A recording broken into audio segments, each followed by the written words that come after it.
Recording has started. Okay, thank you. I have 4:03 p.m. Okay, thank you, Cheryl. So I'll go ahead and call the regular meeting of the Sunshine Ordinance Task Force start, and it's December 7th, 2022. And Cheryl, if you want to go ahead and read our preamble. Okay. This is a remote meeting via video conference. Public comment call-in number is 1-415-655-0001.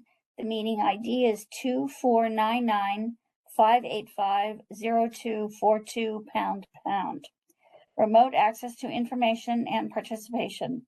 In accordance with Governor Newsom's Executive Order N3320, declaring a state of emergency regarding the COVID-19 outbreak, and Mayor London and Breed's proclamation declaring a local emergency issued on February 25, 2020, including the guidance for gatherings issued by the San Francisco Department of Public Health officer, aggressive directives were issued to reduce the spread of COVID-19. On March 17, 2020, the Board of Supervisors authorized their board and committee meetings to convene remotely via Microsoft Teams and will allow remote public comment via teleconference. Members of the public may participate by phone or may submit their comments by email to sotf@sfgov.org. All comments received will be made a part of the official record.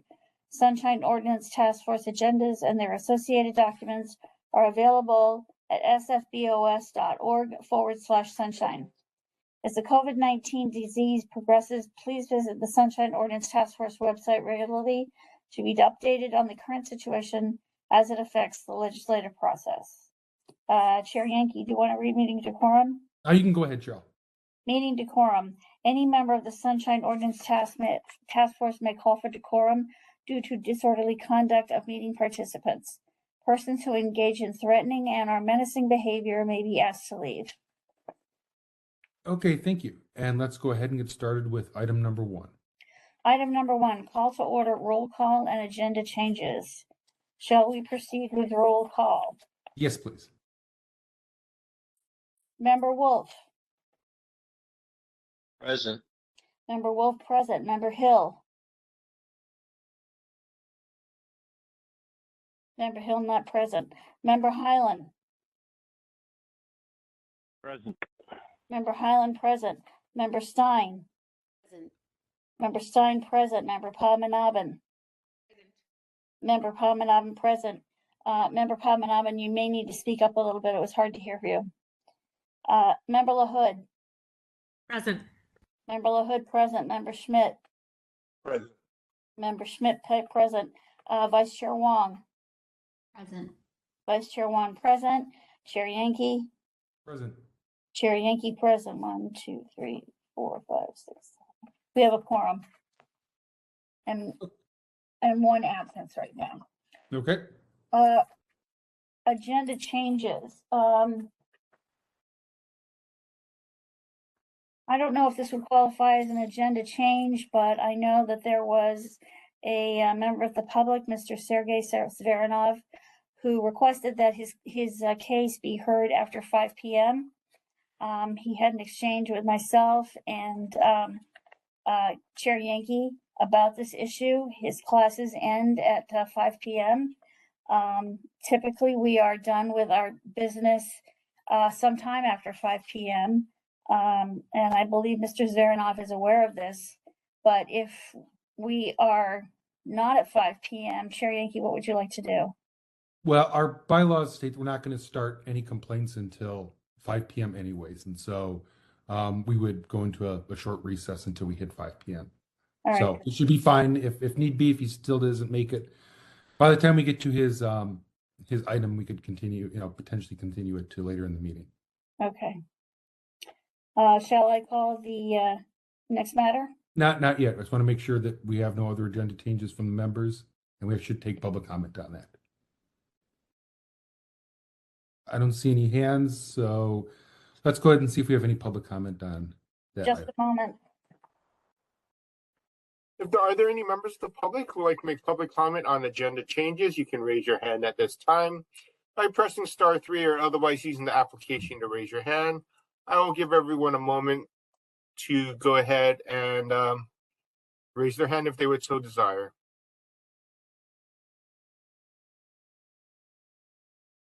I'm not seeing any indications of raised hands for public comment at this time.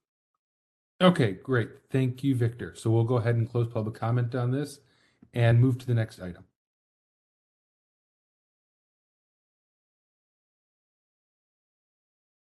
Item number 1A, findings to allow teleconferenced meetings under California Government Code Section 54953, E as in Edward. The task force is expected to consider a motion setting forth findings required under Assembly Bill 361 that would allow the committee to hold the meetings remotely according to the modified Brown Act teleconferencing set forth in AB 361. Okay, thank you, Cheryl. And I would just note that we have not received any updates, at least that I'm aware of, that would modify the mayor's emergency order that would require us to meet via teleconference only. So do we have any motions on this item? This is Member LaHood. I'd like to make a motion that we approve having a remote meeting as indicated in the text Ms. Leger just read. Member Wolf, second. Okay, so we have that moved by Member LaHood, seconded by Member Wolf. Any discussion among the members on this? And seeing no hands, we'll go ahead and move to public comment on this. Yes, if any members of the public would like to make public comment on this matter, you can raise your hand at this time by pressing *3 or otherwise using the application to raise your hand. I'm seeing no indications of raised hands for public comment on this matter. Okay, thank you, Victor. We'll go ahead and close public comment on that. And Cheryl, when you're ready, let's go ahead and vote. Vote sheets out.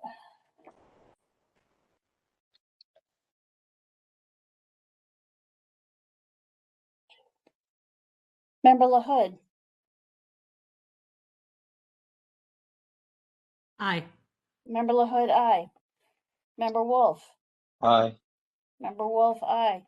Member Schmidt, Aye. Member Schmidt, aye. Member Padmanabhan, Aye. Member Padmanabhan, aye. Member Stein, Aye. Member Stein, aye. Member Highland, Aye. Member Highland, aye. Member Hill, Member Hill absent. Vice Chair Wong, Aye. Vice Chair Wong, aye. Chair Yankee, Aye. Chair Yankee, aye. 1, 2, 3. 8 in favor and 1 absence. Okay, thank you, Cheryl. And when you're ready, we can go ahead and move on to item number 2. Item number 2, approval of the minutes from the Sunshine Ordinance Task Force regular meeting of November 2nd, 2022. You have a copy of the minutes. Okay, members, any edits or other suggested changes?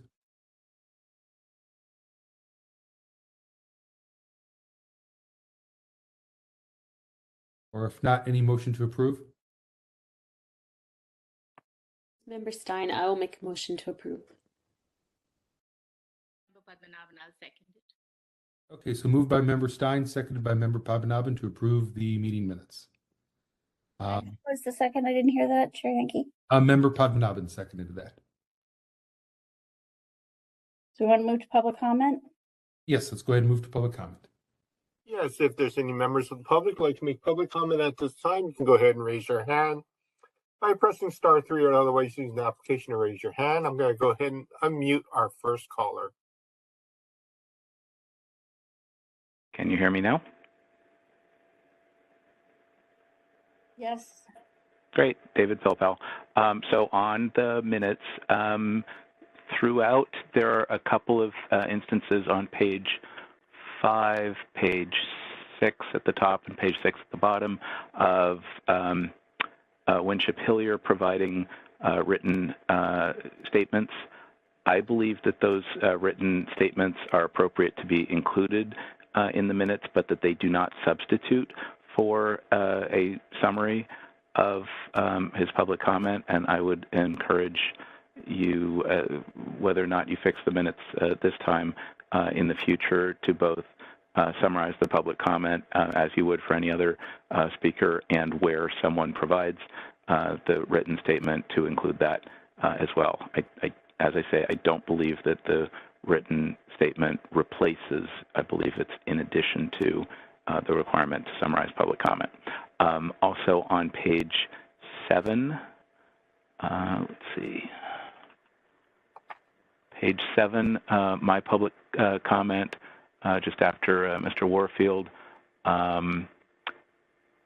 it doesn't read particularly well. I think it should say something like, David Pilpel stated, in the next few months, the task force may advise other policy bodies in the city to proceed with hybrid meetings, and that he doesn't know when the mayor and policy bodies will go back to in-person meetings, period. Hybrid meetings have allowed increased public participation, and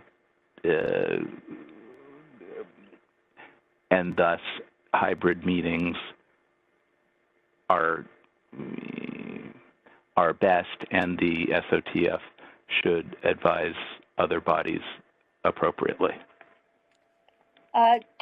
David, is that PDF page 6 or 7, or is it my page 7, the hard copy? I'm not sure what you're talking about. It's page 7 of all of the above. It's under item 5, public comment. Item 5, okay, that helps. Public comment. Page 7. Did that make sense to anyone else listening? Maybe. Okay. And then a couple other things on page 8, item 7, proposed bylaw amendments. The second bold action moved by Member Highland, seconded by Member Stein. I think it needs a comma after Member Stein. On page 9 to 10, there's an extra page break that found its way in there somehow. And I think there was one last thing. Oh, and on page 15, there were several references to, actually page 15 and 16, there were references to in memoriam. I believe that that's spelled capital I-N, capital M-E-M-O-R-I-A-M.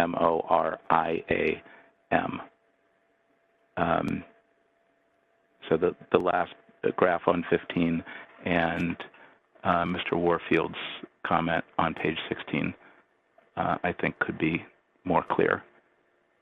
Okay, you're looking Right. at the PDF. You're not looking at the document with the page numbers, because my page numbers stop at my page 14 at number 15, adjournment, item 15. So I'm not exactly sure where you're getting all of this.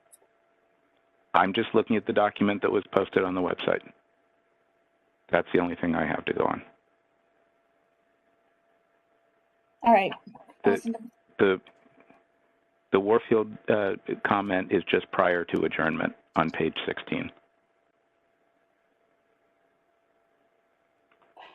Okay, thank the task force for alerting the public to upcoming. Okay, I see it. In memoriam, because people might want. Okay, that can be cleaned up. I think those are my comments on the minutes. Thank you for listening. I'm good.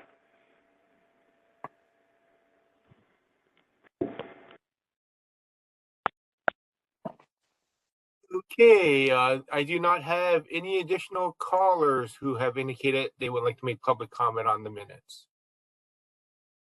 Okay, thank you, Victor. We'll go ahead and close public comment. Members, we have the option of accepting any of those changes or approving as the original motions stated. So I'll turn it over to, I think that was Member Stein. I didn't know if you wanted to incorporate those changes with your motion or keep it as is. We can incorporate those changes. And does the seconder agree? I agree.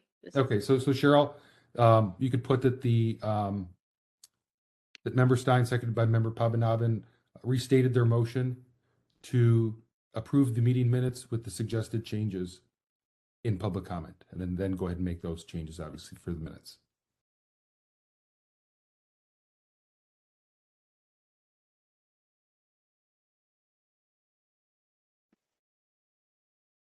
And if you're ready, Cheryl, we can go ahead and move to a vote for that.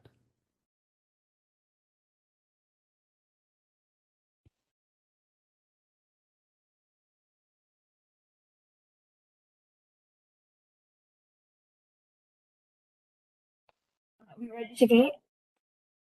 Yep. Okay. Member Stein. Aye. Member Stein, aye. Member Padmanabhan. Aye.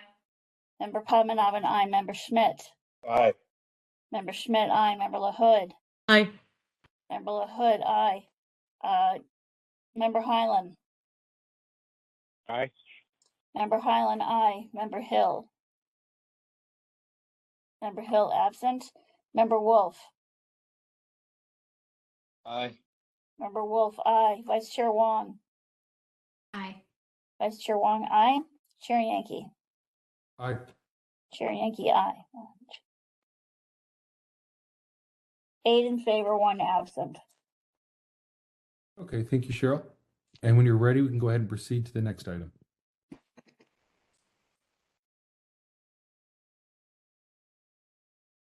Item number 3, approval of the order of determinations, November 2nd, 2022. Action file numbers 22030, 21148, and 21086. Okay, thank you, Cheryl. So members, like we talked about, I think it was last meeting or the meeting before, we've been putting the orders of determination as a separate item. So that's what this item is. And I don't know if anyone has any suggested edits on those. And if not, we can go ahead and make a motion to approve.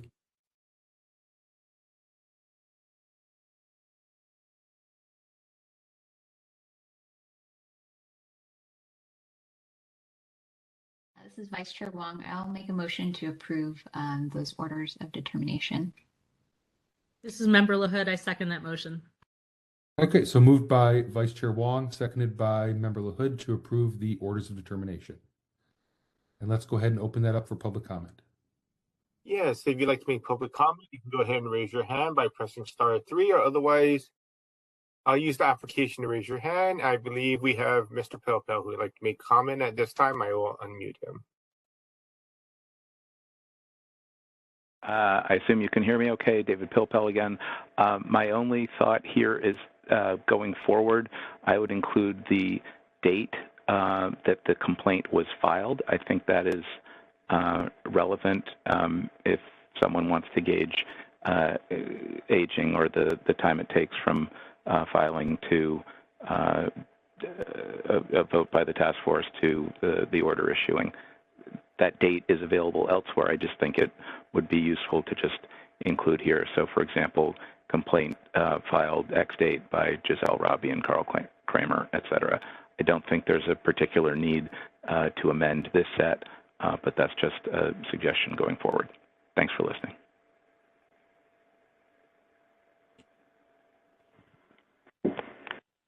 We have other public commenters, Mr. Young?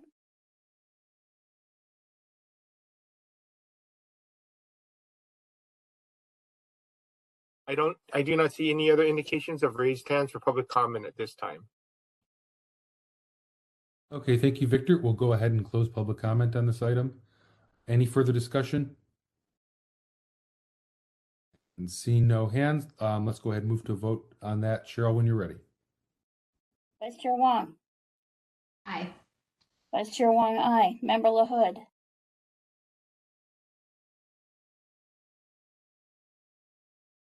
Aye. Member LaHood, aye. Member Schmidt. Aye. Member Schmidt, aye. Member Padmanabhan. Aye. Member Padmanabhan, aye. Member Stein. Aye. Member Stein, aye. Member Highland. Aye. Member Highland, aye. Member Hill. Absent. Member Wolf. Aye. Member Wolf, aye. Chair Yankee. Aye. Chair Yankee, aye. 1, 2, 3, 4. 8 in favor, 1 absent. Okay, thank you, Cheryl. And when you're ready, let's go ahead and move on to the next item. Okay. Hold on a second.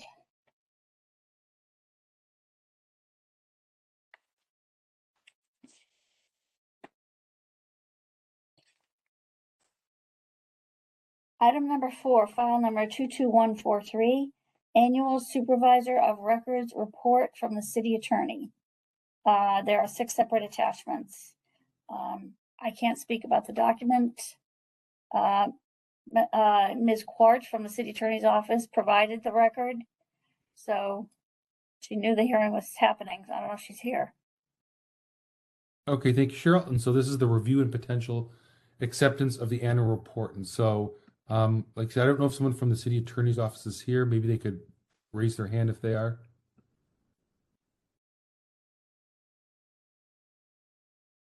I'm not seeing any hands, I don't believe, so I'm not sure that they're here. So members, do we have any discussion on this?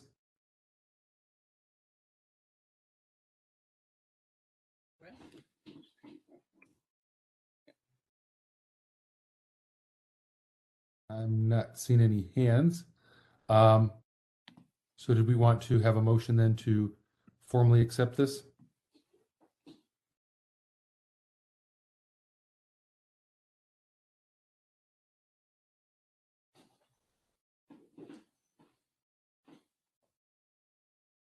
Okay, to keep things going, I will move to. Actually, Chair Yankee, can I say one thing for the record? Oh, absolutely. Go ahead. This is Member LaHood. It's unfortunate that we don't have someone here from the office where this was created, because when we get a document like this that's very lengthy and includes lots of bits and pieces, it is often helpful to have someone just provide a little bit of narrative and summary about what went into it. So I wish that someone had attended our meeting. That's all I have to say. Thank you, Member LaHood. Vice Chair Wong. I was just about to jump in to say, honestly, that I don't know what to do with an over 2,000 page document that's sent to us, 5 days before our meeting.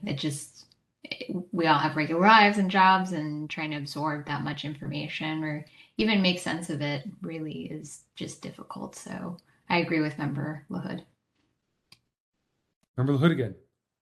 It's like someone grabbed all of the files on their desk, threw them in a garbage bag, and sent them to us.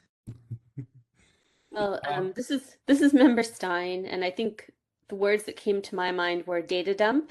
But just, but it does do, I suppose, what the mandate for it to do is, which is to report on certain items. I will say, I don't think in any of the petitions that they report on, the 48 petitions, there were they didn't determine that any records were improperly redacted or withheld. And I was kind of curious, how many of those positions did we agree with when those things came in front of us? But we don't really, I haven't had time to even try to compare what's reported there and, with what we did. So I suppose it meets the requirements for the annual supervisor of records report, but minimally, yeah, and with not really enough time to review it. Thank you, Member Stein. Member Wolf.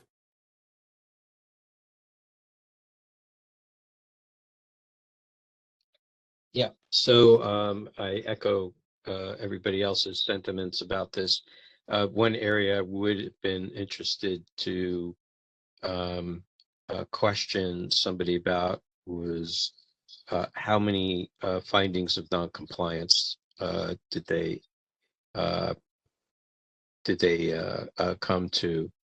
That would be kind of my higher priority question. Thank you, Member Wolf.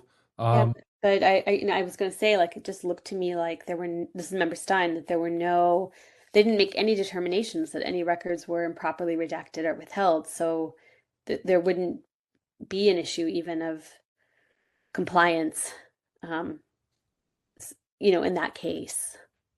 But that's why I wonder where are the points of difference between how we interpreted the Sunshine Ordinance and how they did. Thank you, Member Stein. Instead of accepting this, what we could do is we could continue the item and request that someone from the city's attorney's office join us for our next meeting, and maybe we could have a more one-on-one discussion with them about it. If I recall, we've typically had a representative in the past when we've accepted these. So this is kind of a little different where no one has shown up. So I don't know if everyone would be interested in that as an option instead. And maybe Member Stein, I don't necessarily think that is necessary, because I think, we see what's there. We see the summary of the extent to which they examined their responses to the Sunshine Ordinance. So I'm not sure if we need to wait, but I will defer to the other members.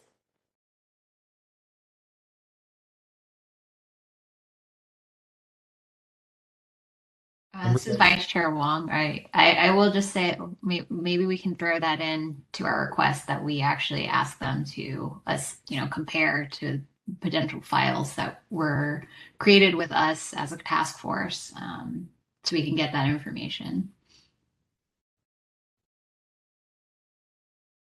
So I suppose that's another option. We could accept it instead of asking them to come. We could pose a question back to them for a review at a subsequent meeting.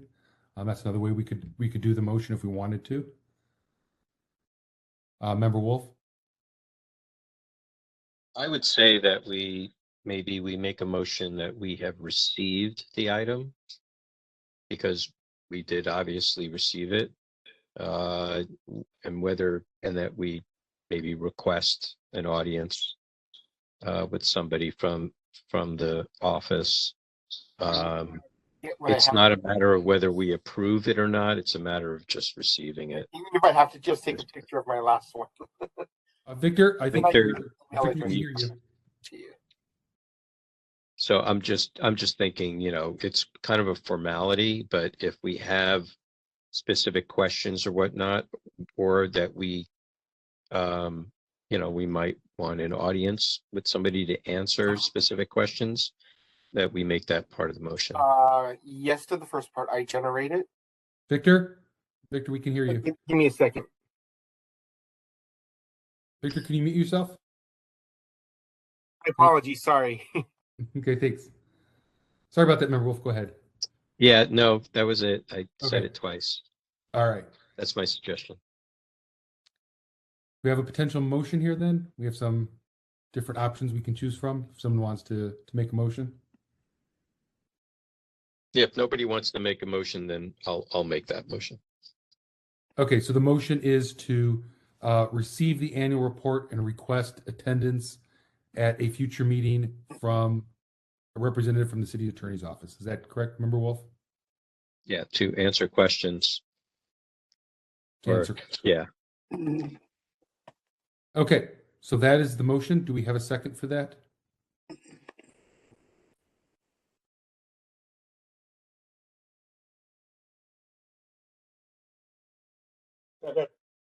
Okay, so seconded by Member Schmidt. Any further discussion on that motion? Okay, not seeing any hands. So, Shell, do you have the motion? Moved by Member Wolf, seconded by Member Schmidt, that the task force received the item and request an audience from a member of the city attorney's office at a future meeting to answer questions. I think we got it. Okay, great. So let's go ahead and open it up to public comment on this item. Okay, for public comment, if you'd like to at this time, you can raise your hand by pressing *3 or otherwise raising your hand. I will go ahead and unmute Mr. Pilpel.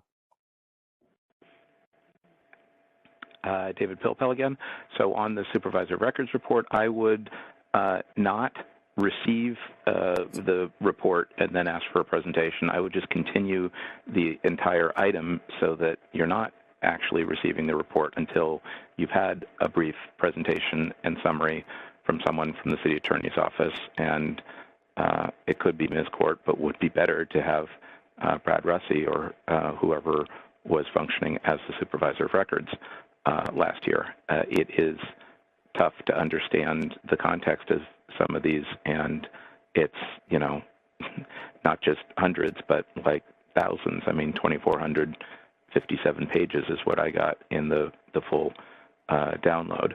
In the past, the city attorney has always sent an attorney, primarily the person who was the supervisor of records for the majority of the year at least, to present, summarize, give some color and flavor, and take questions. It's kind of an important function. I mean, you have a certain function with respect to petitions or complaints, and so does the city attorney, and it was important to have that report presented at the task force, which is why that's a requirement in the ordinance.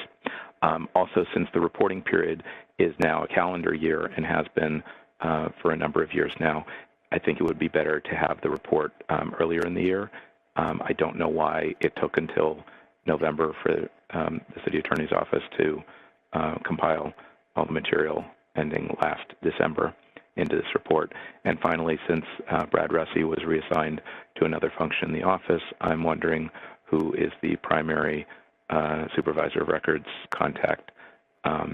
Usually it's someone in the government team, and I don't know who that is right now, and that might be an easy question for them to answer when they come back, perhaps at next month's meeting. Thanks for listening.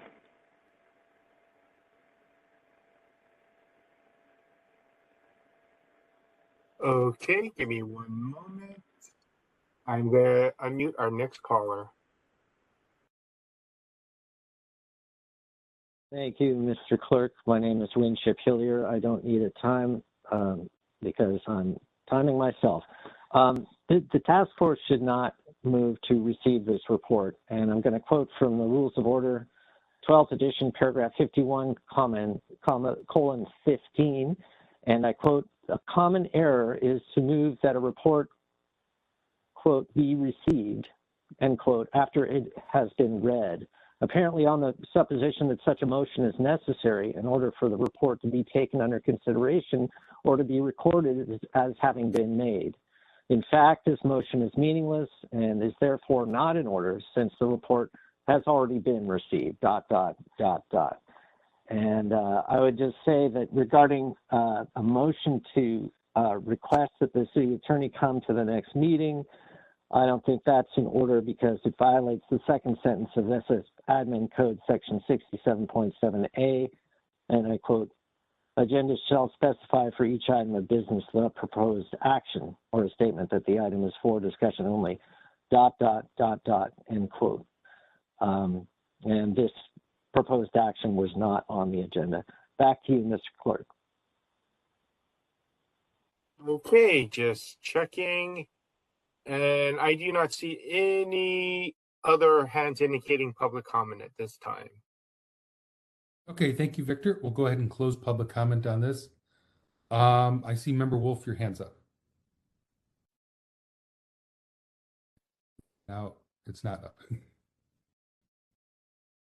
Okay, so members, any further discussion on this item before we take a vote? Hold on, I just couldn't get myself unmuted. Okay. So I would, I'm compelled by the public comment, and I was kind of thinking that it, even though we got the document, we would receive it, but the function of receiving is actually an important factor. So I appreciate the refresher on that. I would be open to rescinding the motion and then making a new motion. And if the seconder is okay with that, I would do that to continue the item. Okay, I think that seconder was Member Schmidt. Member Schmidt, would you be open to having the motion rescinded? Yes, Okay, so we'll go ahead, Cheryl. You can mark that the motion has been rescinded. Member Wolf, did you want to make a new motion?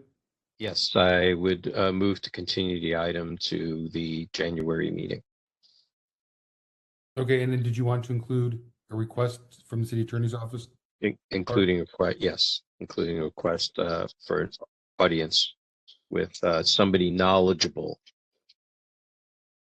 about the report. Okay, so moved by Member Wolf to continue the item to the next meeting with an audience, to request an audience from a representative of the city attorney's office knowledgeable about the report. And do we have a second on that? This is Member Padmanabhan. I will second that motion. Okay, thank you, Member Padmanabhan. So that is moved by Member Wolf, seconded by Member Padmanabhan. And I saw earlier, Member Padmanabhan, you had your hand up. Did you have comment? No, I was just going to echo what Member Wolf said. Okay, great. I think that that's pretty much the same motion, and so I'm not sure there's a need for. We'll just because it is somewhat different, we'll go ahead and reopen public comment specifically on that change. If there's any comment on that. If anybody would like to make public comment on that change, you can raise your hand at this time by pressing *3 or otherwise using the application to raise your hand.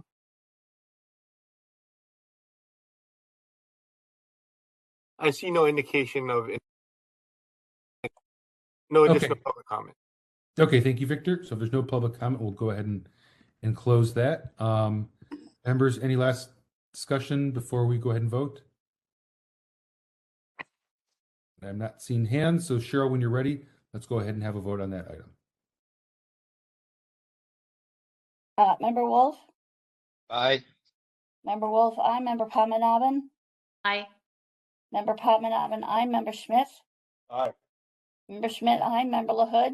Aye. Member LaHood, aye. Member Stein? Aye. Member Stein, aye. Member Highland? Member Hyland, aye. Member Highland, aye. Member Hill, absent. Vice Chair Wong? Aye. Vice Chair Wong, aye. Chair Yankee? Aye. Chair Yankee, aye. Moved by Member Wolf, seconded by Member Padmanabhan to rescind the original motion and move to continue the item to the January Sunshine Task Force meeting and include a request for an audience from someone knowledgeable from the city attorney's office about the report. Great. Okay. I think we are ready to move on to the next item. Cheryl, when you're ready. Just a minute. Go. Item number 5, Administrator's Report, Complaints, and Communications. Oh, let me get out.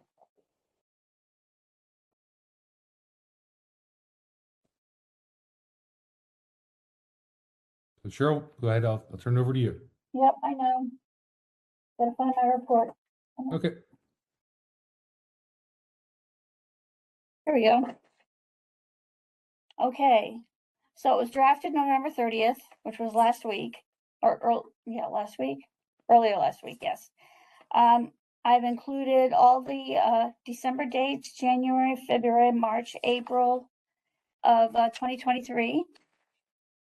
In item 2, I have included all the new cases that came in since November 4th up until November 20th. And then, as you are all aware, I had a very short week anyway.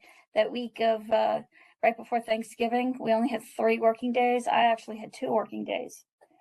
So those were all the new cases that came in November. We are moving up in our totals on item number 3, complaints, petitions.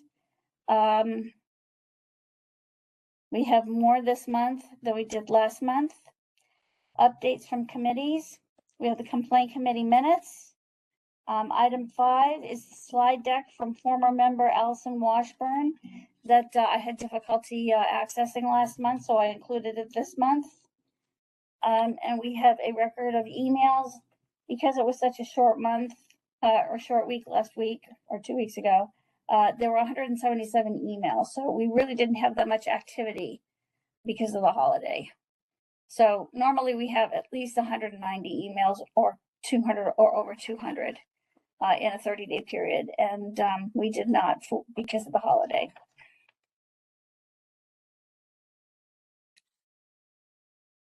Okay. Anybody got questions? So I just had a couple questions here Yeah. to get the discussion going. Just want to take a look at the hearing schedule and to make sure that the committees who have hearings at the end of December, because I know we have some holidays around that time, to make sure that they're available for those meetings. I don't know if maybe the committee chairs want to weigh in on that. I know we also have some absences from or some vacancies on the task force, so that may make getting a quorum a little more difficult. So maybe we can just make sure that we have people for those. Chair Yankee, this is Member LaHood. I will be able to attend the Compliance and Amendments Committee meeting on December 27th. Member Wong, are you going to be available that day? I will be. Okay. So we will need a third. And Chair Yankee, I don't know if are you permanently joining that committee or are we not? No. Okay. And you can still meet with just two for the time Okay. being if need be, because that does meet quorum. That's why I want to make sure if someone is available, that's terrific. If we could have three, but it's not a requirement. Member Wolf, I think I see him toggling his hand up and down. If you are open to it, Member LaHood, I'm happy to fill in for the time being. That would be great. We would welcome you, and I appreciate that quick offer. Thank you. Yeah. Thank you, Member Wolf. So we'll go ahead and include Member Wolf as a third committee member on that committee for now. I got that. Okay, great. And then for the complaint committee on December 20th, Member Schmidt, does that work for you, Member Stein? And I think Member Wolf is on that committee as well. It does work for me. This is Member Stein. I can do it. Yeah, no problem for me. Yeah, we're fine. Okay, great. All right, so it looks like we're all set for our committee meetings in December. And then the other item regarding potential meetings and schedules is typically we have some type of working session or orientation session.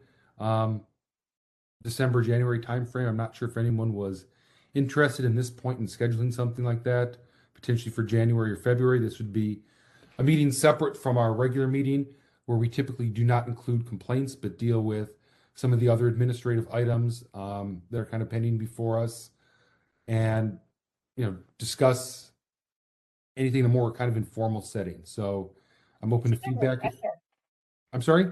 So I'm sorry, Chair Yankee. I was just thinking that it's also a good refresher for people to discuss the law or whatever it is that has happened in the past year or so. Right. And maybe, maybe before we get into that discussion, if Victor could answer if there's any pending applications for our vacancies maybe if there are, we would want to hold off until we have new members. So I'll ask Victor. If you can give me a moment, I believe we do have at least one pending application and another one where we're waiting for additional information. But we do have at least one applicant, I believe. Okay.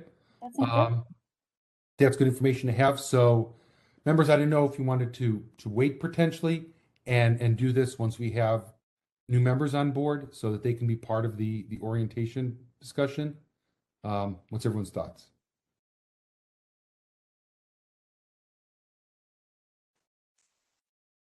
That's a good idea. This is Member Stein. To wait or to do it? To wait for new members, because it is being a somewhat recent new member. There's a lot to catch up with. I agree. That's it. So let's do that. So absent any other comments here suggesting otherwise, I'll tentatively plan to call a special meeting for that purpose, but I will wait until we have some new members on board, and so this way that they can kind of join us for that and use it as an opportunity to get them, use it as an orientation, get them up to speed on everything we're working on. So that'll be coming once we get new members. Member LaHood? Yes, I was just looking at the other calendar items going forward, and Ms. Leger, it looks like starting in February, I think some of the days are off by a day. Some of the dates are off.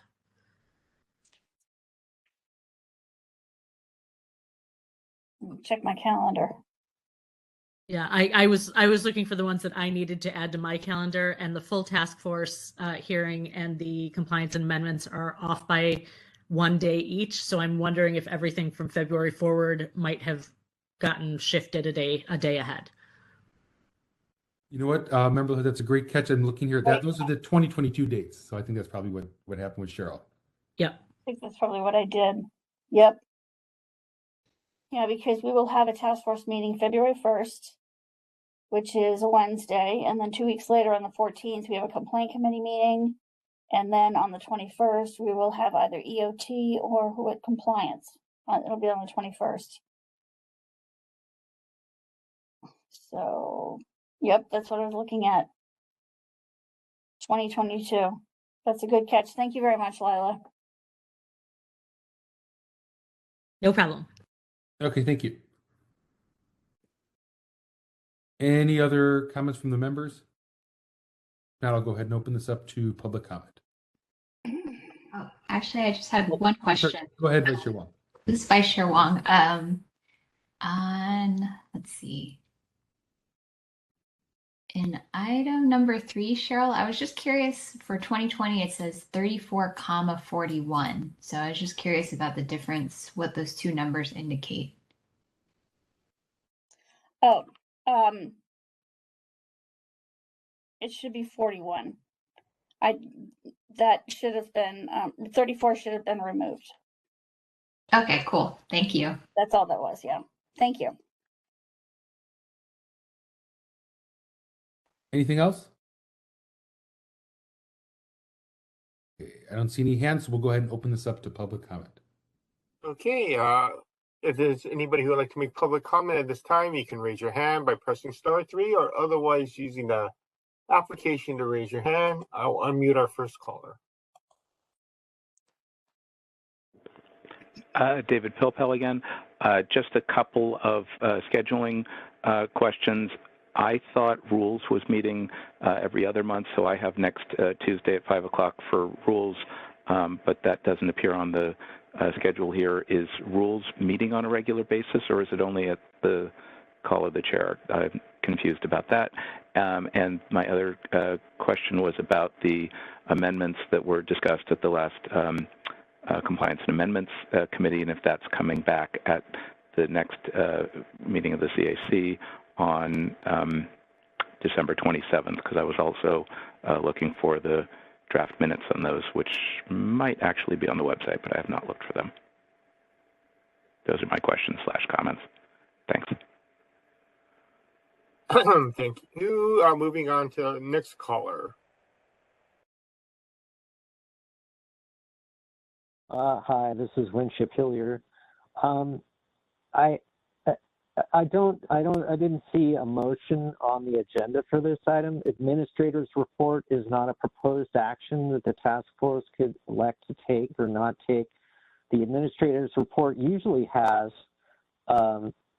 already approved meeting dates in it. And when I saw the meeting dates in this administrative report, I thought those had been approved. So maybe I didn't read the report carefully enough, but it seems kind of sneaky to bury something in the report that's actually going to become a motion when none of the rest of the report is going to be a motion. So I would just complain about that. Back to you, Mr. Clerk. What seems sneaky in the report? Cheryl, no, now's not the time to do that. We have next Okay, call. I do not see any additional hands raised at this time. Okay, thank you, Victor. We'll go ahead and close public comment. We did have a question regarding the Rules Committee. The Rules Committee meets on call. There's no set schedule. And obviously, without a chair for the Rules Committee right now, that's something we're working on. So there's no tentative hearings currently scheduled by the Rules Committee. And then, Member LaHood, I'll let you speak briefly about the next Compliance and Amendments agenda. I believe you were going to include another opportunity for amendments presentations. That is correct. We will have another opportunity for amendments presentations at the Compliance and Amendments Committee hearing on Tuesday, December 27th. So if you have anything that you'd like to submit in advance, please feel free to do that. And any member of the public is welcome to make a presentation. Thanks. Thank you, Member LaHood. Okay. Any final discussion on this item before we move on? I'm not seeing any hands, so we'll go ahead and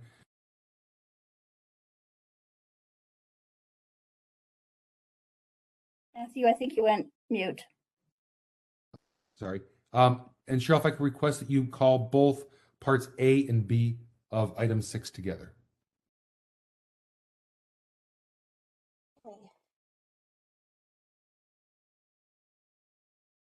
Item number 6A, complaints involving the Sunshine Task Force.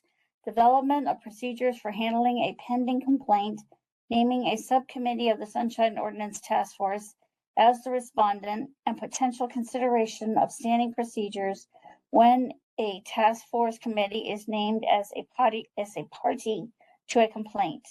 Item 6B, complaints involving the task force. Development of procedures for handling a pending complaint, naming the entire Sunshine Task Force as the respondent, and potential consideration of standing procedures when the entire task force is named as a party to a complaint. Okay, thank you, Cheryl. Chair Smith, Chair Yankee, if you don't mind, I just noticed a hand raised I might have missed on the previous item. Okay. If you don't mind me unmuting it quickly just to be sure? Sure, no problem. Let's go ahead and do that. Hi, caller. I have just unmuted you. Were you trying to speak on a previous item? I was indeed, and I thought I raised my hand very promptly as Mr. Hillier was finishing, and so I don't understand what happened. Okay, so I have caught the error, and I am trying to fix it at this time. Thank you. So are we reopening public comment on item 5, the administrator's report? Yes, we'll go ahead and do that. So Victor, when you're ready, we could have this caller provide his public comments for item number 5. I would defer to Cheryl. Mr. Warfield, you ready to begin speaking? Yes, you'll give me 30-second warning, please. I will do my best. You may Thank begin. you. This is Peter Warfield, Executive Director of Library Users Association, Library Users 2004 at yahoo.com. And P.O. Box 170544, San Francisco, California, 94117-0544. The administrator's report is quite lengthy. I believe the total number of pages is about 112. So the first thing with respect to the listed bulleted items on item 5, I'm not sure I understand the difference between the intention between public communications, which is the third bullet item, and the fifth bullet item, record of emails received. There seems to be some overlap there. And when I tried to search for a heading within 112 pages, I could not find any additional hits. There did not seem to be any reference to public communications or record of emails within the administrator's report. So I know it's a big thing to put together, and you're considering a lot of the details, but I think it would be very helpful to have either page numbers or exact names of sections repeated when those sections come up substantively. I believe a member of the public talked about not having action indicated. This is one of those agenda items that isn't the only one. But in any case, it's not clear when it says discussion and action. It's not clear what action is contemplated, what decision is being proposed. And I think that you need to have on your agendas clearly stated what action is being proposed, because whoever put this on the agenda or whoever is proposing something seems to me ought to have basically a notification to the public and to your members, what is it that's being decided or agreed upon, or what action is being taken. So I think that's important for yourselves as well as for the public. Thanks very much.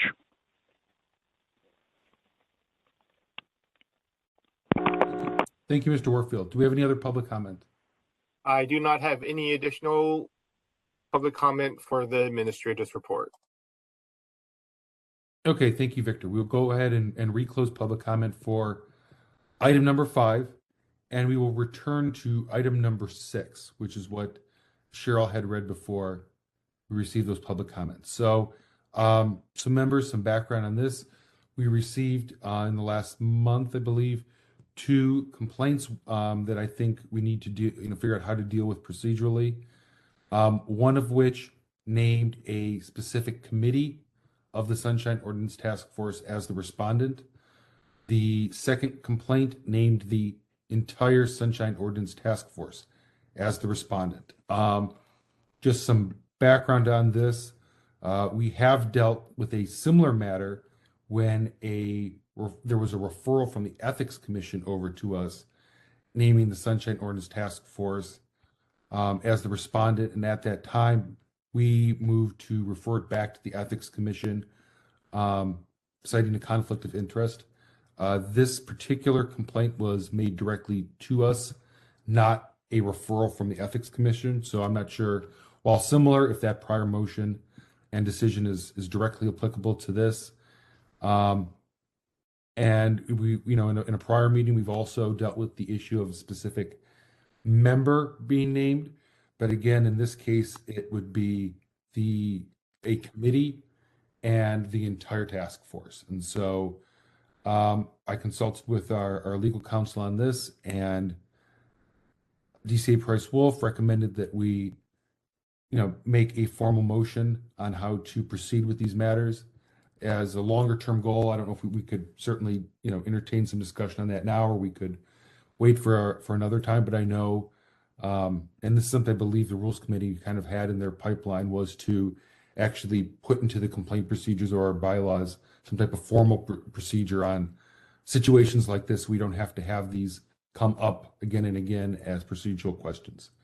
But we're not there yet. So I think we need to figure out how to handle these so that we can go ahead and proceed accordingly. So with that, I will open it up for discussion amongst us. Member Stein?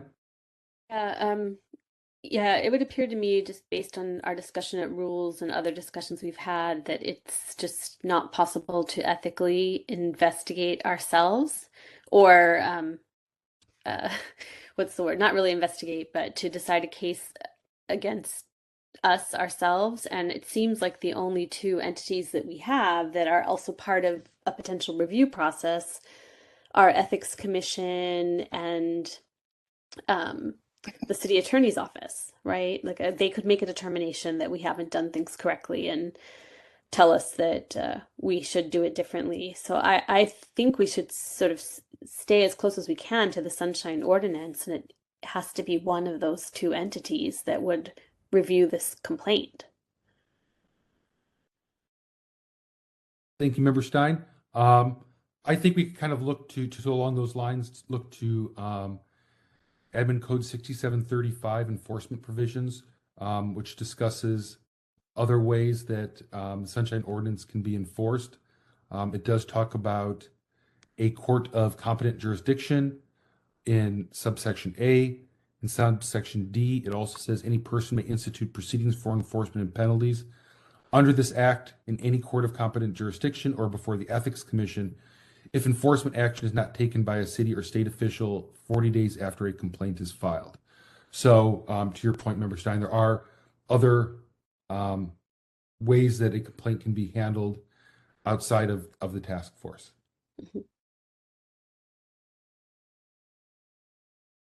Member Schmidt, and then Member Wolf.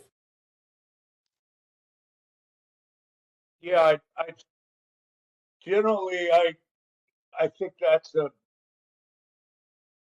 position I would agree upon with regards to the complaints against the group of us, as opposed to an individual. With regards to an individual, the question would be, if that person recuses, can the rest of us make a decision about that individual? And I don't know the answer to that, but I do think it doesn't seem to me to be a conflict kind of issue in the same way as the first question was. That's all I'm going to say about it at this point. Thank you, Member Schmidt. Member Wolf. Yeah, so I agree with you, Chair Yankee, based upon what the ordinance says. I don't think it's a good idea to involve the city attorney as an arbiter for this, because it would be one person. We don't know who it would be in the city attorney's office, if it was the city attorney themselves or some other unit. They have a code compliance unit. It's just not clear to me that that's the best way to go. I would suggest that, well, first of all, one thing is, depending upon what the complaint is, if it's something that seems obvious that we would, not necessarily dispute and make a correction, then I think it could be managed more administratively than for a full, and we can do it publicly, like in a, bring up the item, bring up the subject, and just see about contemplating our own navel, for sake of a better term, and just invoke a correction and do it that way. But if the complainant is dead set on having a complaint be put on the record, then I would agree. It would need to go to either the Ethics Commission or to court. Thank you. Thank you, Member Wolf. Member Schmidt, you still have your hand up. I don't know if you're okay. I don't see any other hands. I'll jump in. I tend to agree as well. I think that's a good point, Member Wolf, that, I think we could certainly be open as a discussion item to see if someone had a suggestion for how we could improve our process, or something that they think that we did incorrect. I think that would be appropriate. I think if they're want a formal complaint with a formal order of determination, I don't see that would be appropriate for us to rule on and issue a formal opinion on that. And that's how these were submitted at the time. I can certainly, if the people who submitted those wanted to instead have us, consider them as a discussion item, I think that's something different. And I would agree as well that I think that, there are, as I stated earlier, other avenues that, if we choose not to hear these due to a conflict of interest, that the individuals can pursue under the Sunshine Ordinance. So this certainly doesn't, if we took an action to not hear the complaints, that certainly doesn't stop the complaints from being considered by another entity.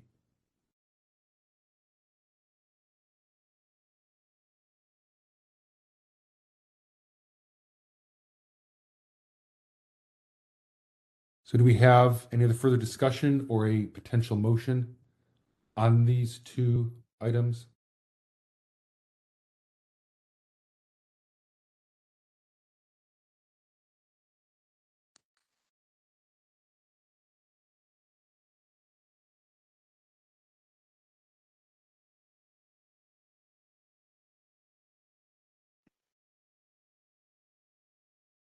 Members? Okay, just to get things moving along, I will make a motion, kind of what I've heard already. We could certainly tweak it if need be, but I will move to not hear the complaints filed against the Sunshine Ordinance Task Force and or its committees due to a potential conflict of interest, and instruct the administrator to refer the complainants to Admin Code 6735, subsection D, for information regarding additional ways to institute proceedings for enforcement. Member Wolf, I'll second that. Okay, I got everything up to instruct the administrator regarding section. Yep. So to refer to instruct the administrator to refer the complainant to Administrative Code 6735, subsection D, for information on how they may institute proceedings for enforcement with other entities.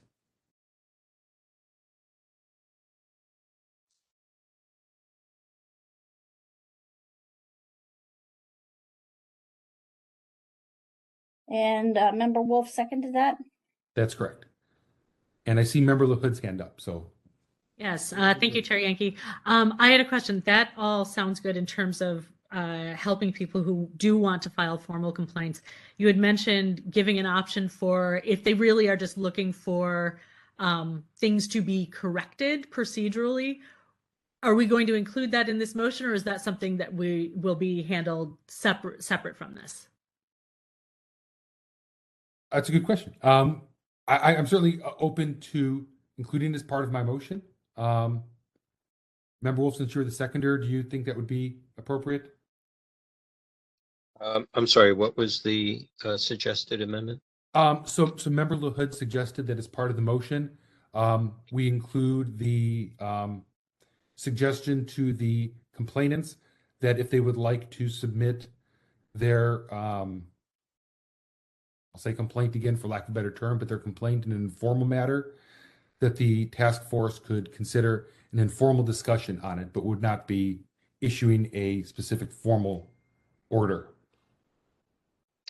Yeah, that's fine. I think if we're going to have discussion on it and then seek if there needed to be a correction, then the correction would have to be an action.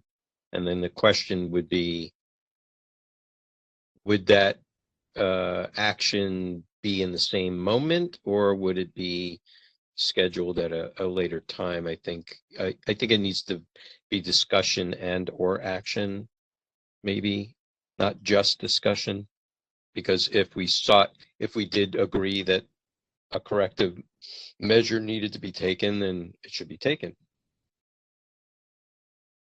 Okay, so let me try to work on some additional language to include in this. So Cheryl, it would be what I already said, Right. and then I would add to it, and to further inform the complainants that they may submit their complaint for an informal discussion and possible corrective action by the task force, but that a formal order of determination would be made. Does that sound correct, Member LaHood and Member Wolf? They may submit their, oh God. Yep, they may submit their complaint For formal discussion. for an informal discussion and potential action I think that's what I said, and potential action for corrections that can be made. Corrections that could be made. But that no formal order of determination would be made by the task force. You might want to listen to the audio. I think I said it better the first time around. Okay. No formal order of determination will be issued by the task force. Okay. Member Wolf, do you accept those changes? Yeah, I think that's fine. Just a point of order, these are two independent actions. One is for the committee and one is for the entire task force, as noted on the agenda. So they should be taken separately. We could include I had intended to include the motion for both A and B together. Oh, okay, because then we need to. I bifurcated in case we wanted to consider them as separate items to make separate motions, but the motion I made was for both A and B. I understand that, but usually we would then take action to combine them. I understand what your intent is, but the way it's on the agenda, they are two independent actions. Okay, so I will. Member Wolf, as a procedure, I'll just throw out. Do you think that could be part of that motion to combine both items and include it, or should we do a separate motion for that? I think it because one is substantive, and combining is procedural, so it would need to be independent separately. So I think we would need to take action to combine them first. Okay. So Cheryl, please keep what you have written down, but I'm going to basically reinstitute that motion, but I think we need to procedurally combine these first. So I Okay. will, So this motion you're about to dictate will precede what we just wrote. yes, so I'm gonna actually rescind that motion right now, but don't delete what you have written because, I'm not gonna delete anything. okay, yeah, 'cause it's gonna be that all over again, but to follow the procedures, I'm gonna instead move first that we combine subsection A and B of item number 6 for consideration in one motion. So that would be my No. first. I'll second that. 6A and B. Yes. So it'd be to consolidate subsection A and B under item number 6 for consideration under one motion. And that's seconded by Member Wolf.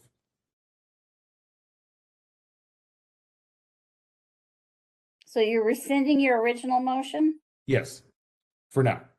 Yeah.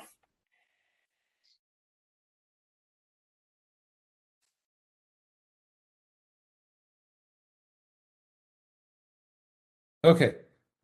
So that's the motion in front of us right now. Members, any discussion on the motion to combine?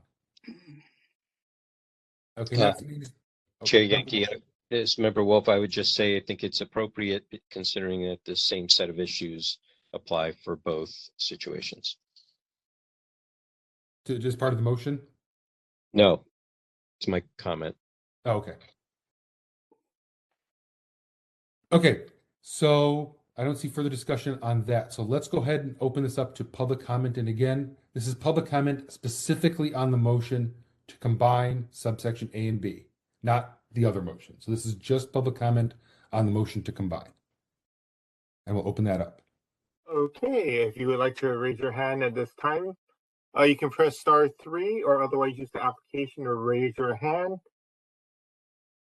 to indicate that you'd like to make public comment. I'm going to unmute our first caller.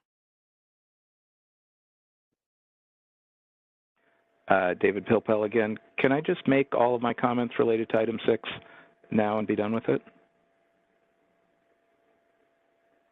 Member, I prefer you did not in case you wanted to make subsequent comments. So I don't want to preclude you from doing so. So if we could just limit the comments on this to that specific. Okay, I have no objection to combining, and I'll hold my other thoughts. Thanks.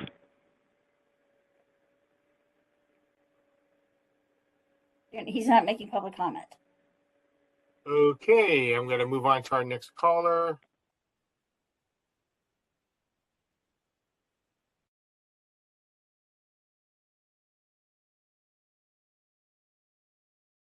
Do we have another public commenter? I believe maybe it is me.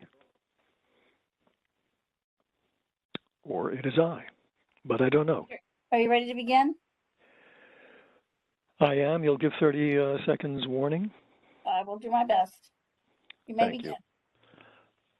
This is Peter Warfield, Executive Director of Library Users Association, Library Users 2004 at yahoo.com, and P.O. Box 170544, San Francisco, California 94117-0544. We've been around for a while. We've filed quite a number of complaints. We've listened a lot. And the two things are different in this respect. And I just want to draw your attention to that without saying yes or no to the combining. I think the original idea that Mr. Wolf suggested would have been better, but the difference between these two things is that with 11 members, you have 8 presumably left that could make a decision about a committee's a complaint against a committee, which typically you have with 3 members, and sometimes there are only 2 or maybe 2 present, constituting a quorum. With a complaint involving the entire Sunshine Ordinance Task Force, you obviously can't recuse the entire task force from judging itself, as you could have a quorum of the task force judging a committee when only a maximum of 3 people would have to be recused. So that's the difference. I also think that this needs to be, well, I guess I'll comment on the substance, but it needs to be something that you ought to be putting into your bylaws and your complaint procedures. And I also think that anything you do should be public, so that if you're going to inform the complainant or bargain with him over which decision he would like to take, I think that should be public as well, so that anybody, basically, when you're considering a complaint, you're doing it in public like with every other complaint, and giving the complainant an opportunity to discuss with you the options or bargain with you, and have the public hear it as well. Thank you. Okay. Through the list, I do not see any other members of the public who wish to provide public comment on this matter at this time. Okay, thank you, Victor. We will go ahead and close public comment for that motion. Members, any further comment before we vote on this? And this is just the motion to combine A and B. And I don't see any hands. So Cheryl, when you're ready, let's go ahead and call the roll on that motion.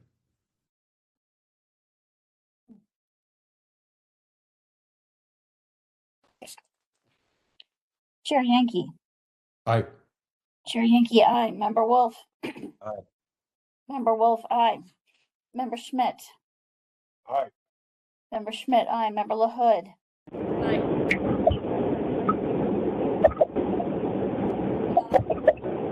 Excuse me, we have someone who is making a lot of background noise. Can you please mute yourself? Sounds like potentially someone in the car.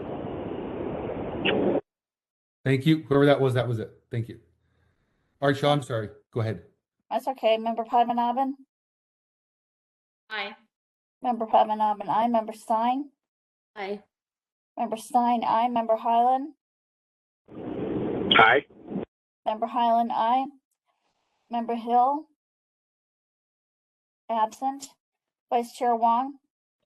Aye. Vice Chair Wong, aye. 1, 2, 3, 4, 5, 6. 8 in favor, 1 absent.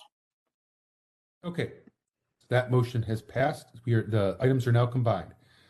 And so now I will go ahead and make that motion that I had originally rescinded, and I will make it again. And so Cheryl, if you could read what you have for that motion.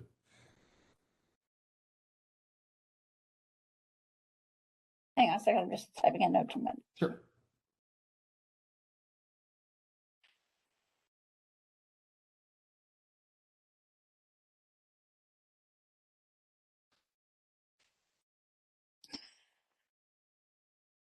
Okay, I'm just going to read it as we had it originally. Mm-hmm.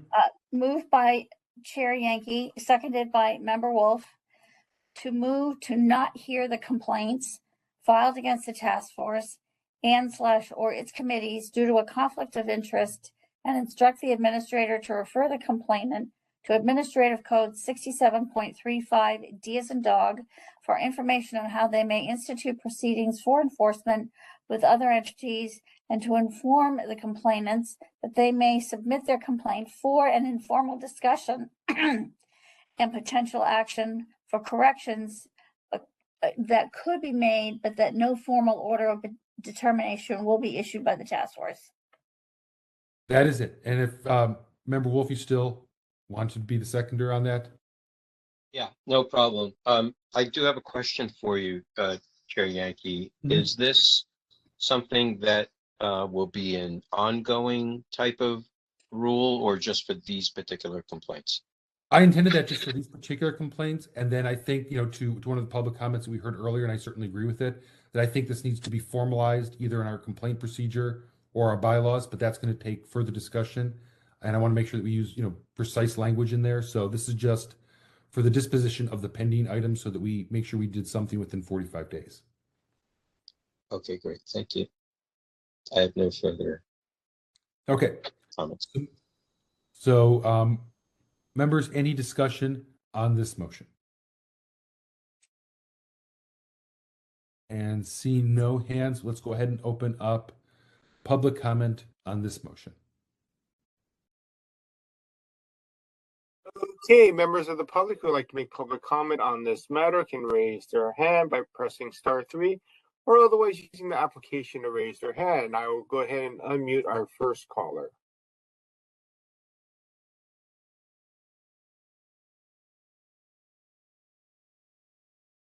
Hello, caller, Mr. Warfield, I believe. I have unmuted your line.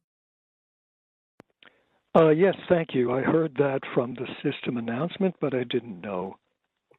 I'm waiting to know what the next step is when you're ready or whatever. Mr. Warfield, did you want to make public comment? Yes, absolutely, please. And you'll give me 30-second warning? I'll do my best. You ready to Thank begin? you. Yes. Go ahead. Peter Warfield here, Executive Director of Library Users Association, Library Users 2004 at yahoo.com, and P.O. Box 170544, San Francisco, California, 94117-0544. And I say these things to mitigate the disadvantage that we have from participating remotely when in a real meeting, in an in-person meeting, folks could communicate with each other in the meeting if they wanted to, something that they can't do when we're remote.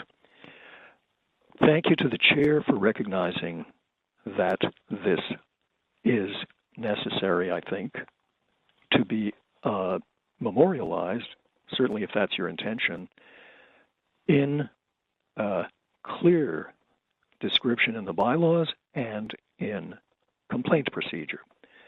But what I think is more important is the publicness of what's going on, and also the publicness of any negotiation.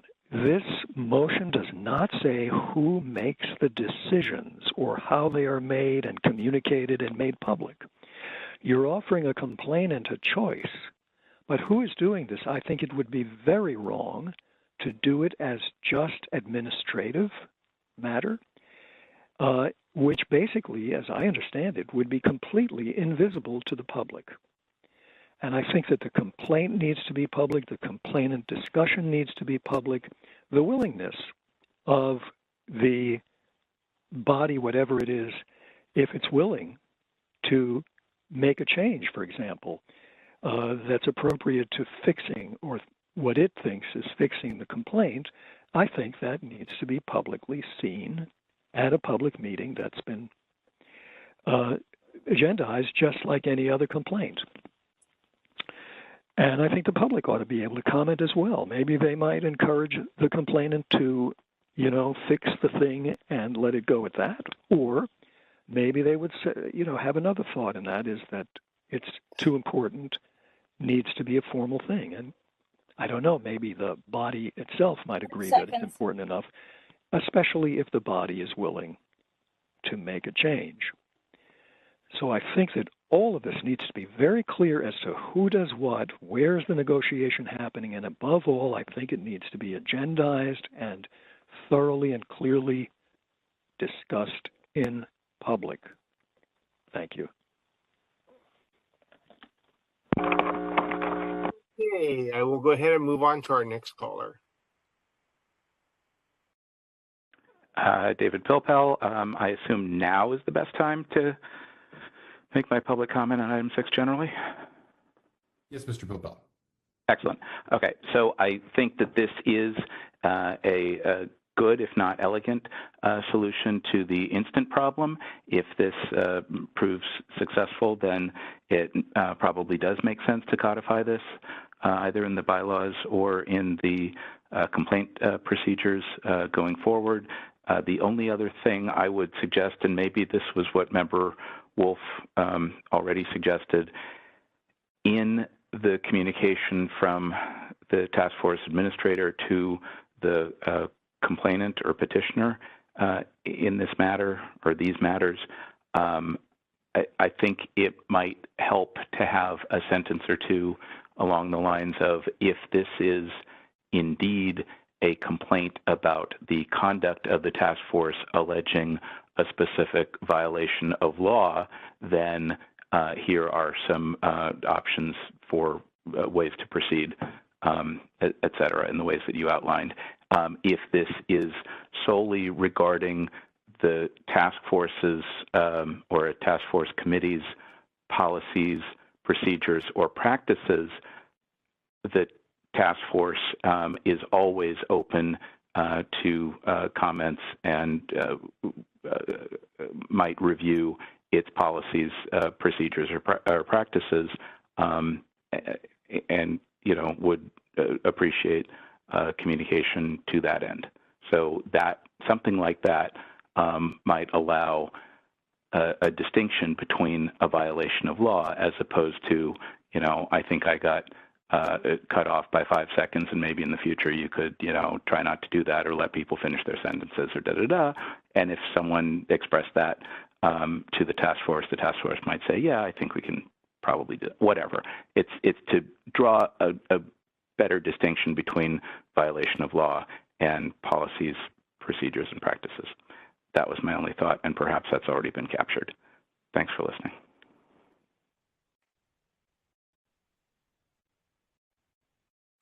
Okay, I'm going to move on to our next caller. Sullivan.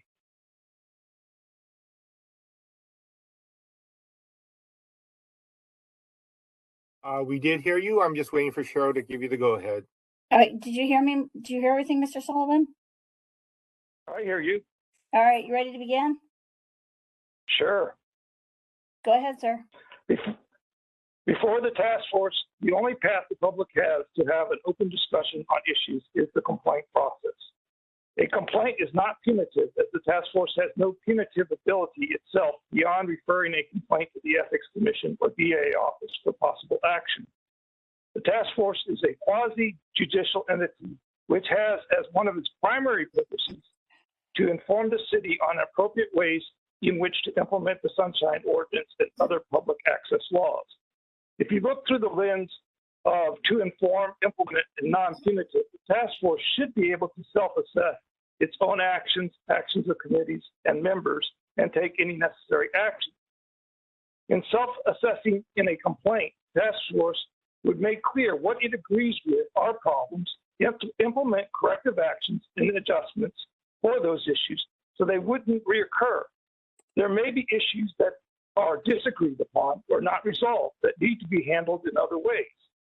This is an important point, is if the task force refuses to assess itself, there is no resolution of what is agreed upon, what can easily be fixed and taken off the table, and what is still in dispute. No self-assessment leaves everything on the table as in dispute, keeps the waters muddy, and will draw out any resolution. The more administrative clarity and resolution from the beginning, the better. The Ethics Commission will not take complaints directly from the public against the Sunshine Ordinance Task Force because they read their charter provisions narrowly, and only if an entity falls within certain commissions. It is still a question if the task force sends a complaint that originates with the task force to the Ethics Commission, will they take it? Thank you for your time.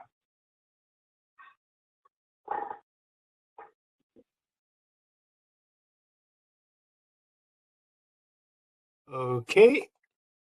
Thank you very much. I'll go ahead and unmute our next caller. Oh, hold on. Yes. I just unmuted the next caller. Yes. Okay. This is Winship Hillier. Thank you, Mr. Clerk. And I'm timing myself, so I don't need a warning. Yeah, actually, with regard to the Ethics Commission, I don't think I have to agree with Mr. Sullivan. They don't take complaints against the task force because the task force is not listed as one of the commissions over which they have jurisdiction in Charter Section 15.105 A and B, as I said in my complaint. And by the way, Mr. Sullivan has placed a complaint against the committee of the commission, and I am the author of a complaint against a committee of the task force, and I'm the author of a complaint against the task force itself. And the file number is 22140. So if you're interested, you can request a copy from Ms. Leger. But the city charter is what controls here. It's passed by the voters. The voters are the sovereign power in any democracy, and it overrides anything contrary in 67.35B or whatever. the Board of Supervisors cannot override the will of the voters. Not even the state legislature can override the will of the voters of San Francisco when those two conflict. So the charter even supervenes over state law. That's not an issue here. That's just some interesting trivia. I think it's fascinating. I'm totally happy with just an informal discussion. I think my case is so clear and obvious that I think you'll just go along with me. And if you won't, I don't know. Yeah, certainly no formal complaint procedure would be in order. I'd be happy to have an informal discussion, especially because I think it would happen a lot faster. I wouldn't have to wait 6 months for it to come up in the queue. But I will say that I think this item itself is an example of a violation of the section that I complain about. The second sentence of 67.7a, and I quote, agenda shall specify for each item of business the proposed action, or a statement that the item is for discussion only, ... end quote. Neither of the two items under number 6 contains either of those things. And so really, I think that the correct thing to do is for the chair to rule this item out of order. And even if the chair doesn't rule this item out of order, any member can raise a point of order against the continued consideration of the item. Yeah, I said I didn't need that. And the point of order should be well taken. And even if the item is approved, someone can raise a point of order under any time that it remains in force. Also, I don't think that you need to actually take action on this. It's just a matter of law. Action was taken by the voters in 1999. You don't need to put a rule in to tell yourself the same thing. Back to you, Mr. Clerk. Okay, just checking over the list and double checking. I do not see any additional hand raised at this time. Okay, thank you, Victor. We will go ahead and close public comment on this. Members, any further discussion before we go ahead and move to a vote? And I'm not seeing any hands, so Cheryl, when you're ready, please call the roll. Yep, just a second. Chair Yankee. Aye. Chair Yankee, aye. Member Wolf.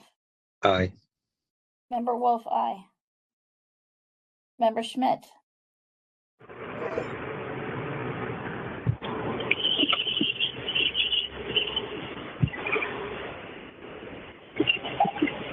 Okay. You? Chair Schmidt, Member Schmidt.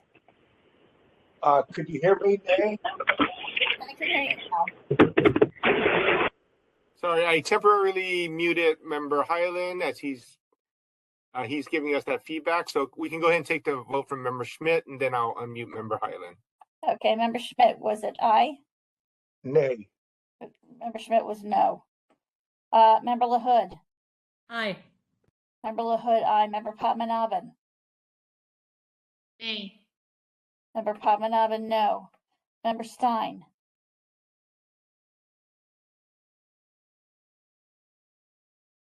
Member Stein?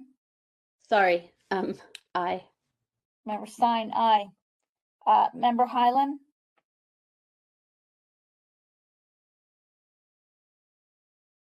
Member Highland?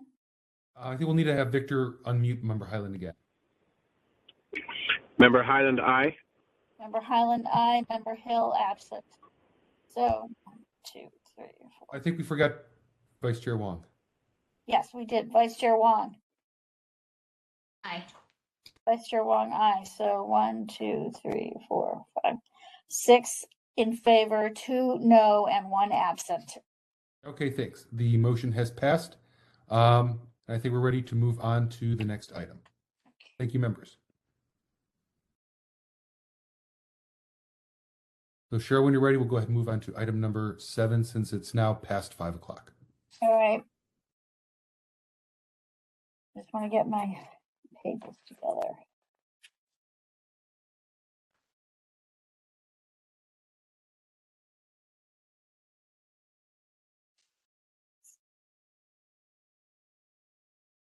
Item number 7, public comment. Members of the public may address the Sunshine Ordinance Task Force on matters that are within the task force jurisdiction, but not on today's agenda.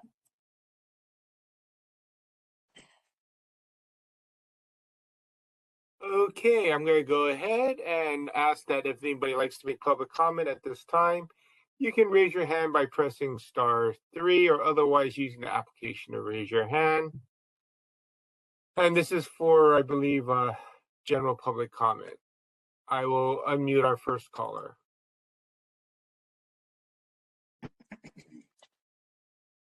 Hi, this is Winship Hillier again. I'm starting my timer. I don't need a warning. At the meeting of the Compliance and Amendments Committee on October 25th, staff for the Behavioral Health Commission agreed to cancel future regular meetings of the Commission and its committees if it became apparent that notice had not been posted 72 hours in advance of the meeting. The Commission and its committees have noticed only 5 regular meetings since this time, but they have already violated this requirement 9 times.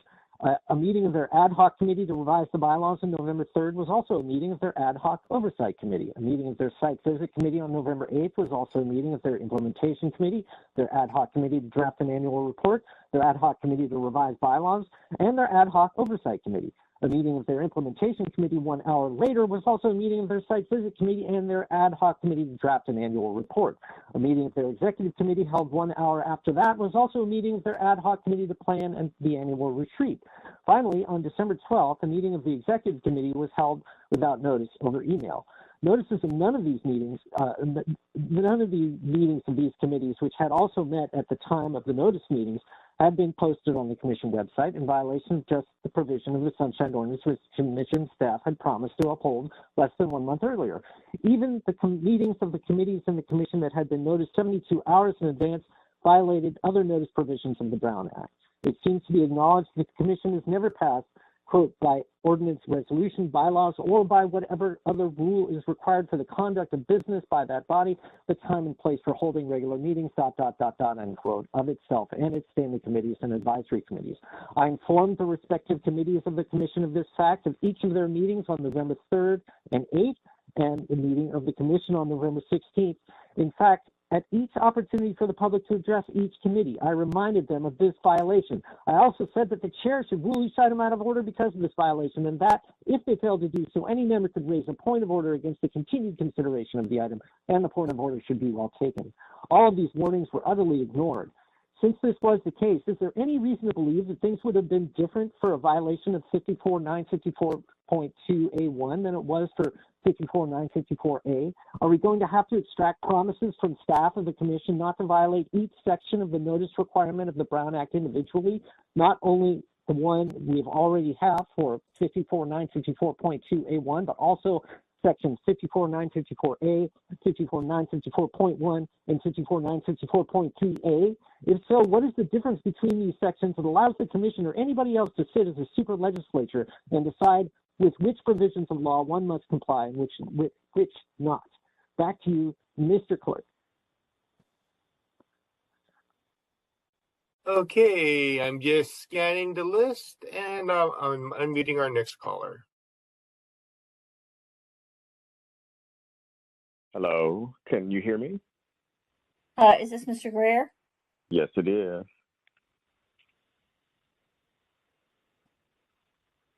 Hello? You ready to begin, sir? Can you hear me? Yes, are you ready to begin?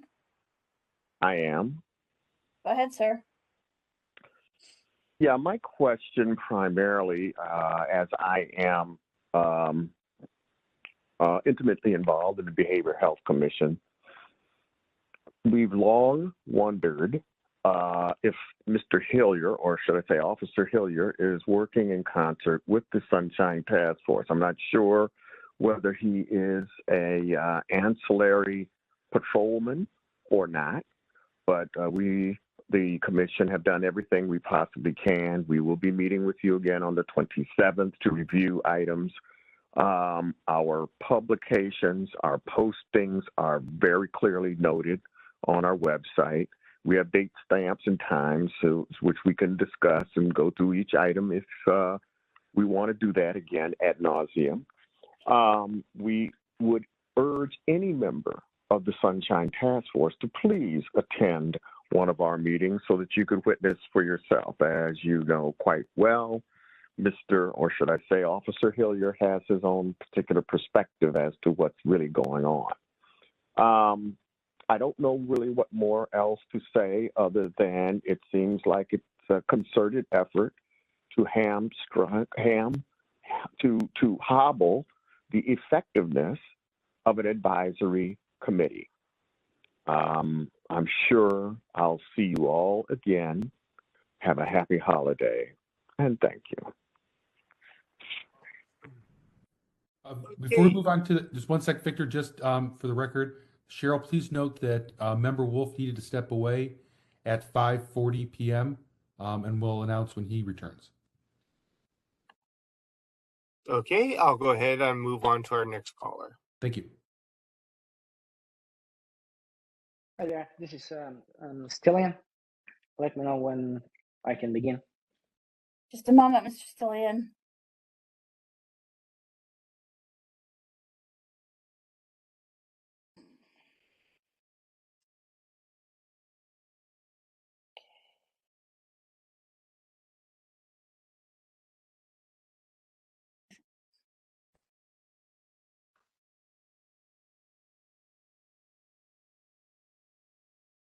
Are you ready to begin, sir?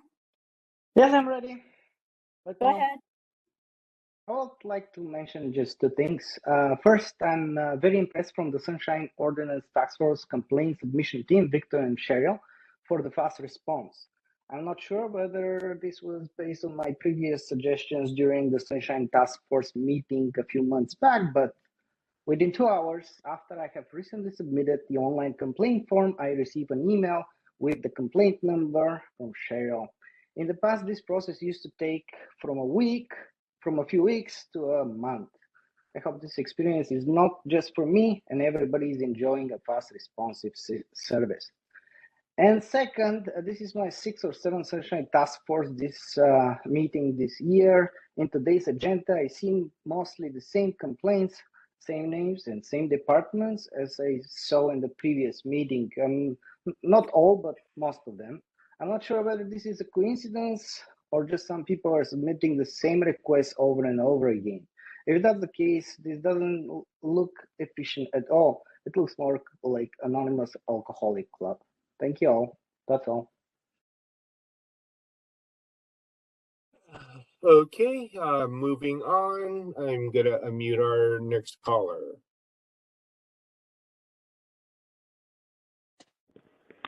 Can you hear me now? Just a moment, David.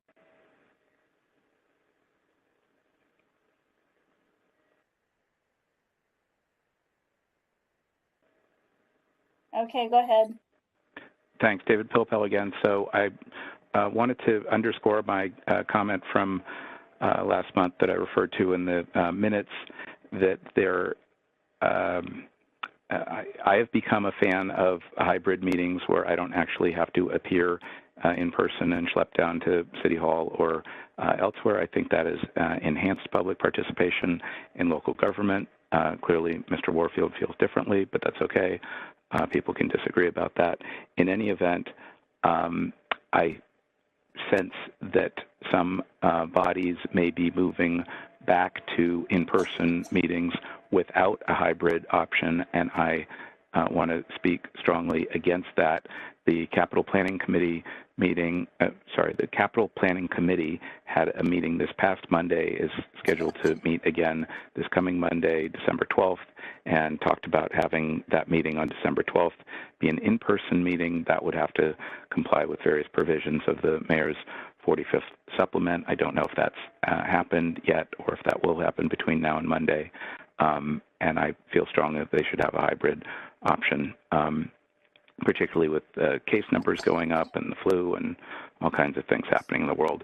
Meanwhile, the mayor's office moved to a new website. It is not easy to find the mayor's COVID declarations on there. I believe there have been no new orders since June of 2022, but it's difficult to find those supplements are particularly important to figuring out what the current lay of the land is. Next item, I have seen more instances recently of boards and commissions not responding in particular to my public comments. I don't need a response to my public comments in general, but where I pose a query about procedure or law, it's helpful to get a clarification from somebody on that. And it's, routinely no response, no acknowledgement. I don't believe there's anything in the Brown Act or the Sunshine Ordinance that prohibits bodies from a brief response so long as they don't get into lengthy dialogue on things that are not on the agenda. And it would be good for the task force to reinforce that notion. Thank you. And finally, to the previous speaker some time back who mentioned discussion and action. Discussion and action on an agenda, in my opinion, can't always anticipate contemplated actions that a policy body might make or take. And just as an example, the Planning Commission often has cases listed with an address, and that opens the Planning Commission to taking any reasonable action on the subject of that property or the application that was presented. So you can't always contemplate what action a body might take, and that's why items are often listed as discussion and action or discussion and possible action on an agenda. Thanks for listening. Okay, thank you. Moving on to our next caller. Sullivan.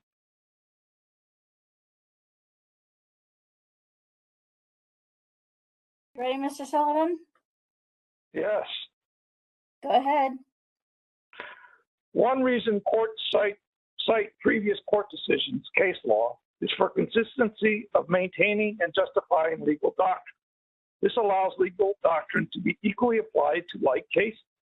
This is why, in an opinion like Epstein versus Hollywood did too, can include conclusions from International Longshoremen and Warehouse Union versus Los Angeles Export Terminal Incorporated that has nothing to do with any benefit districts. The Longshoremen's case has a private for-profit entity, Los Angeles Export Terminal Incorporated, claiming that it has no obligation to transparency, but the court found that the government had some role in why it existed, and it was serving a purpose or function for the government, and ultimately authority by the government. This private entity claim was similar to in the Epstein Benefit District formation. The bid formation entity in Epstein is a lot more similar to the Mission Dolores GBD committee than it is to an export terminal incorporated. These court opinions are jurisdiction opinions. Jurisdiction is based on definitions. They share the same definition in the Brown Act, 54952C, in deciding jurisdiction. They all come to the same conclusion on the Brown Act definition. It is this similar reasoning on this definition about jurisdiction applied to a private entity by which the rationality and consistency of legal doctrines are maintained, regardless of the names of the entity or underlying violations of the Brown Act. Jurisdiction is about definitions of what entities are included. Thank you for your time. Okay, thank you very much. I'm just going to clear the queue and ask that if I happen to miss anybody and you have not yet spoken, if you can go ahead and raise your hand at this time, it would be appreciated.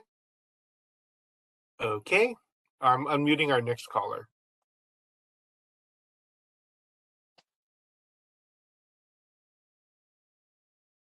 Caller, could you please state your name? Yes, this is Peter Warfield. Let me know when to start, please. You can begin.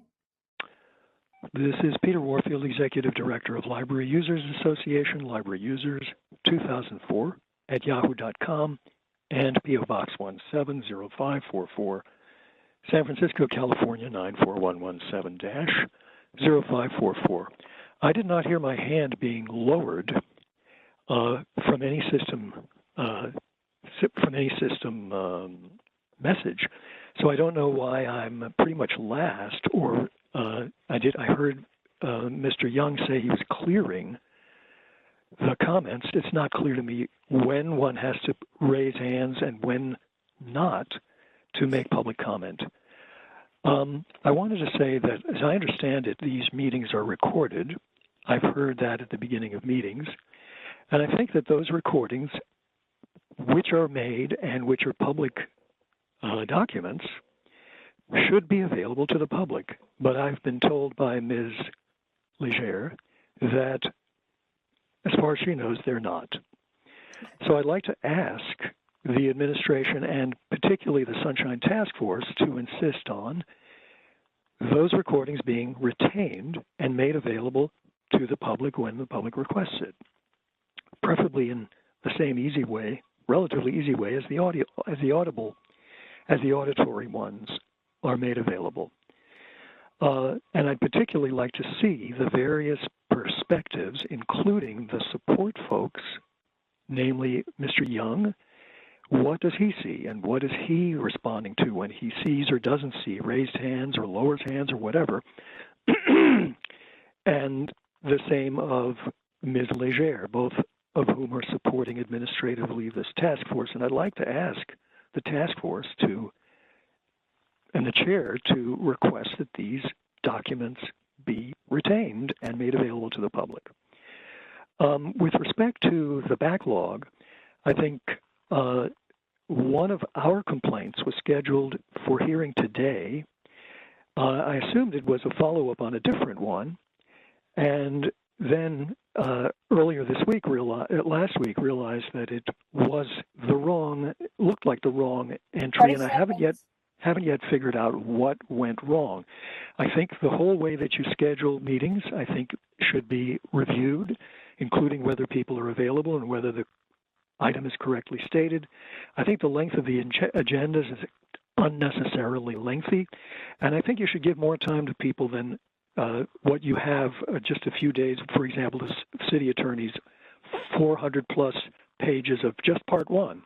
And I think that's crazy to expect people to be able reasonably to review before meetings unless you give them extra time. And many of these things are available in plenty of time. Thanks very much. Okay. I am checking the list. I do not see any additional hands raised at this time for public comment. And I'd just like to note that all audio recordings are posted online, and the link is available on our website. Thank you, Victor. So we'll go ahead and close this item since there's no other hands being raised. And Cheryl, when you're ready, let's go ahead and proceed to the next item.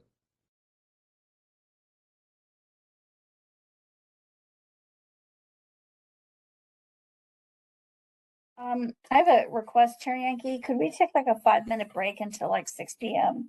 Sure, that's fine. Yep, so let's go ahead. We'll go ahead and take a break here, and we'll resume at 6:01. Thank you very much. Sure.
Cheryl, if you could let us know when you're back. Yeah, I'll be there in a second. Okay. My sweater. No problem. Is everybody back? I think we're all returning here. And Cheryl, feel free if you need a break in the future, just like you did, just let me know. We only got 4 cases and then 1 administrative item to discuss. So maybe after item 9. Okay, yeah, maybe we'll just call it when you're ready. We don't need to set a timeline on it. So if you want to do, are we ready to get started? I think so. So Cheryl, if you make do a roll call here to make sure we have everyone back. Okay.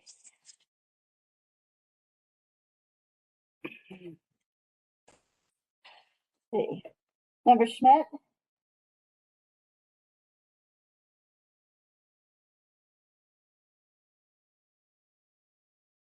Okay, I have 6:03 p.m.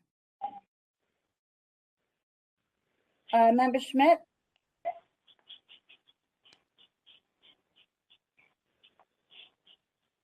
All right, we'll move on.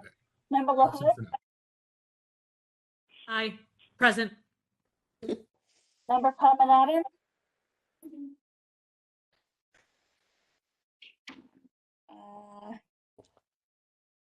Member Padmanabhan? Present. Okay. Vice Chair Wong? Present. Member Stein? Present. Chair Yankee? Present. Member Highland? Present. And Member Hill is absent, and Member Wolf has not returned. I do not see him, so Okay. absent there too. Okay. Okay, so we have 1, 2, 3, 4, 5. We have 7, so we have quorum. We have 7. Yes, we have 7 at this time. Who's?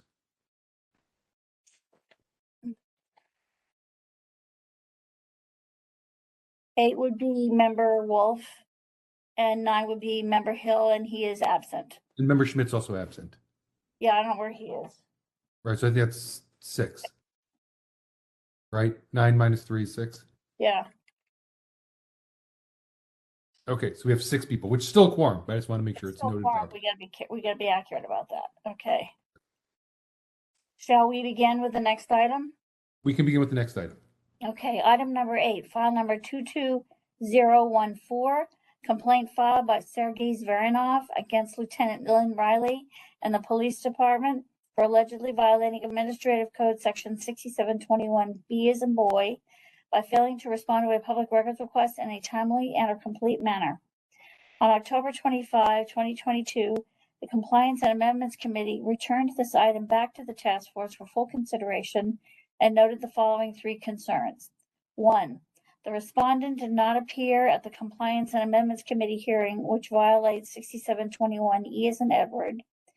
2, the police department, in their supplemental response dated September 13, 2022, narrows the scope of the records request instead of performing a broader search for records. And 3, the police department stated that they were able to locate responsive information instead of providing responsive documents, and referred the petitioner to the Department of Emergency Management to obtain those responsive records, and suggested that the task force consider enforcement mechanisms for full compliance. I can speak with regard to Lieutenant Riley not being present. She was transferred to another department. The new person who handles records requests is Lieutenant William Toomey. I just heard from him this week. Okay, thank you, Cheryl. And then let's at 6:06, please note Member Schmidt is being present. 6:06. Okay, I'm going to go ahead and unmute the participants at this time. If you are a representative on this matter, if you can go ahead and raise your hand at this time, it would be appreciated. There you go. Mr. Warfield, I see your hand is raised. I don't think you're a participant in this matter.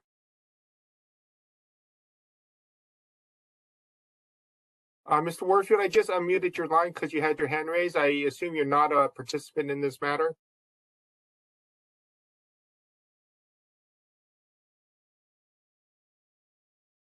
I'm not getting a response to that question, so I'll go ahead and keep that line muted at this time. I'm not sure. My name is Sergey Severov. I'm not sure how to raise the hand, but I sent you a message. I unmuted you. You're okay. I did unmute another user. That would be possibly myself, Lieutenant Toomey. Yes, got you. You are unmuted Thank you. And able to speak on this matter. Mr. Young, I have a question to the chair. Chair Yankee, do you want to allow 3 minutes or 5 minutes for speaking time? We'll do 5 for this. I'll explain in a moment, but before I get to that, let's just hear a summary of what occurred from the compliance chair, Member LaHood.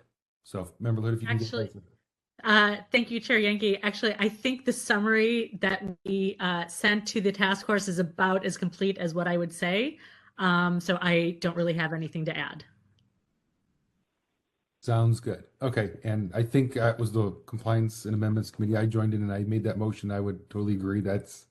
I think we did a good job summarizing it. So the way this is a work, this is a referral back for possible enforcement purposes. This is not the initial complaint. I will allow 5 minutes for each side, but we're not going to have rebuttals and all that. So it'll be 5 minutes for each side, and then we're going to jump right into our deliberations and or questions if there happens to be any. So that's the way it'll work. So we'll start with Mr. Severinov for 5 minutes, then we'll have Lieutenant Toomey have 5 minutes, and then we'll discuss. So Cheryl, when you're ready, please let Mr. Severinov know when he can begin. Mr. Severinov, are you ready to begin speaking? Yes. Go ahead, sir. Okay. My complaint is based on section 6721B and 6721C of the Sunshine Ordinance. On the substance of the matter, SFPD has continuously refused since February 2022 and continued to refuse to disclose records that I'm entitled to under the Sunshine Ordinance and under the California Public Records Act. They also refuse to do a search of multiple police databases, and especially they have refused to do a search of email systems. And they have also refused to provide in a written statement the existence and quantity, form, and nature of records relating to my records for request. And I have requested such written statement from SFPD on February 28, 2022, based on section 6721C. They also have refused to disclose responsive records, video records, which they admit they have a custody of. So in the time between their committee hearing on the 25th of September and today, I have received about 50 emails from San Francisco Police Department, which I have included in the packet. Of them, only 3 have contained responsive records, which were incident reports. Now, the rest were promises of such incident reports, promises of other records, and answers to frequently asked questions explaining why they're delaying, which have no really significance now that they have delayed their release of records by about 11 months. Furthermore, on December 2nd, 2022, they have one day after the deadline for submission of materials to this hearing, they sent me an incident report 170104900, which says, I quote in verbatim, "At this point, we turned on our body-worn cameras." This is the police officers reporting, and they have not provided their records, yet they understand that they are doing this. So now let me tell you the reason why SFPD refuses to disclose records.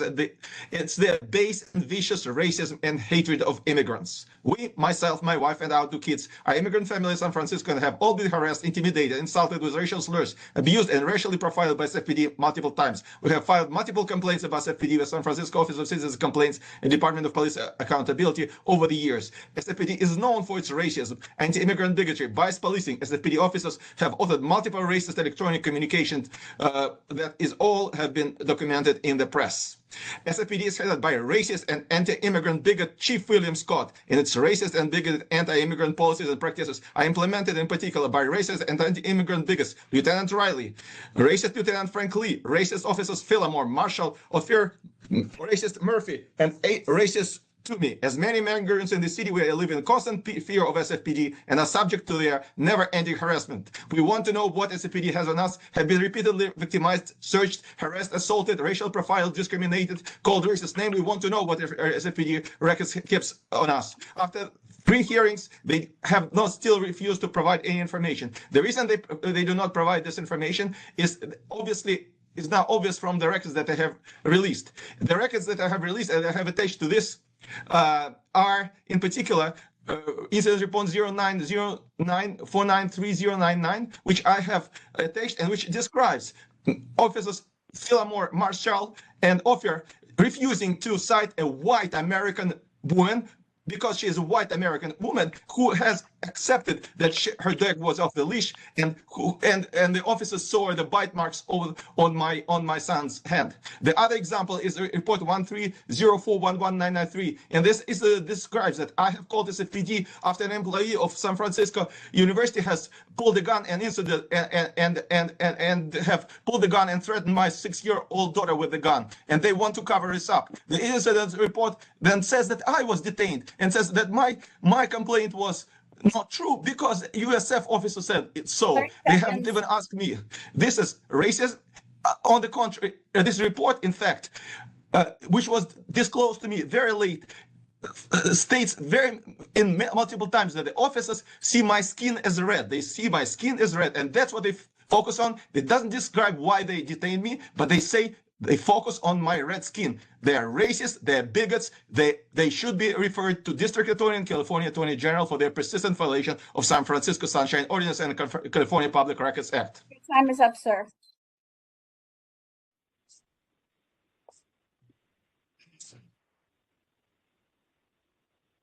Okay, thank you. We'll go ahead and move to Lieutenant Toomey, who will have 5 minutes as well. So show when you're ready. Lieutenant Toomey, you ready to begin speaking? I am. Go ahead, sir. Thank you. Good evening, members of the task force. In response to the items, first of all, that the respondent did not appear at the Compliance Amendment Committee, as mentioned by Cheryl. Thank you. Lieutenant Lynn Riley actually separated from the City and County of San Francisco employment on September 24th, 2022, rather abruptly. I was then placed into the position that she had, and it came to our attention based on reading the agenda for this meeting. We came to our attention that we had not been advised as a department of anything that was going on with regards to the Sunshine Ordinance Task Force, because communication was still being presented to Lieutenant Riley and her email, and unfortunately she was no longer with the department, thus not checking her email. So I apologize.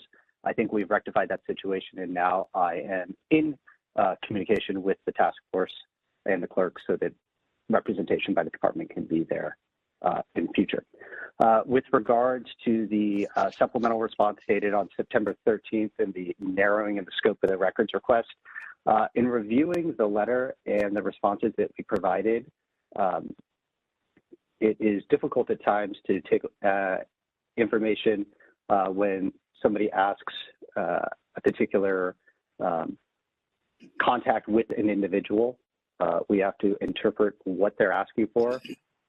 So we try to do an interpretation of any documents that we would use to document contact. Many of those are police reports.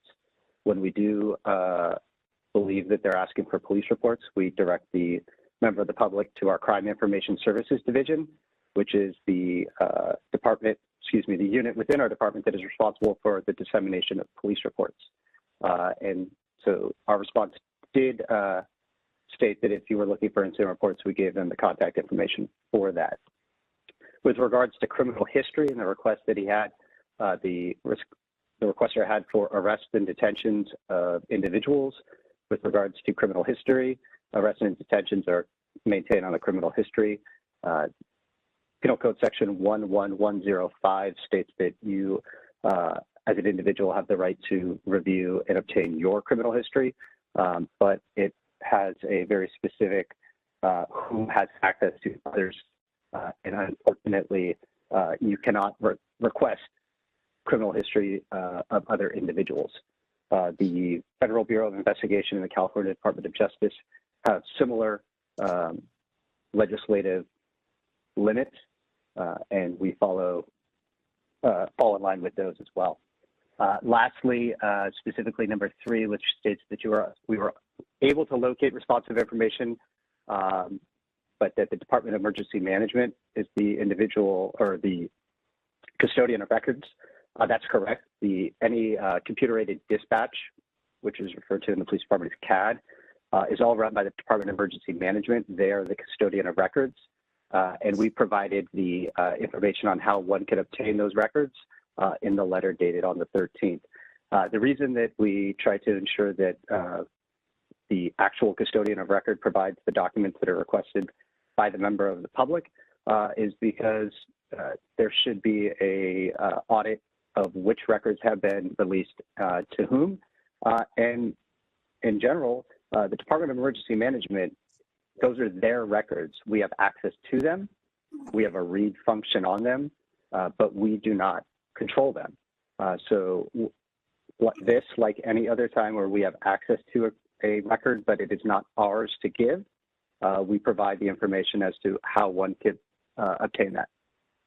With that, I'd like to answer any questions. Again, my first time being with the task force, I thank you. So I'm not necessarily sure of the procedures for it, but I'd be happy to answer any of the questions that you folks might have.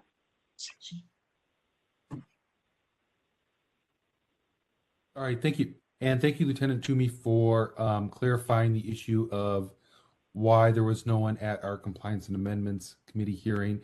I'm glad we got that sorted out, and I appreciate you coming to this meeting so that we can work through these issues. So at this point, I'll go ahead and open up to the members if you have questions or thoughts on how we should proceed. Member LaHood. Yes, I have 2 questions for Lieutenant Toomey.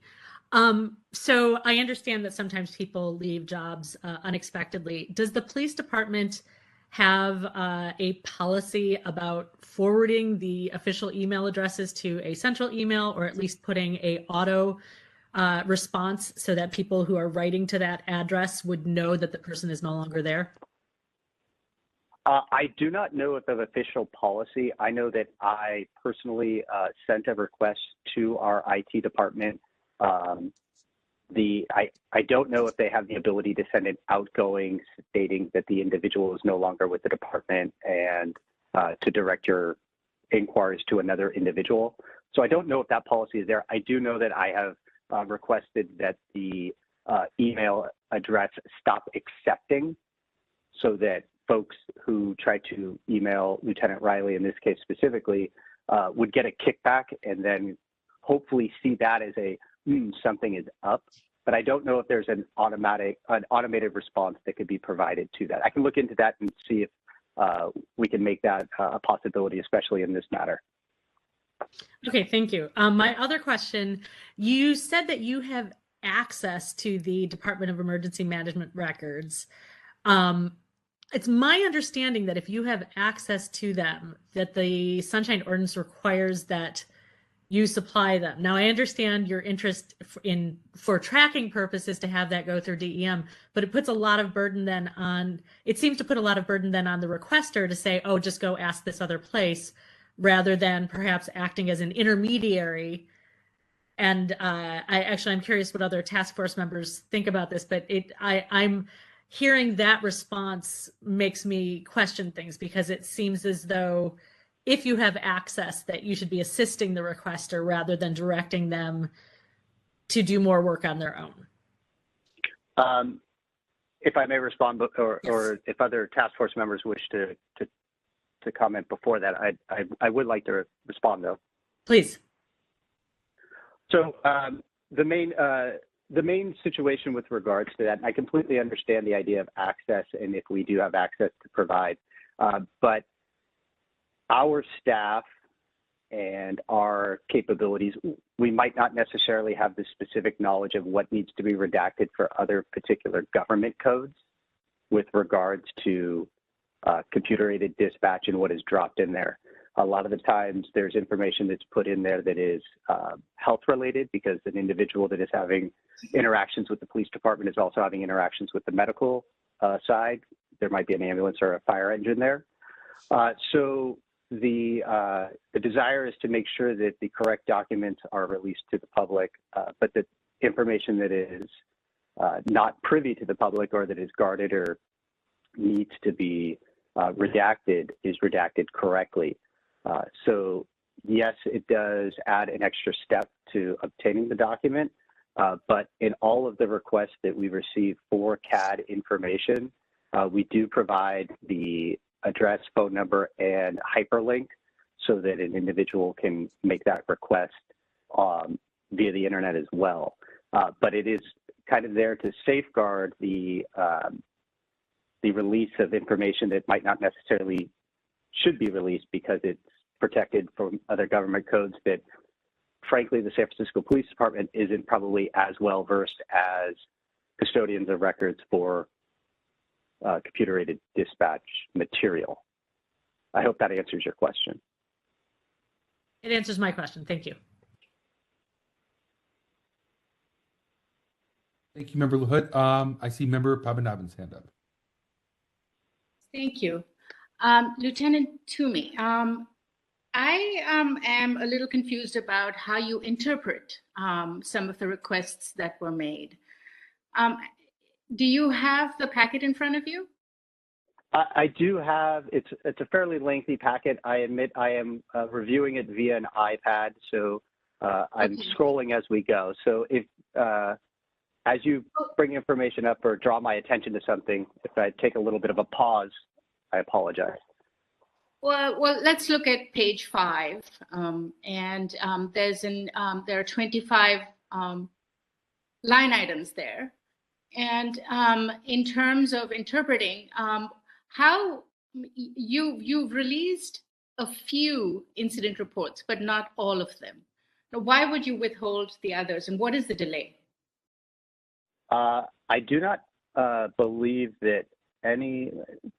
Pardon me 1 second here. Looking at page 5.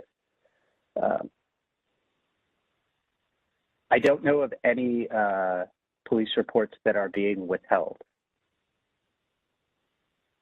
So I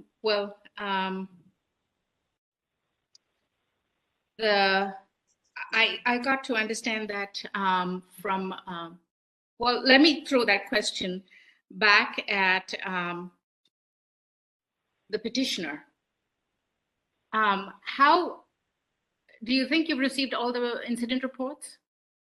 No, and actually SFPD, the racist SFPD, even the racist SFPD headed by the racist Scott and represented by racist Toomey have accepted that they haven't released everything. They have sent me since September 22nd, which is after the committee hearing at the beginning of September. They have now sent me 49 emails.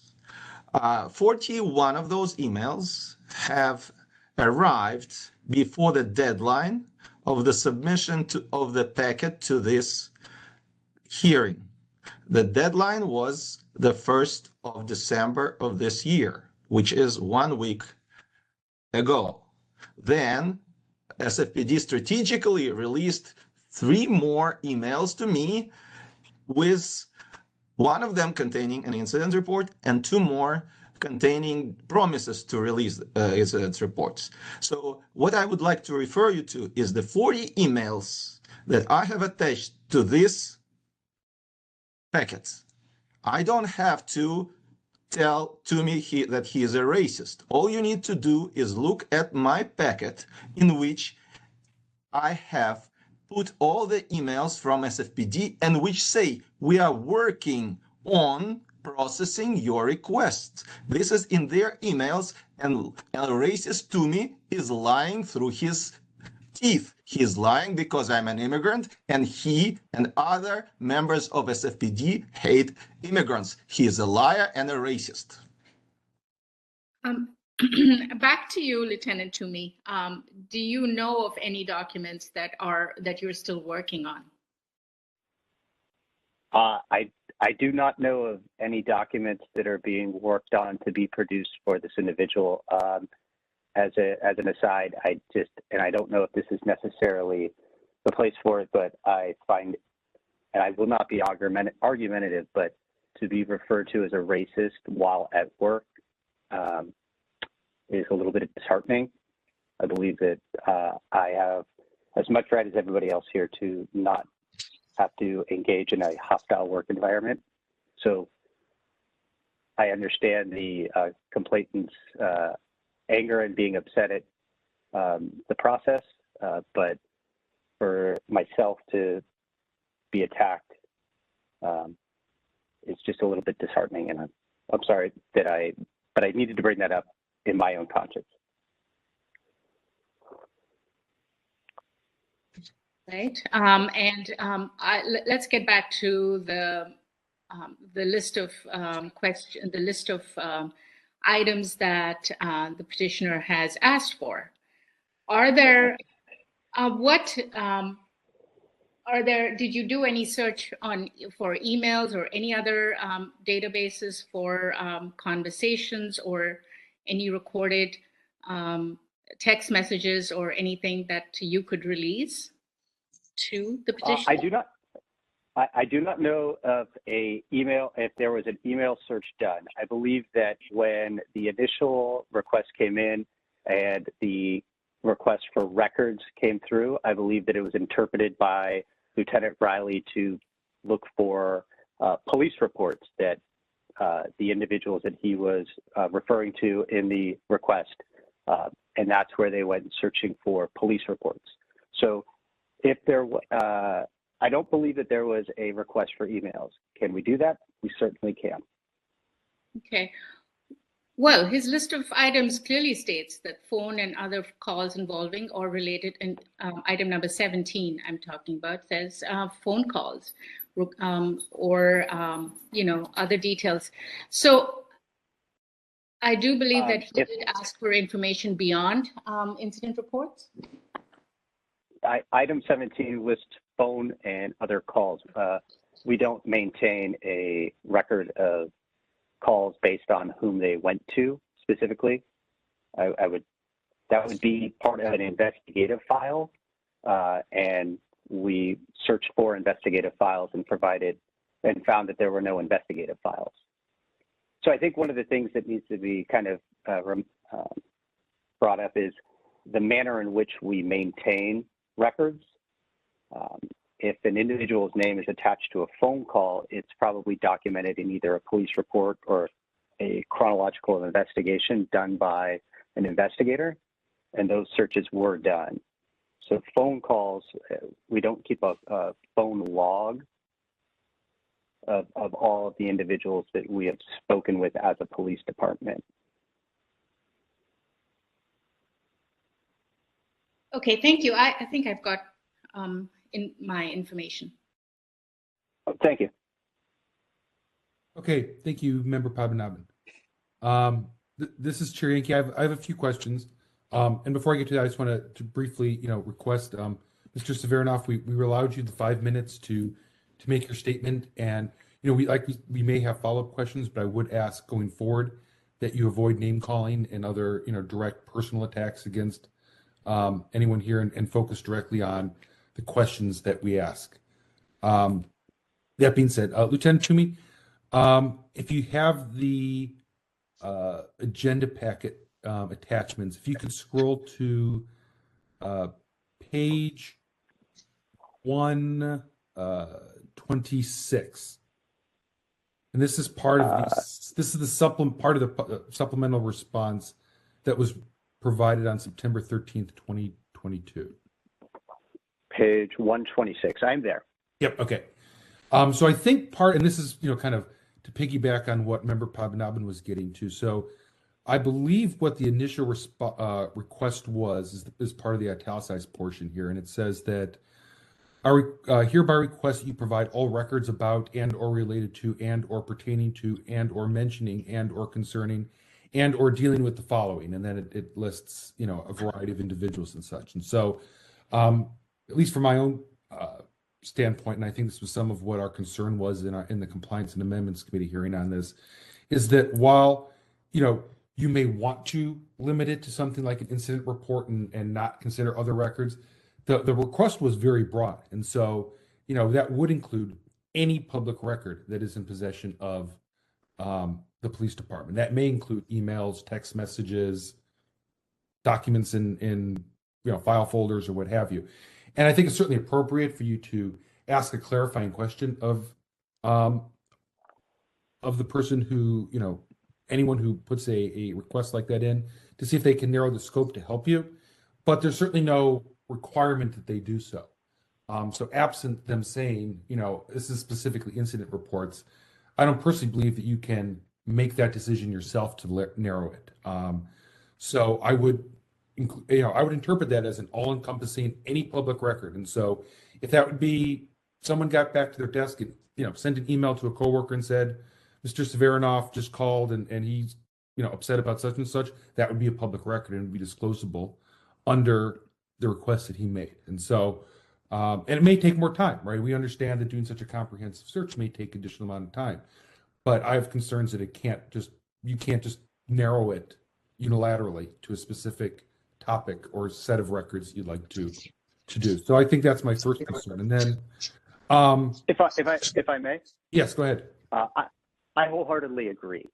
I believe that's why the verbiage has been used in the past is that we interpret your request as, and then if we do, and I know that in my short time in the position that I'm currently in, if we get a response back that says, thank you for those, but actually I want this as well, that we make the effort to provide the information that is requested. But I think that is the reason why we do make the statement of we infer that your request is for records. So I understand. I hope that, Lieutenant Toomey, I think part of the concern is that this was, initially heard by the full task force, and I respect the fact that you weren't present for that, and I believe at that first time we heard this, Mr. Severinoff made it very clear that he was looking for any and all records, just as he stated, and then to see the supplemental response again narrow it down, I think is what we found concerning.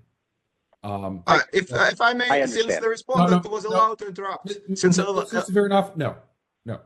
If the respondent was allowed to interrupt, and you're not allowing me to do this, if we have questions for you, we'll direct them to you. He just interrupted you, and you allowed him to talk. Mr. Severinoff, please. You have allowed him to talk. Mr. Severinoff, we'll have to mute you if you continue to interrupt. Please. Okay. This is biased and racist meeting. This is biased and racist meeting. Mr. Severinoff, next time we're going to have to mute you, please. Do not interrupt the meeting. Okay, so Lieutenant Toomey. So I think that is the concern that we had, is that after we went through this the first time, that it was not a full and comprehensive search of all records, right? So I think that's something that, Mr. Severinoff's made clear that he wants, and that, we want to have happen, right? That all records are searched for and provided to him regarding that. So it can't just be incident reports. It needs to be any records, any public records in the possession of your department. And then to get to what Member LaHood was talking about, and I'm not sure this is a question as much of, my opinion, so I'll share it here. I'm going to look at Admin Code 6721C.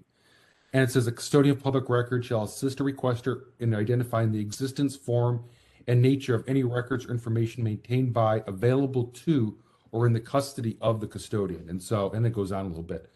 And so the fact that it says available to would seem to suggest that if those records are available to you and the supplemental response that you provided, indicates they are available to you, that I would see personally an obligation for you to provide them. And it might mean coordinating with someone from Department of Emergency Management to see how to properly redact them. And that's, I understand that, but I don't think you can unilaterally just say you have to go to DEM and place that work on the individual requesting them to make a supplemental request to a different agency. So I think it's pretty clear, at least to me, that those are available to you and would be required to be turned over. And maybe Why is he allowed to interrupt? Why is he allowed to interrupt? It's just enough. This will be the final one. I one. have an inquiry.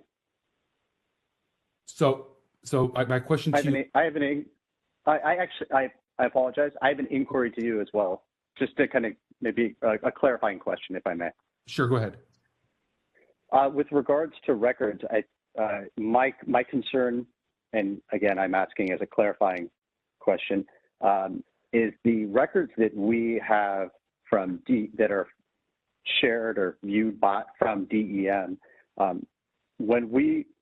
they're not certified by us, and when we produce them, they're not considered certified copies. That would be my only concern. Is I know that, and coming from my other experiences as a police officer and my other responsibilities that I had, the court system specifically is one I remember, that they would request certified copies of CAD dispatches. The district attorneys and the public defenders and the defense attorneys would ask for certified copies so that they could be known to be genuine.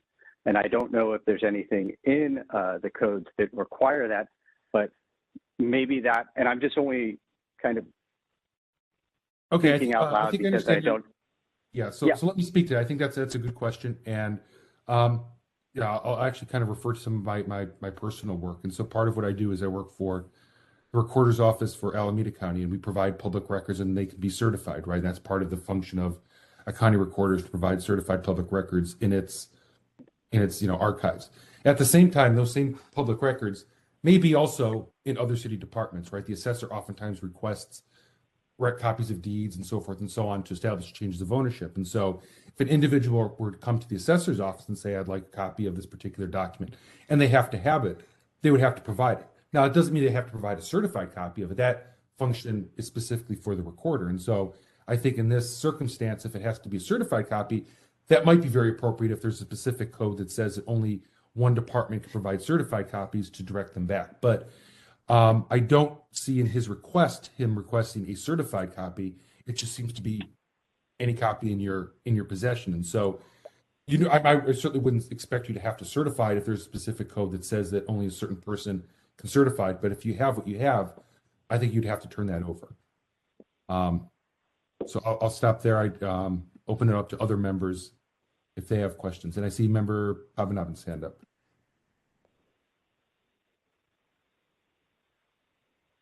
Sorry, it was from before.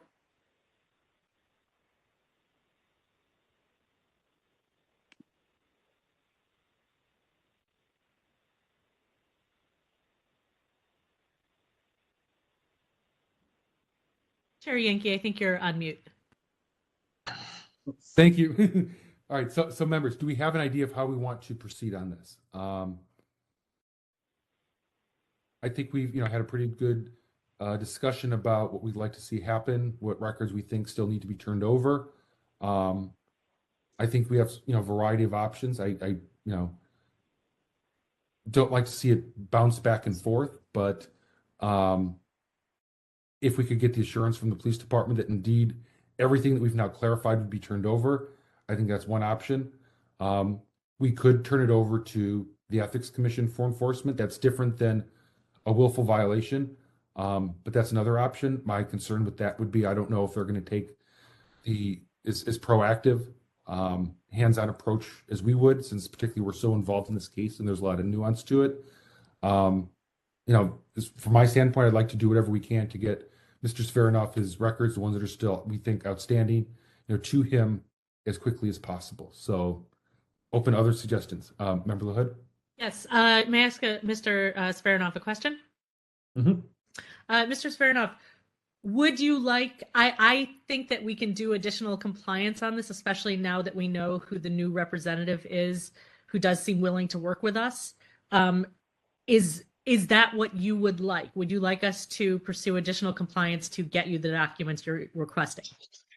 I certainly would like to have an additional hearing, and not just by the compliance committee. I would respectfully ask this committee, the whole committee, to refer this matter to their Attorney General of California, to the state Attorney General and the district attorney, because this is all willful violation. What is being said here is just have to be put into perspective, is that for 9 months, the SFPD have been obfuscating, have been stonewalling, and have been refusing to release the records. And this is the matter that Mr. Toomey has now brought to this committee, saying that he only interpreted this my request to include their incident reports.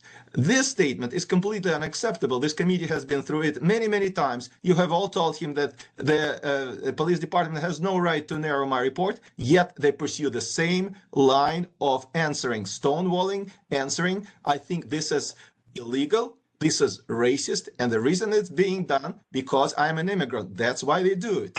And I think this is something that should be referred to the district attorney, to the state of California, the California Attorney General, and I would respectfully ask you to take this matter. And I think that personally, the chief of police, Scott, should be referred to the ethics committee in the San Francisco. This is what you, in your competence, to refer the chief to the ethics committee. This statement that Lieutenant Riley was relieved of her responsibilities and therefore nobody has heard about, this is completely laughable. The chief of police is responsible for those matters. That's his personal responsibility, and he should be taken to account for this. And lastly, what I want to tell you is that their reports that they sent to me, incident reports, they again indicate, as I already said, they again indicate that they have custody of video records. The police officers in the incident report that they have released to me say,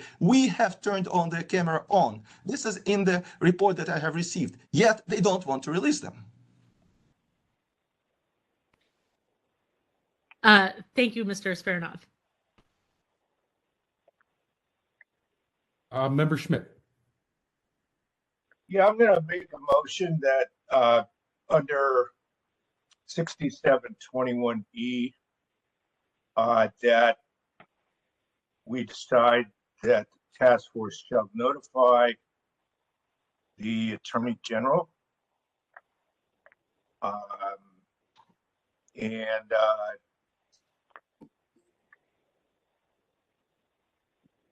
I guess that's it. Yeah, that's my motion. I'm sorry, Member Schmidt, you said under which section? 67.21E, which actually says that the task force shall notify, so I'm not sure if we can really not do so under the law. Okay, so moved by Member Schmidt to refer the matter to the Attorney General under 6721E. Is there a second for that motion?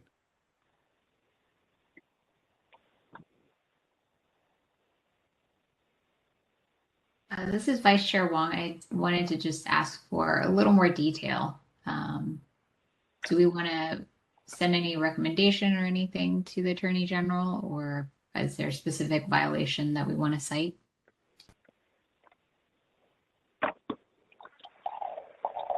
Well, I'm open to clarification language.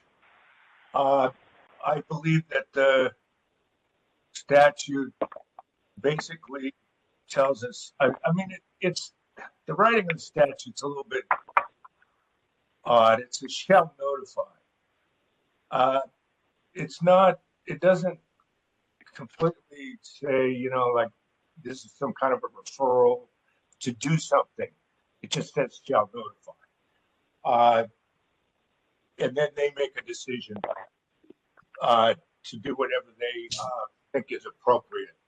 So I guess in terms of clarification, I would say that the motion be that the task force notify the Attorney General of the continued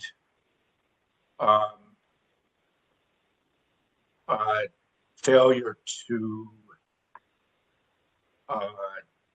respond adequately per the prior order.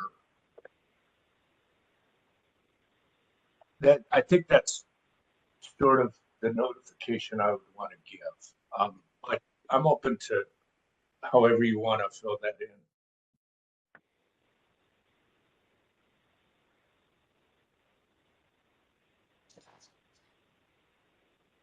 I would just note that if we're going to refer this to a separate, department or entity such as the Attorney General or anywhere else, we need to have instructions for either A, who's going to do it, if it's going to be some task force member who writes a report, or it's going to just be a more general statement that's included in our motion that the administrator could forward on, which would probably be, the faster way to do it.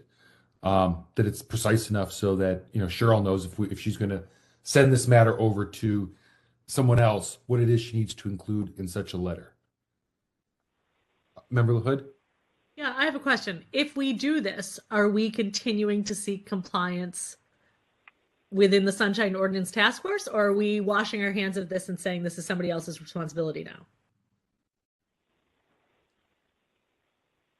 That I don't know.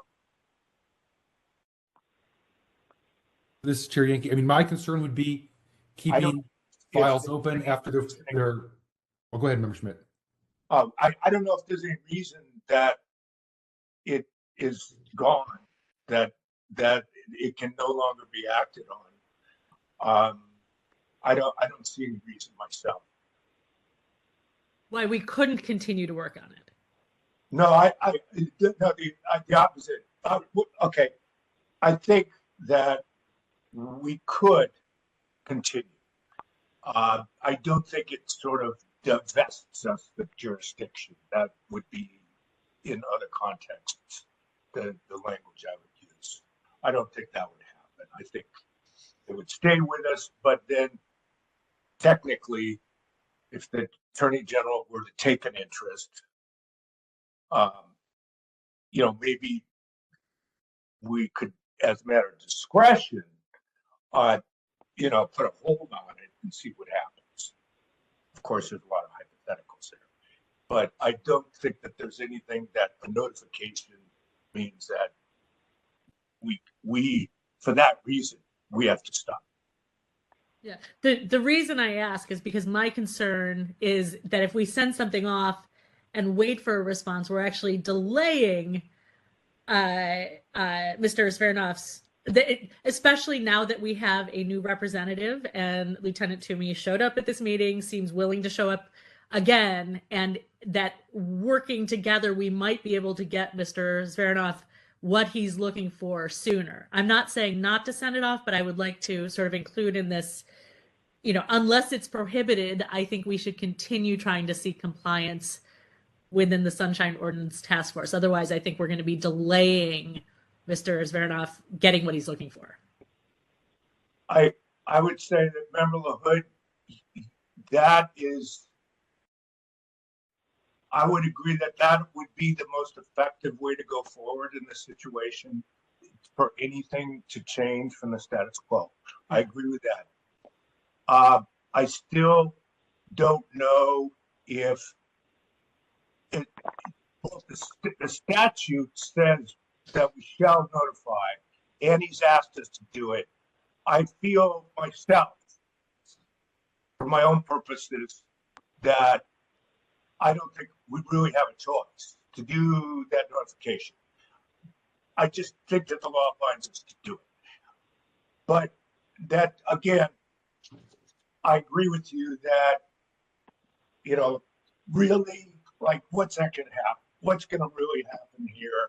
And isn't the actual effectiveness that could happen here going to just be through the compliance committee. I agree. This is Chair Yankee. I'm going to weigh in on this too a little bit. I think it's an important distinction that Member Schmidt made before. The notifying versus referring. I think notifying is basically saying, just so you know, this is going on, right?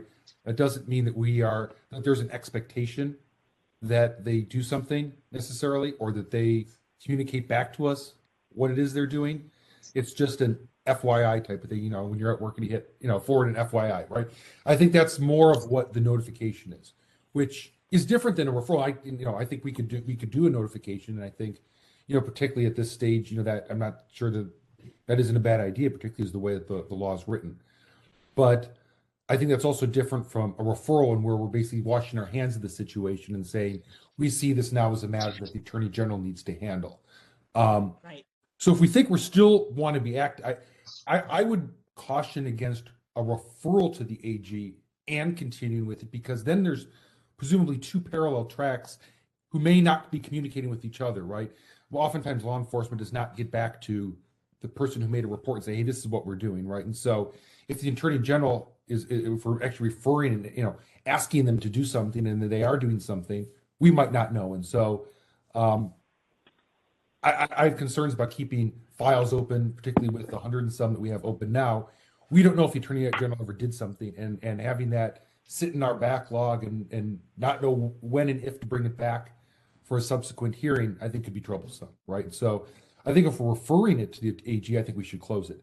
If we're just notifying them of it, which is the letter of the law, I think it makes sense to continue potentially our own compliance track as well. Those are just my thoughts on it.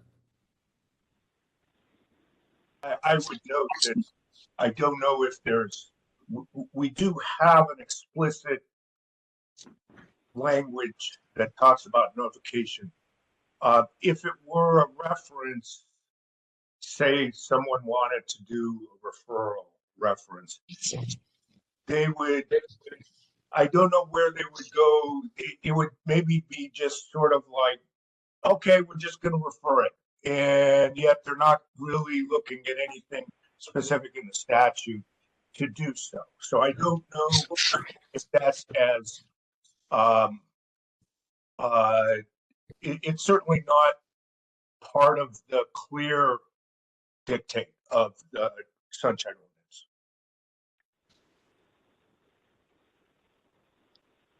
Ordinance. Member Highland. Yeah, Member Highland here. Did Member Schmidt make a motion? Yeah. Make a motion, but it was not seconded. And it was not seconded. Okay. All right. I think, unless we find a second, we should perhaps curtail this discussion. Yeah, if it's not seconded, I'll withdraw. So that's fine. This is Member Stein. I will second it. Okay. So as it stands right now, the motion was, I believe, moved by Member Schmidt to notify the Attorney General. And was there additional? Yeah, there was. It was to notify the Attorney General of the continued failure to respond adequately to a Sunshine Ordinance Task Force order. Thank you. Well stated. Better than what I did. No, it was. I took my notes. I did too. Task Force prior order. Sure.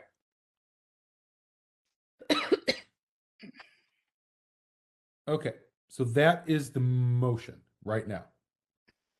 Mm-hmm. So this is for public comment. Do we have further discussion now that we have a live and seconded motion before we move to public comment? I don't see any. Okay, I do see. If anyone could lower their hands if it's raised, just so I know. I still see Member Schmidt, Member Hood, and Member Highland up. I'm lowering my hand, but since we had the discussion that this would not, that a notifying would not preclude additional compliance work, I have no problem with this motion. Okay. Okay, so no hands up, so let's go ahead and move to public comment on this. Yes, if anyone would like to make public comment on this matter, you can go ahead and raise your hand at this time. You can press *3 or otherwise use the application to raise your hand. I will unmute our first caller.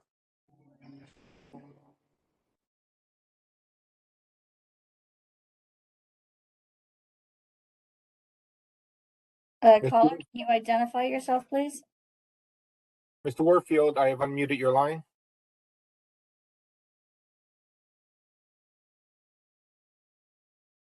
We're not getting a response from this caller. We'll come back to him. I'll go ahead and call our next speaker.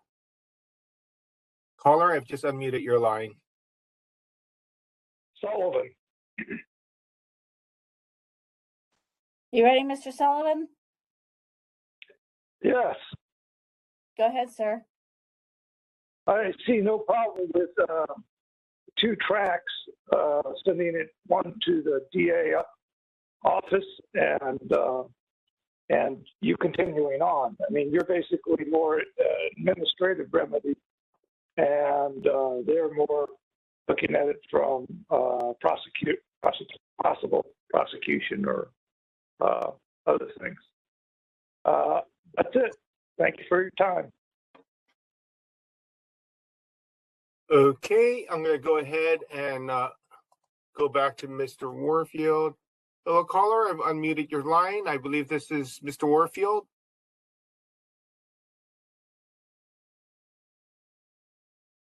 Mr. Warfield, will you please identify yourself? Okay, we're not getting a response. They may be away from the line at this time. Mr. Young, are there other public commenters? That completes their caller list. Okay. Okay, thank you, Victor. Ready for a vote, Chair Yankee? No, hang on one sec. So we'll go ahead and close public comment. So I just want to make sure that it's clear, Cheryl, to you. This will be a notification if it passes to the Attorney General. So, do you want me to read what I have? Yes, go ahead and read it. Moved by Member Schmidt, seconded by Member Stein, that under 6721E as in Edward, which states that as the task force shall notify the Attorney General of the continued failure to respond adequately to a Sunshine Task Force prior order. Okay, so Cheryl, my question to you would be, does that provide you with enough information to take the administrative action to notify the Attorney General? It should. Okay. Today's discussion is pretty clear. Okay, We're going to do 2 things. We're going to notify the AG of what Mr. Zveranov has been experiencing. We'll give him a copy of the order of determination, and the task force will continue its investigation into what Lieutenant Toomey has produced, and will continue to be produced. Okay, so I think we're good. Did I get it right? Yep. Any further discussion, members? Not seeing any hands. Okay, so let's go ahead and move to a vote. Okay, just a second.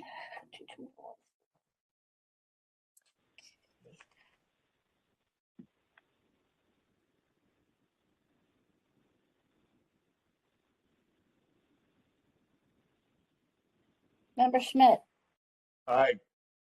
Member Schmidt, aye. Member Stein. Aye. Member Stein, aye. Member LaHood. Aye. Member LaHood, aye. Member Padmanabhan. Aye. Member Padmanabhan, aye.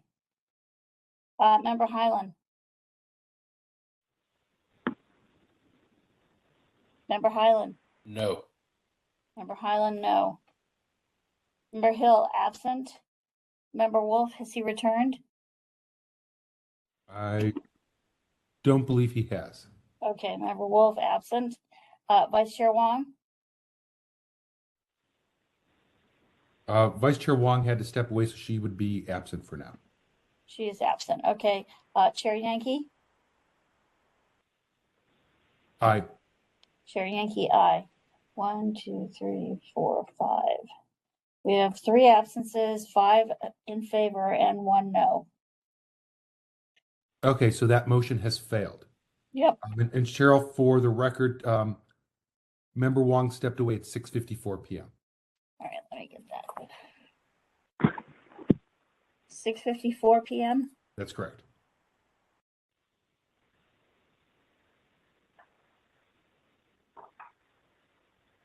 Okay, just to make sure that we don't leave this hanging, I'm going to try a different motion. I'm going to move that we continue this matter to the call of the chair of the Compliance and Amendments Committee for future monitoring. I'll second that motion, Member Hyland. Okay, so moved by Chair Yankee, seconded by Member Hyland. Second by Matt, to continue the matter to the call of the chair to the Compliance and Amendments Committee. Of the Compliance and Amendments Committee for future monitoring.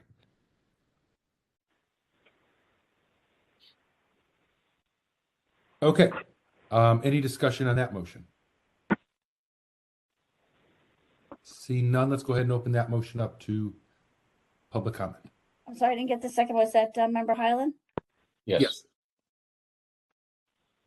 Chair Yankee, this is Victor Young. I just wanted to clarify the motion in that, in essence, you are referring this matter to Compliance and Amendments for their continuing monitoring. Correct. We're keeping the file open and having it scheduled for a future Compliance and Amendments hearing. Yes. So in essence, it's being referred to Compliance and Amendments. Yes. Thank you. Are there any members of the public who would like to make public comment on this matter? At this time, you can raise your hand by hitting *3 or otherwise indicating that you would like to make public comment through the application. I will unmute the caller I have in line. And before the caller begins, 7:01, please note that Vice Chair Wong has returned. Okay, sorry about that. Go ahead when you're ready. Yeah, good evening. This is Liza Morawski. I'm just curious of why a vote is not going to be taken again when Commissioner or Chair Wong returned. Why wouldn't you take a revote on that last motion?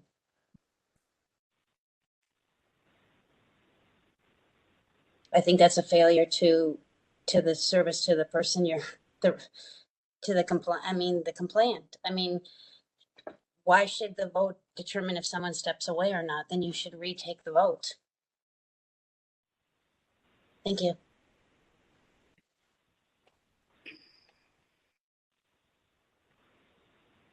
Okay, I'm going to go ahead and bring on our next caller who has just been unmuted.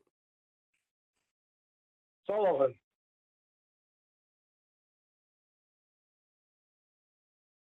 Mr. Sullivan, are you ready? Yes. Go ahead, sir.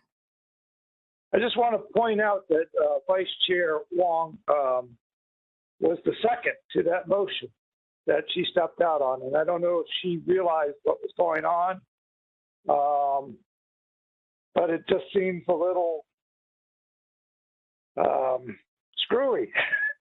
Plus, I would say that whenever, either way, whether you vote in the affirmative or the negative, it's a substantive vote. So here you have minority ruling over the majority, and you have, what is it, 3 or 4 votes that are no votes already against the motion and the petitioner, and so that just goes against the California Constitution. That you should be broadly in favor of the rights of the petitioner or open government. All right, thank you for your time. Okay, just going through the list. I do not see any additional public commenters at this time. Okay, this is Vice Chair Wong. I just wanted to comment and apologize for stepping out. I had a work emergency pop up, but also I just wanted to clarify I was not the seconder of that motion. So yeah, that last motion was the one that failed, was moved by Member Schmidt, seconded by Member Stein. Okay, public comment is closed now with no additional hands. I think we're ready for a vote on this motion. So Cheryl, you're ready.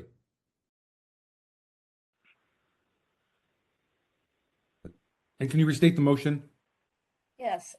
Moved by Chair Yankee, seconded by Member Hyland, to continue matters to the call of the chair of the Compliance and Amendments Committee for future monitoring. Okay, thanks. Okay, hang on a second.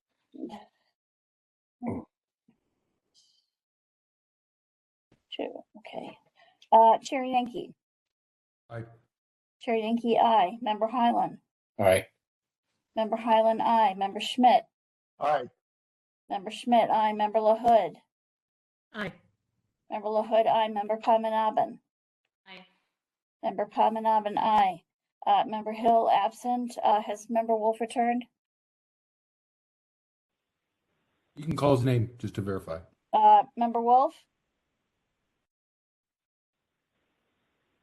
I guess he has not returned.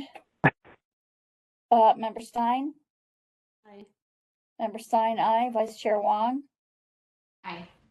Vice Chair Wong, aye. 1, 2, 3, 4, 5, 6, 7. 7 in favor and 2 absences. Okay, thank you, Cheryl. So that motion has passed. Before we move on, any additional motions?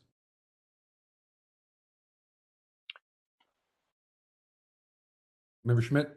I'm not going to make the same motion because I don't think that would be within the rules. The motion failed at the time it was made, so I'm not going to do it. I'm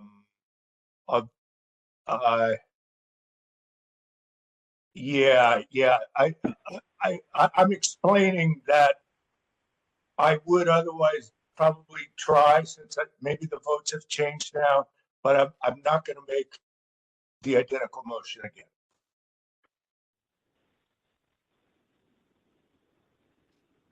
Okay, any other motions? Last call. I don't see any, so we'll go ahead and move on to the next file. Thank you, everyone, for showing up for this hearing. Okay, just a second, Chair Yankee.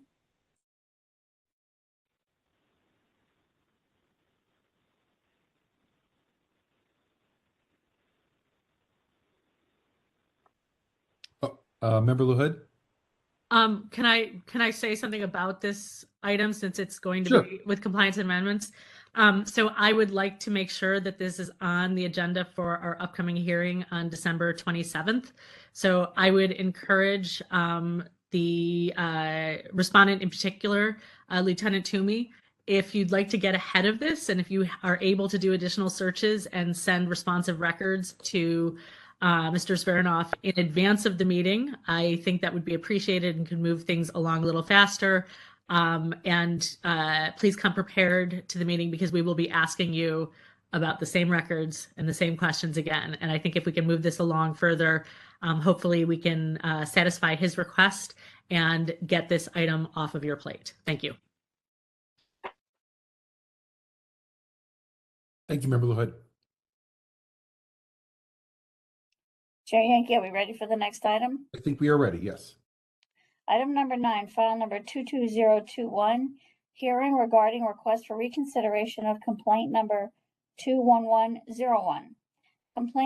Complaint filed by Liza Morosky against the Department of Public Health for allegedly violating Administrative Code sections 6715 and 6721 by failing to provide meeting minutes upon request and failing to respond to a public records request in a timely and or complete manner.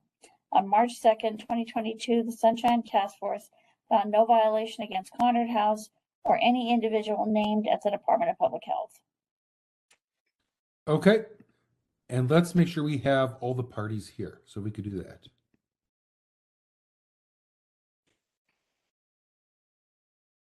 I will unmute the people who have their hand raised to see if they are participant at today's meeting.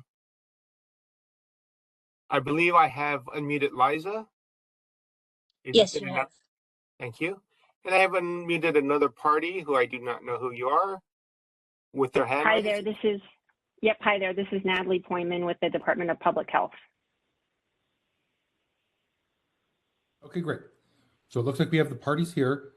So this is going to be a request for reconsideration so that we're all on the same page, including both the petitioner and the respondent. I'm going to read a small portion of the of our complaint procedure so that we know what it is that needs to be focused on when you're doing your presentation. So it says the petitioner or respondent may submit a request for reconsideration of any SOTF order within 30 days only in cases where new and pertinent information becomes available. The petitioning party must provide the new information, new supporting documents, and a written explanation of why or how this new information should change the SOTF's determination. So I'm going to ask, we'll give 5 minutes to Ms. Borowski, followed by 5 minutes for the respondent. And Ms. Borowski, I'm going to ask that you focus specifically on the new information that you have available to us for potential granting of reconsideration. So to be clear, this is not we're not going to relitigate or re-adjudicate the initial case, but only focus on the new information that you believe we should consider. So Cheryl, when you're ready, please let Ms. Borowski know and she can begin. Ms. Borowski, you will get 5 minutes to speak. Tell me when you're ready. I'm ready. Thank you. Go ahead.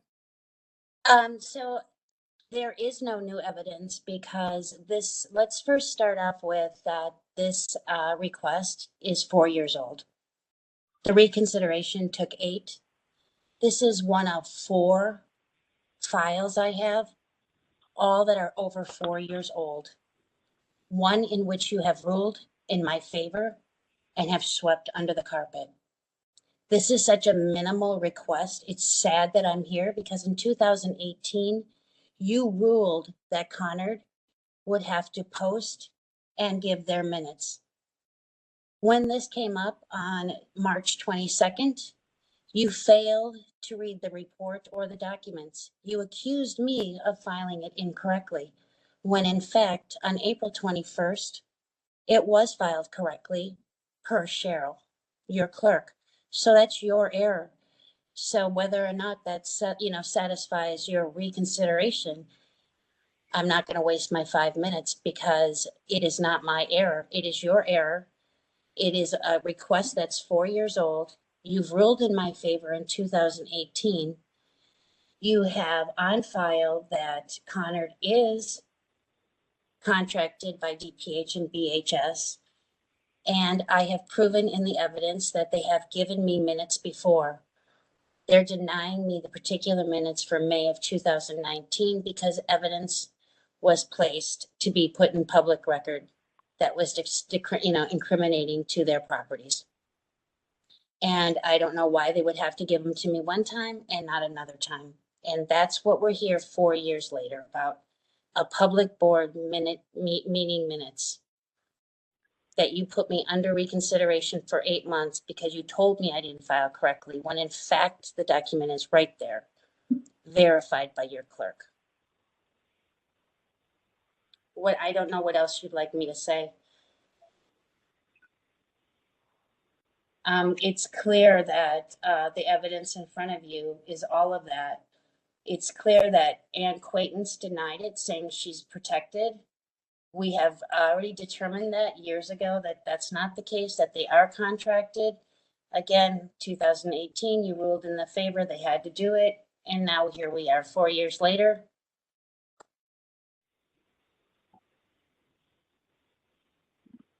I yield the rest of my time. And I would like an explanation and at least put on record that it has been over 4 years for Department of Public Health records on case management ratio to client-centered care, a RAD conversion building that now has a lien on it, and 4 deaths have occurred. So these delays from the Sunshine Ordinance Task Force are at the expense of human lives because I can't, or no one can, obtain public record to protect the residents or to protect the people that are suffering on the streets because the Department of Public Health and is not disclosing the nonprofits case management ratio to client-centered care on all sectors. So I certainly hope that those make your calendar in 2023 and we do not go into a half a decade requesting information from the Sunshine Ordinance Task Force. Thank you. Thank you, Ms. Borowski. Okay, let's go ahead and move on to the respondent. Great. Thank you. Appreciate the opportunity to be here today. I am Natalie Poyman here on behalf of the San Francisco Department of Public Health to discuss file number 21101. This matter was heard at the March 2nd full task force meeting, and the task force ruled that there were no violations against Conard House or any individual named at the Department of Public Health. Conard House is a private nonprofit organization who contracts with DPH to provide behavioral health services.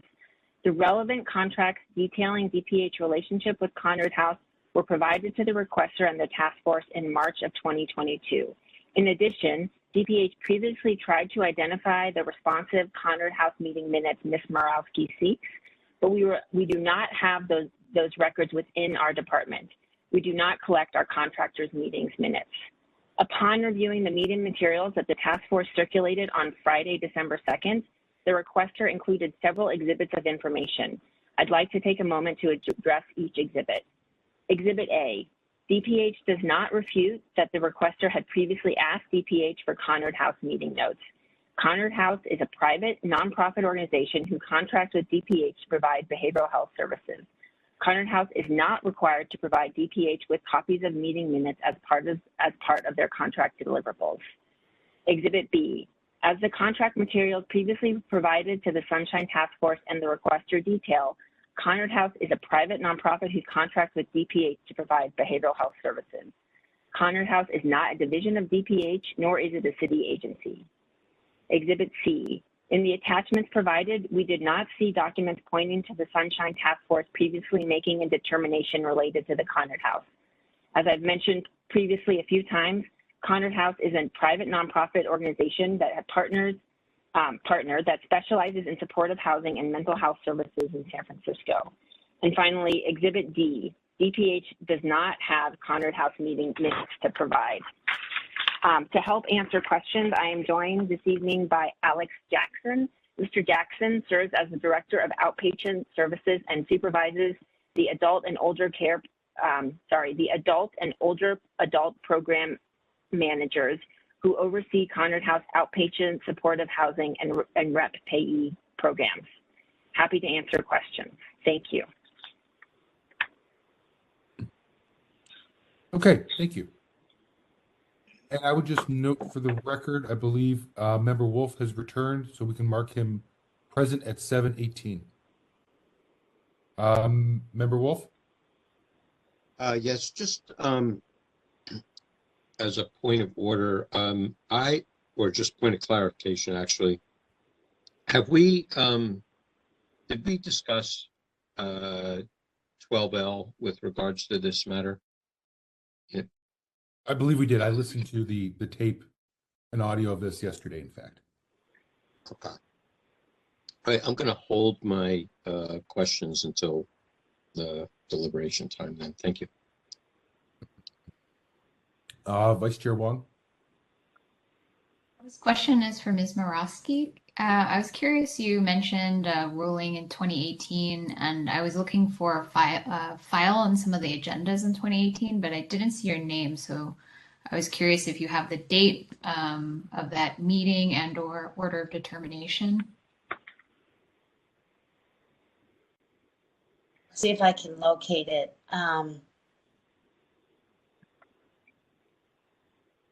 It stated that they had to post the minutes in every SRO. I don't understand why you're shaking your head, Chair Hyland. I don't know why I would come here with a falsity. I couldn't possibly make that up. I don't know any of this. Is not my expertise. And the question is, if they aren't, so then they started posting them in the SRO, so we knew. And then I obtained minutes from Francis every month, except for this particular month. And like I said, this particular month, several residents, we had the conflict resolution team there, and they took flip shots or sheets so that each resident voice would be heard on public record.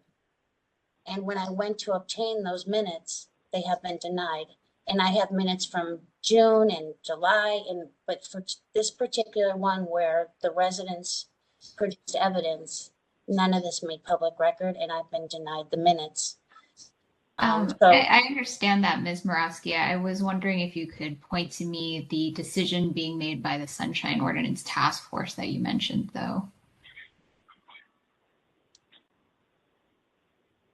Post the meeting, it says that we're obligated to post the meeting publicly in 2018. This isn't even my wording. So, as well as all supportive service, residential housing, treatment facilities, and transitional housing and entities under Conard Inc. and Conard Mental Health and Jordan Inc. Meetings twice a year. Unfortunately, I don't know where that request is. And that's like 2018. And then are you reading from a document that you're looking at, or? That's part of an exhibit that I presented to the Sunshine Ordinance Task Force. Okay, and then is that a new piece of evidence, or is that part of the old packet? This was all of the combined ones after I was told, because the last meeting on the 22nd, it didn't go through because I was told that I didn't file it through the Department of Public Health. And that's why it wasn't voted on, when in fact it was actually filed correctly. So, like I said, there's no new evidence because the error was not done by me. It was properly filed. And that evidence includes previous minutes. It includes the fact that Conard denied, and then it proves that we already went through the L contract thing and the L nonprofit, and they do fall under that umbrella. And then it indicated that they had to post minutes twice a year. And then it also shows that I've received minutes from them. But then this particular month, they said no. And so that is what drew the original complaint, why I can't get these minutes. I don't know how to answer your question any further because that's the evidence I had. Okay, thanks. I will try to look through our orders of determination to see if I see anything else, but as of right now, I don't see it in our agendas. So no further questions here. Perhaps you could check 2017. Perhaps I had it wrong. Okay, I see Member Highland next. Yes, Member Highland here. So, Ms. Morawski, I did check 2017, 18, 19, and 20. I just don't see any orders of determination. I do see in the full task force meeting in March that we ruled no violation. I think what you're referring to is when you came before my subcommittee, EOT, and we had a lot of material that should not have been in the file. And you were talking about one thing, DPH was talking about something else, and that was not the matter that was before us. So I asked that you go back and restate what you want, from whom you want. We'll put it to the top of the list. That was my last instruction. Yes, there were things in that file that should not have been there. But, just as what's happening right now, right before us, there's a lot of conflating of different things from left and right and last year and 2018 going on. So I'm really trying to sort this out. We can help you if we have clear instructions and clear requests. And I hate to do this, but we are looking at a reconsideration. There is no reconsideration here. There is no new evidence. You said it yourself. I really think that your requests, your last request that I heard at EOT, needs to be reset carefully. I know Ms. Leger has gone above and beyond to help you to try and sort these things out. The exhibit you posted has no material information in there. There's nothing. There's no ODs. There's nothing there. I don't know what else to say. We'd love to help you. No, that's not a question. We'd love to help you. It's not a question. It's a statement. I spent hours. Ms. Morawski, I'm not asking a question. I'm making a statement for the panelists here. So if someone else has a question for you, they can. But I'm just trying to help clear this up for everyone else that's here. I know Ms. Leger has gone above and beyond to try and help you categorize this, but in the packet, and I asked earlier, we don't even have the original complaint here. there's really nothing for us to work off. I mean, I just don't see, this needs to be sorted out apples to apples, and then we can look at it. But at the last task force meeting in March, we voted no violation. So that's in the record. Thank you. Thank you, Member Highland. Member Wolf.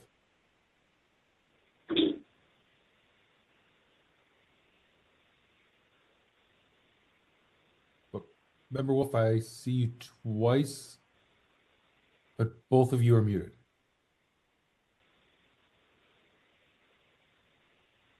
Oh, you see me twice? I see you now. Now I can hear you. Yep. Okay. You're twice, but I can hear you. All right. Something happened. My phone just decided to reboot and kick me off. So I'm a little confused. I'm looking at the. I'm trying to find the submission for the request for reconsideration. Can somebody tell me what page that's on?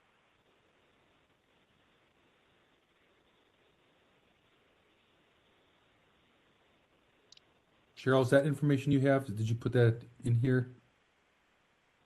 22021 or something was the reconsideration file. And that reconsideration request would have been in there. What page? I mean, it should be at the top of the file. I didn't. Victor, can you speak to that? Give me one moment. I'm trying to find it. The problem is everything was an email with back and forth emails, and it's not very clear. And when I was reading it, but wouldn't it be? Give me a moment. I'm going to try to find it. Okay, I'm just wondering. Wouldn't that have been through a regular complaint form?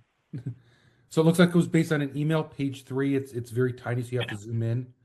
But there's an email on March 13th that says, "Good morning, Cheryl. Can you please review this, ensure that it comes across clear to board members? If you think that it's not clear enough, can you please tell me what I should add, or if it's too much information that I should subtract? Please process my request for reconsideration of my hearing March 2nd, 2022. Here's my rebuttal to the SOTF ruling on March 2nd file." And then there's information that follows. It's just a little confusing as to, because I'm not quite clear what the reconsideration is for. That's why. So I just wanted to get some clarity on that. And again, that was on what page, please? That's PDF page 3 of the first attachment. And it's really small, so you're going to have to zoom in on it. Okay, got it. Thank you so much.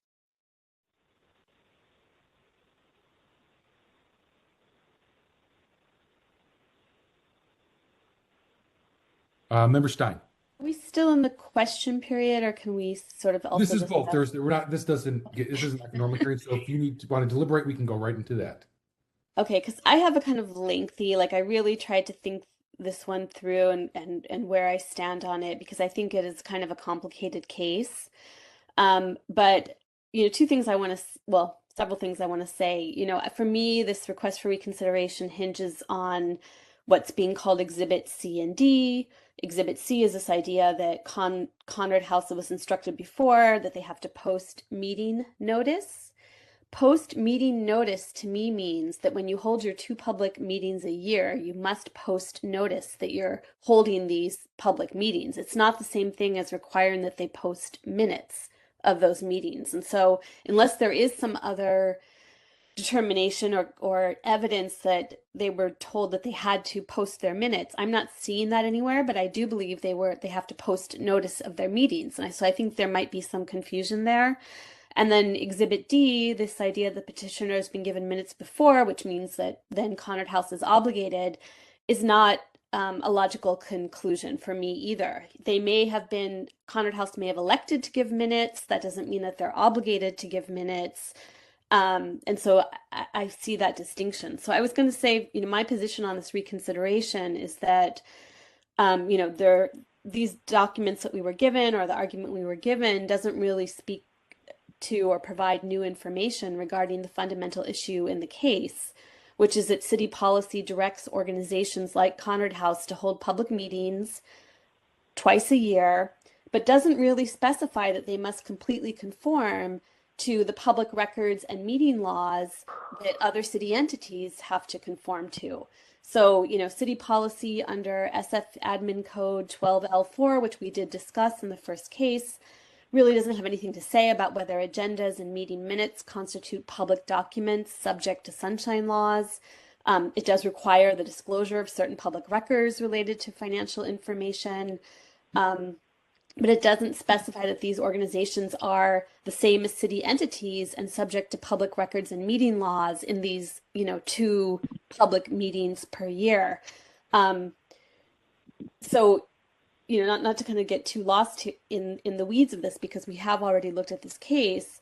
They mandate certain records, public records from nonprofit, but only certain records. And I think there's no reason why these public meetings shouldn't give the public the same rights they have in any other public meeting, especially since most of these nonprofits are financed substantially from the state and perform services on behalf of the state, but that's not what the current administrative policy says. So I really think we should include a recommendation to change this policy in our annual report to the Board of Supervisors. Any organization that receives substantial funding from the city should probably be subject to open records and meeting laws with respect to mandated public meetings at the very least. But the way that the admin code is written now, they say yes, public meetings, but only certain information is really, still public, and it doesn't seem that all the public meeting laws apply. So I think that needs to be made very explicit.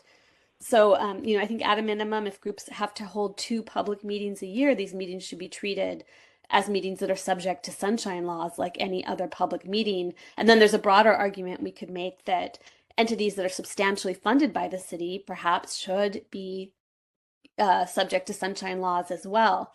But I do think that this would require a change in city policy, a change in the SF admin code, but this is something that we could recommend to the Board of Supervisors. And so I'm glad this case has really brought this problem to our attention.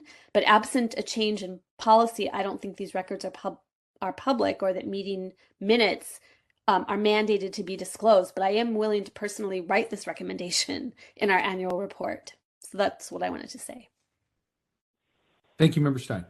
Member Wolf, is your hand back up? Yeah, it is. If we're now deliberating, thank you. So I agree with, for the most part, with Member Stein. I think, there's some good suggestions in there. But one thing we do have to remember is nonprofit organizations that receive funding from the city to provide services may not be 100% of the work that they do. It may be 25% of the work or 50% of the work. They have other funds, or they raise money to do other services and things like that. So, those items or those activities are generally not governed by local municipalities. Nonprofits in California are governed by state law, which are oversight and enforcement are applied by the Attorney General. Their monitoring of their registration is through the Board of Equalization and the Secretary of State. So I think if there's any question as to, I think the way 12L is written is because that's kind of the limit. I think there was a limit that the city could ask for certain things, but beyond that, it goes into, for instance, kind of like the personal business of that entity. And so, so I think at this point, as Member Stein rightly mentioned, and others, that under 12L, there's, a limit. It's a member, whatever general meeting for the election of the Board of Directors, and a second meeting that usually might be and include a financial report, about the services that they're being funded for. But beyond that, there's not much more that the city can ask for. So I think really this is kind of looking at the confines of our confines of the law that we can seek through.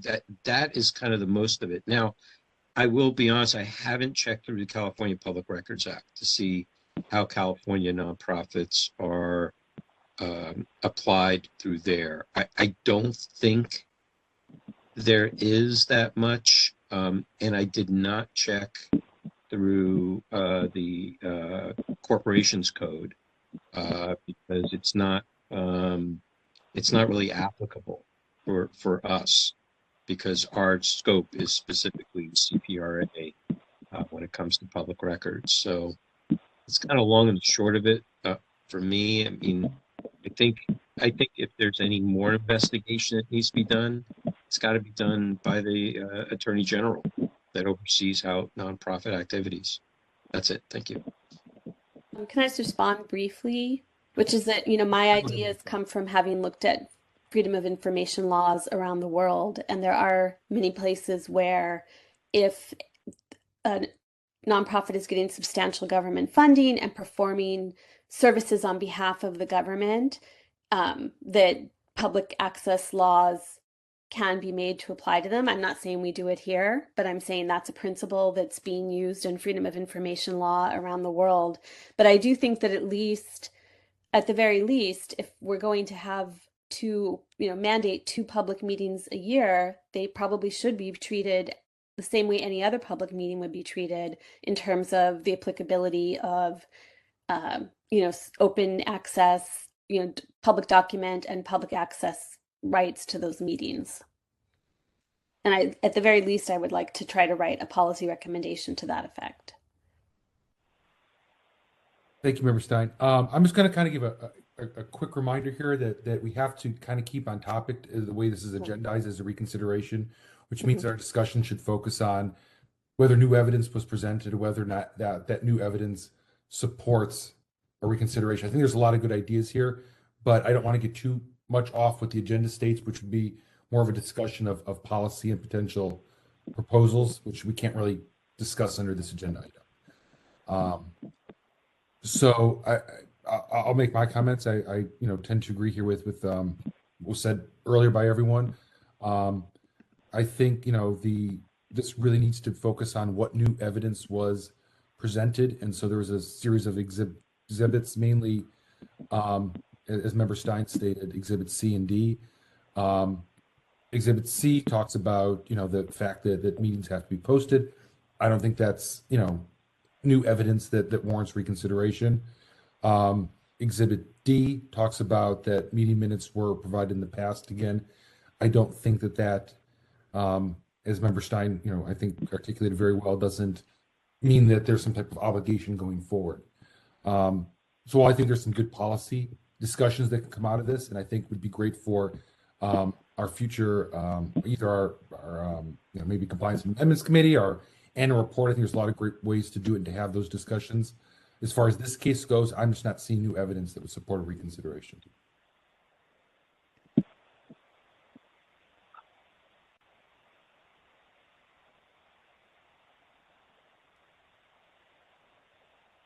Do we have any other members? Or any motions on this?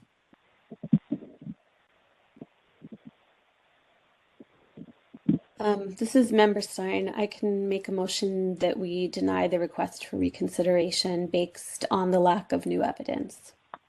Okay, great. So moved by Member Stein to deny the request for reconsideration based on a lack of new evidence. This is Member Padmanabhan. I can second it. Okay, great. So we have that seconded by Member Padmanabhan. Any discussion on that motion? And I'm not seeing any, so let's go ahead and move to public comment. Yes, if there are any members of the public who'd like to make public comment on this matter, you can press *3 to raise your hand at this time, or otherwise use the application to raise your hand. I'm going to go ahead and unmute our next caller.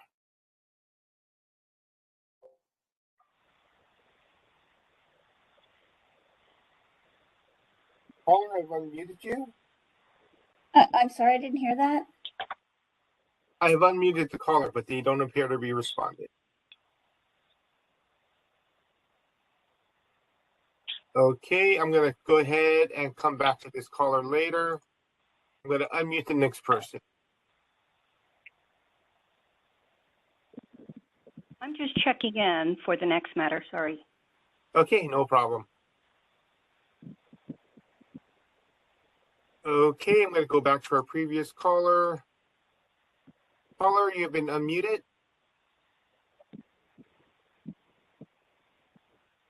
Okay, we'll try again later. Hello, caller, you've been unmuted. Hello? Hello?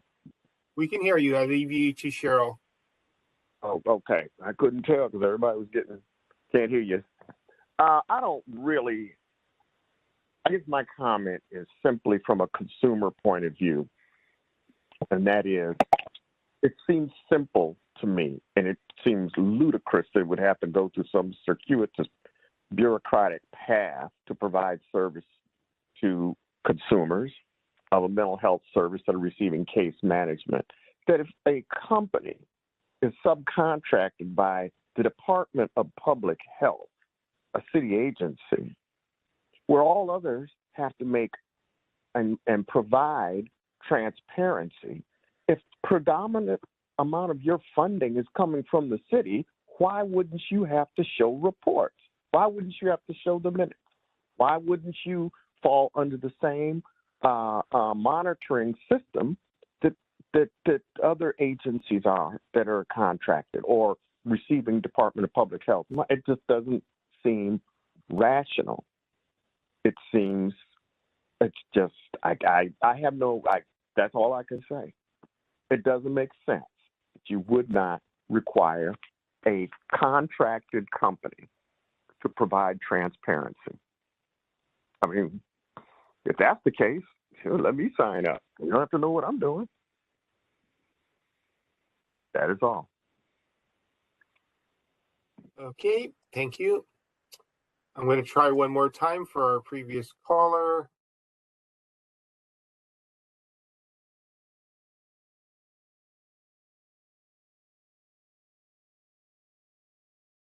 Hello, caller. Pete, I apologize if I've unmuted you and you've already spoken, but I've just unmuted a caller.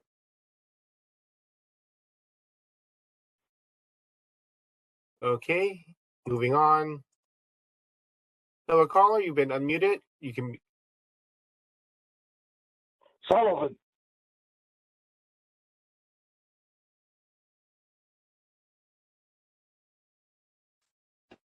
Cheryl, are you ready to time? Yeah, I am. I was just getting ready. Yeah, go ahead, Mr. Sullivan.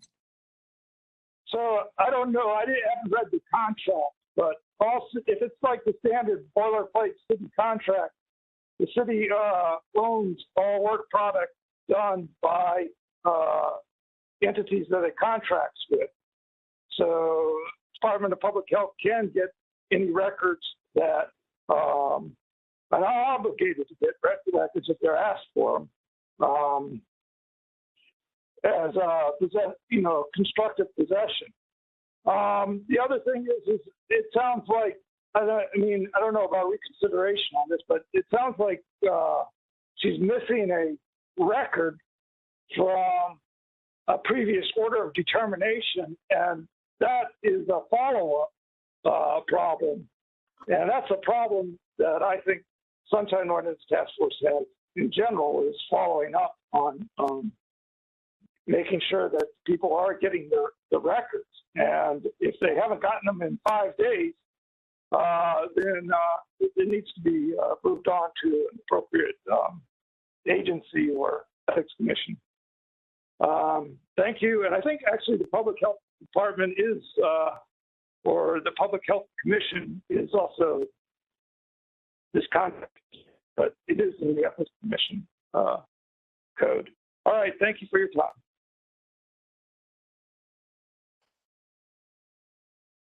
Okay. I'm going to try one more time.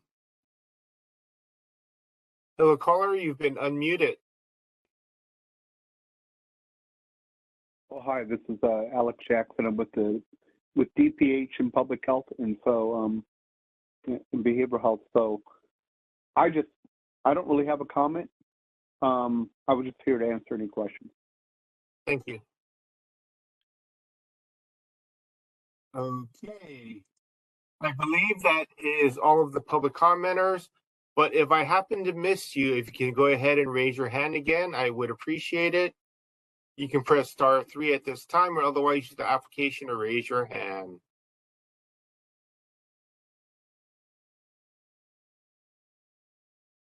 Okay, I believe that completes our public comment. Thank you, Victor. So we'll go ahead and close public comment on this item. Members, is there any last discussion before we move to a vote? And I'm not seeing any hands. So Cheryl, when you're ready, please call the roll on this. Member Stein. Aye. Member Stein, aye. Member Padmanabhan. Aye. Member Padmanabhan, aye. Member Schmidt. Aye. Member Schmidt, aye. Member LaHood. Aye. Member LaHood, aye. Member Highland. Aye. Member Highland, aye. Member Hill, absent. Member Wolf. Aye. Member Wolf, aye. Vice Chair Wong. Aye. Vice Chair Wong, aye. Chair Yankee. Aye. Chair Yankee, aye. 1, 2, 3, 4, 5, 6. 8 in favor, 1 absent. Okay. Thank you, parties, for coming. We'll go ahead and move on. In fact, Cheryl, since you'd asked before and it's been a couple hours, why don't we do another quick 5-minute break? And then we'll go ahead and when we come back, we'll finish up the meeting. All right, great. Thank you very much. Sure. Okay, so we'll be back at. What time is it? I have 7:48. Yep. So we'll say 7:55. We'll start.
Okay, it's 7:55, so if you're back, if you could turn your cam on so we know you're here.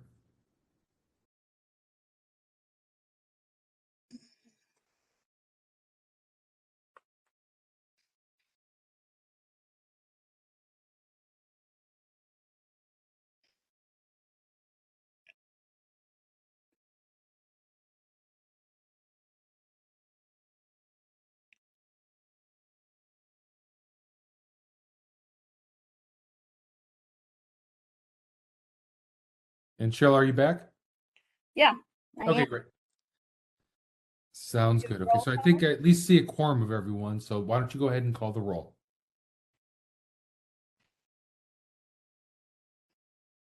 Member Schmidt.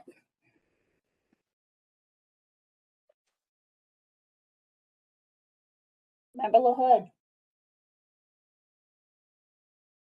Present.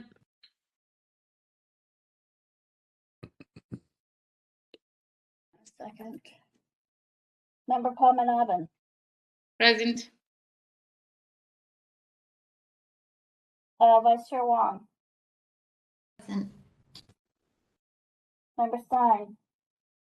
Present. Member Highland. Present. Member Wolf. Present. And Chair Yankee. Present. Member Schmidt.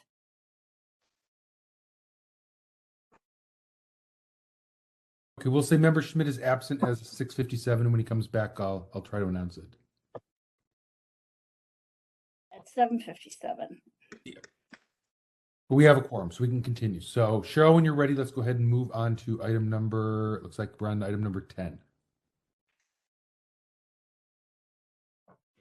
Oh, and I see Member Schmidt now at 7:57. Okay.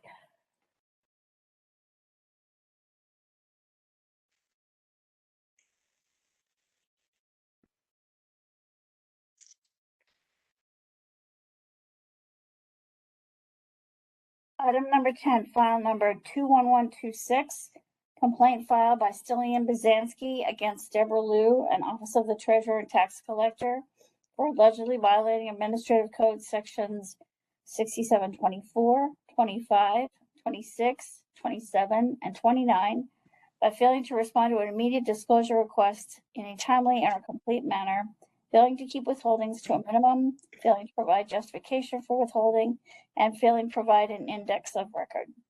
On November 11, 2021, the Complaint Committee found that the task force has jurisdiction, the requested records are public, and referred the matter to the task force for hearing with a request to consider a violation of Government Code 6253C as in cat, and to remove violations of 6724, 25, 26, 27, and 29 from the complaint. Okay, thank you, Cheryl. And do we have the complainant and respondent available? Good evening. Deborah Liu's here from the Office of the Treasurer and Tax Collector. Okay, thank you, Ms. Liu. And do we have Mr. Bajansky available? Yes, I'm here. Good evening. Great. Okay. So we have both the petitioner and the respondent available. So let me give a brief rundown of how we're going to conduct this, just for those of you who are new and may need a refresher. Each side will get 5 minutes to present their case. We'll also have an opportunity if either side has other parties or witnesses to provide information. They'll have 3 minutes each. After they present their cases, the task force will have an opportunity to ask questions if they need it. We'll then move on to deliberations, where the respondent will begin for 3 minutes, followed by the petitioner. We'll then move on to deliberations and have a motion.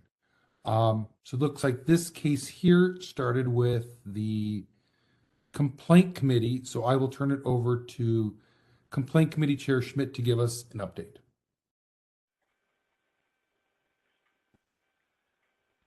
Yeah, I really don't have much to add. This and the next case involved the treasurer, and I believe that treasurer is they're pretty responsive to requests and you probably be able to see that in the file. We thought that there was a possibility of sort of, I'll call it a limited violation in this case due to not a huge delay, but some delay. I think this idea of asking for an index it's somewhat confused because it's asking for something that is not what the provision for an index is looking for. I'll ask the other members of the committee. What do you think we should report on this? If there's anything else that you think people should know about. I was not on the committee at the time. Okay. This is Member Stein. Just to mention that the mayor's order suspending the timeliness portions of the Sunshine Ordinance were in effect during this particular case. Okay, thank you, Member Stein and Member Schmidt. That was helpful. Okay, so Cheryl, I'll turn it over to you to let Mr. Bazansky know when you are ready for him to begin. Sir, are you ready to begin your testimony? Yes, I'm ready. Go ahead. Okay, I have two things. First, I'm not sure what you have been told while you are growing up, but I have been told that if you want to do something, you do it or you find excuses. This is my 5th or 6th complaint this year towards the tax and treasurer team, and so far I got nothing but excuses and not a single attempt to follow the guidelines of 6254C and section 6254K of the California Public Records Act and Article 1, Section 1 of the California Constitution.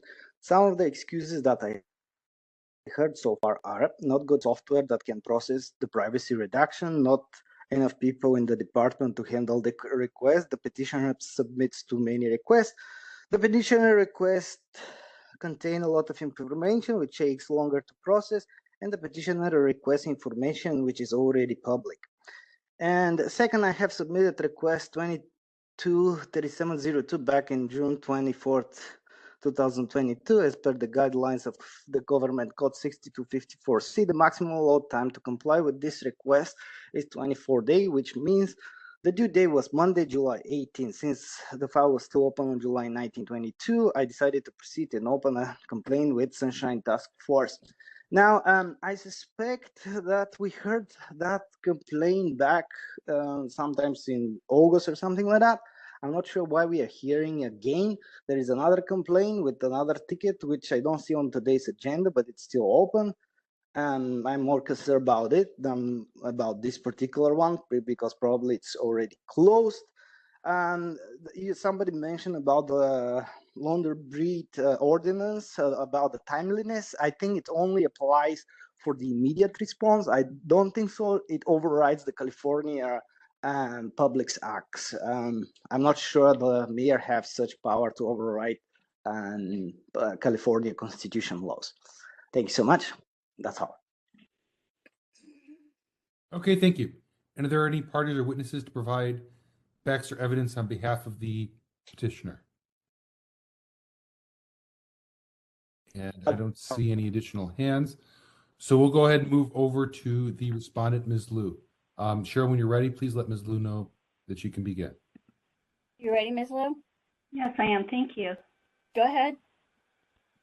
So the Tax Collector's Office, TTX, received the request for emails with a specific description as set forth in the complaint on September 9th, 2021. This was during a time of COVID. This is during the time where the mayor had the proclamation understanding that we were in a state of emergency. So when we say that we were affected by COVID, we were very short-staffed, but we did everything that we could to address the PRAs that we were receiving, not only from this petitioner, but from others. Regardless, when the 10th day fell on a Sunday, we understood that we got the next business day, which is a Monday, which is 11 days. But from my research, and I was only able to find CCP section 12 and 12B, which gives you under the Code of Civil Procedure, the next business day. We also researched to see and found nothing under holidays or Sunday under the State Public Record Act, and we only saw an unrelated ordinance that makes it so that a meeting of the Sunshine, if the date falls on a holiday, would be the next business day. Regardless, I believe that we do get the next business day and that our documents would be timely. We did inform the requester the next business day that disclosable documents existed. We diligently worked on this PRA and stated under the mayor's proclamation that we estimated the production date to be October 15th. If we had invoked the 14-day extension period, our deadline would have been October 4th. And we actually produced all the documents on October 5th, which was 10 days before our estimated deadline at the time that we responded that we did have disclosable documents. As indicated, there were multiple staff whose duty it is to work on PRAs that happen to be out on leave and otherwise unavailable. We did hire somebody on October 18th, which was after the production date. So it's not like we weren't working diligently and trying to solve the predicament that we were in. The PRA was not a IDR. It was not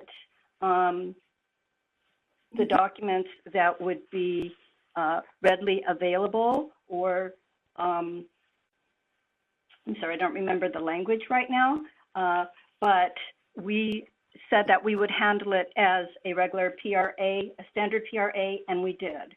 Our argument here is that the requester, we mentioned the mayor's proclamation, did not understand it, and we rightfully extended the deadline. We did everything on time. We were producing documents. 950 of them had to be reviewed on time. We completed the production diligently and as soon as we could. I don't know if it makes a difference, but Anonymous seemed to agree with our timing and our understanding of the law. If that means anything, maybe yes, maybe no. I have nothing else to add at this time. Thank you. Okay, thank you, Ms. Liu. And are there any parties to provide facts or evidence on behalf of the respondent? No. Okay, and I don't see any hands. So, members, this matter is now with us to ask questions if we need clarifying information.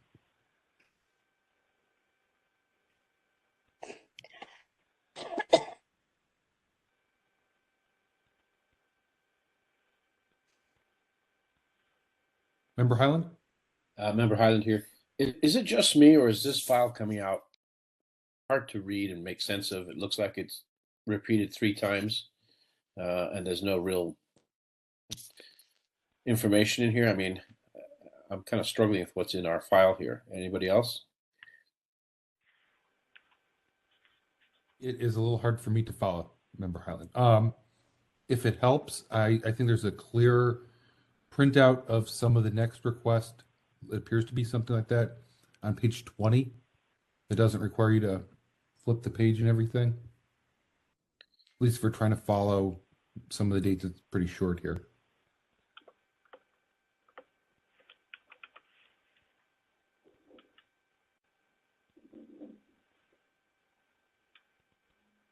Thank you.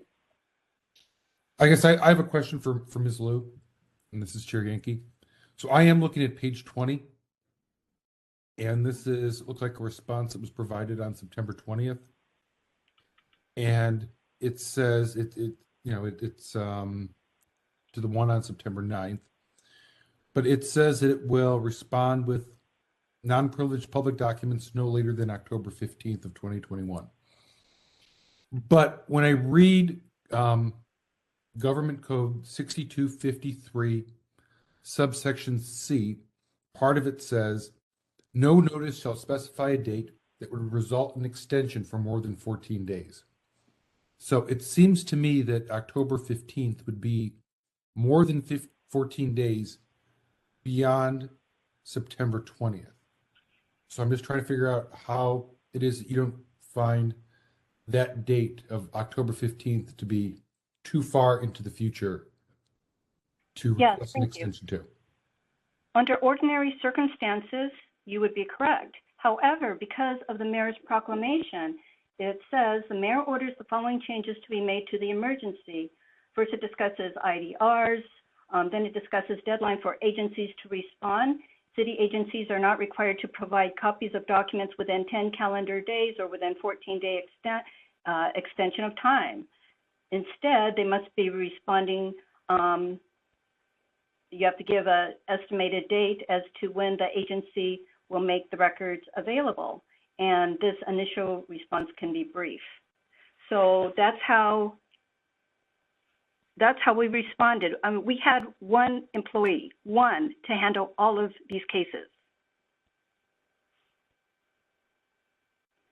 And the mayor realized that. This is a state of emergency that we were in at that time. Right.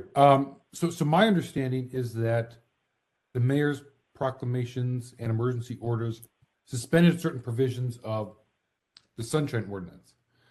But the government code, which would be the overriding law if the Sunshine Ordinance weren't in effect, is what I just read from. So that would be state law. And not to get into the deliberation part of this, but I'm failing to see how the connection can be made that the mayor can suspend a state law. Because San Francisco, I understand, is a chartered city, and these are local concerns, and that, you'd probably have to talk to a city attorney about this specifically, but it's my understanding, based on other areas, that because we are a chartered city, we can preempt state law, even though the general law is that state law would preempt local law. Now, again, not to get into am I misunderstanding? I'm sorry. Right. Now, I believe that the abilities as being a charter city allows us to provide more restrictive things, but it can't go the opposite direction. It can't throw out parts of the CPRA and say we're just going to make it 30 days or 90 days or something like that. And there are parts of the Sunshine Ordinance that are indeed much stricter than the CPRA or the Brown Act, but we can't go the other direction and say, no, we're going to make it much looser. And I think that's the concern for me, at least, as I read this case. But I'll stop my questions there. I think, we understand. I understand where our disagreement is. And I'll leave the rest of it for when we get to deliberations and see if any other members. Okay. Well, I apologize. I relied on the mayor's law. Right or wrong, that's what we thought we were following and we were supposed to follow. Okay. So I'll turn it over to the other members.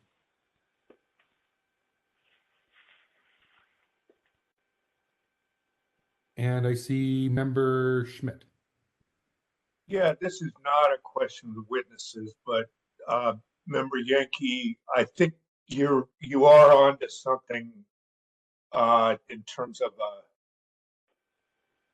a legal issue that is a little bit hard to answer. I believe that the mayor would not be able to do anything to change the application of state law. So the question is not whether the mayor did somehow, well, let's see.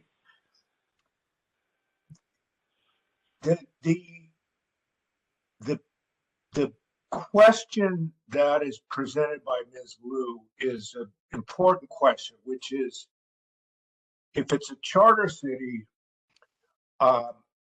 is this a local municipal affair? Therefore, the charter city law can actually override the state law.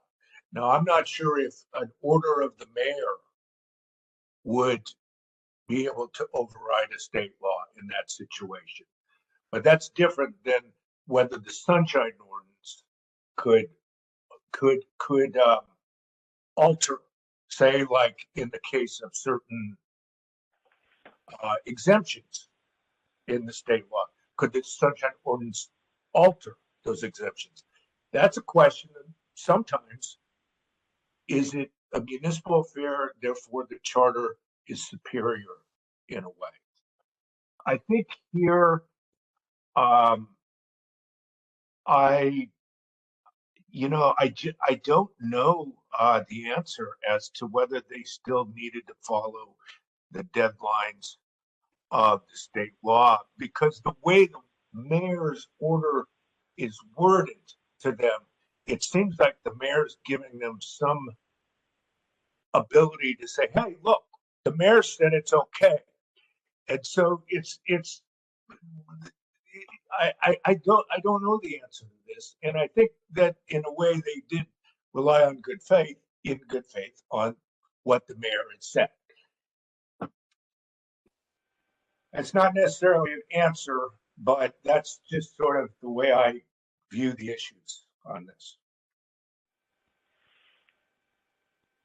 Thank you, Member Schmidt. I guess as a follow-up to Ms. Liu, can you point to and it looks like it's on page, starts on page, I'm sorry, give me one moment here. It's lengthy. Starts on page 21 of the PDF file that's attached. Which section of the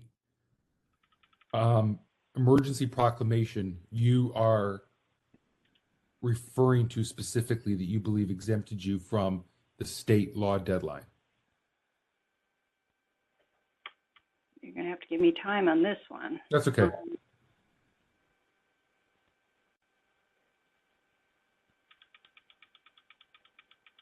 Chair Yankees is Member Wolf. What page are you on? It starts on 21, but it goes all the way to 29. Right, 21 to 29. 28. There's no page numbers on this. Yeah, I'm looking at the bottom right-hand side. It says item 10, page 29 of 151. That's the final page of it.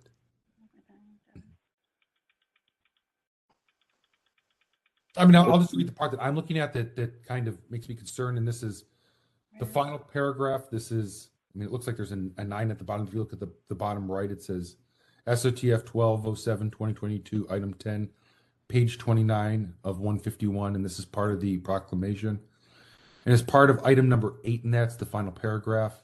The final sentence of that says the purpose of this paragraph is to align city law with state law to the extent any provision of state law regarding means of public bodies or public records is modified or suspended by the governor in the exercise of his emergency powers. And so that seems to me that the mayor was essentially saying, you know what, we're going to suspend the sunshine ordinance.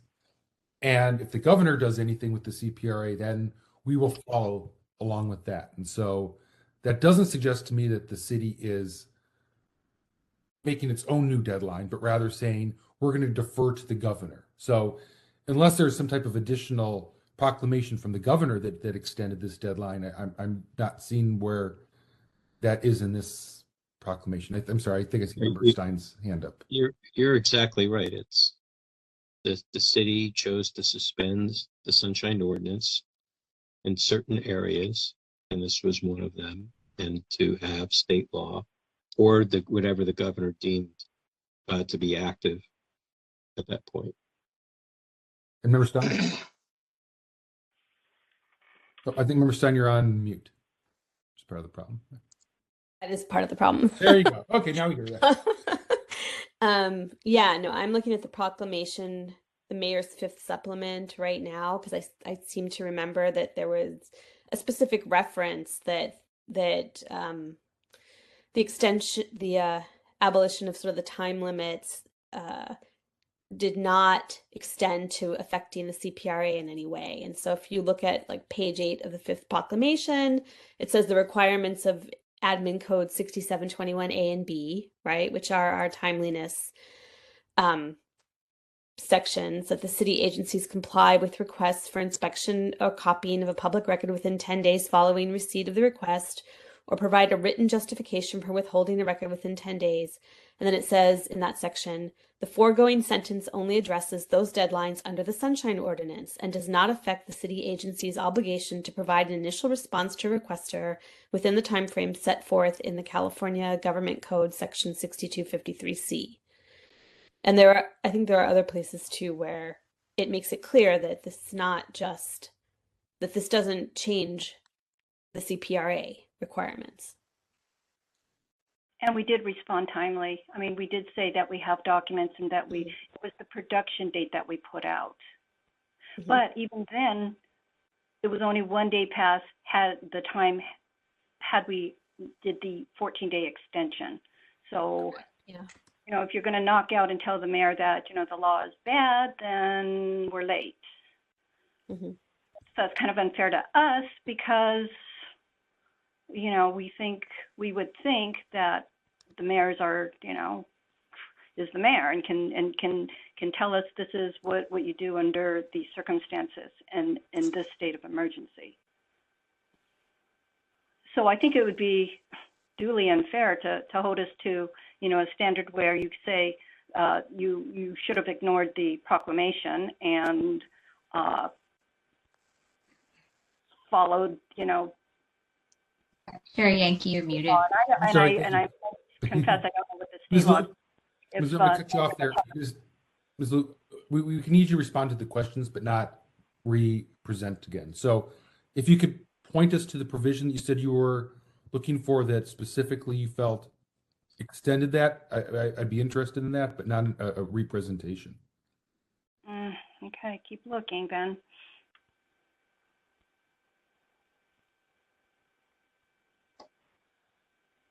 Okay, so A is the initial response.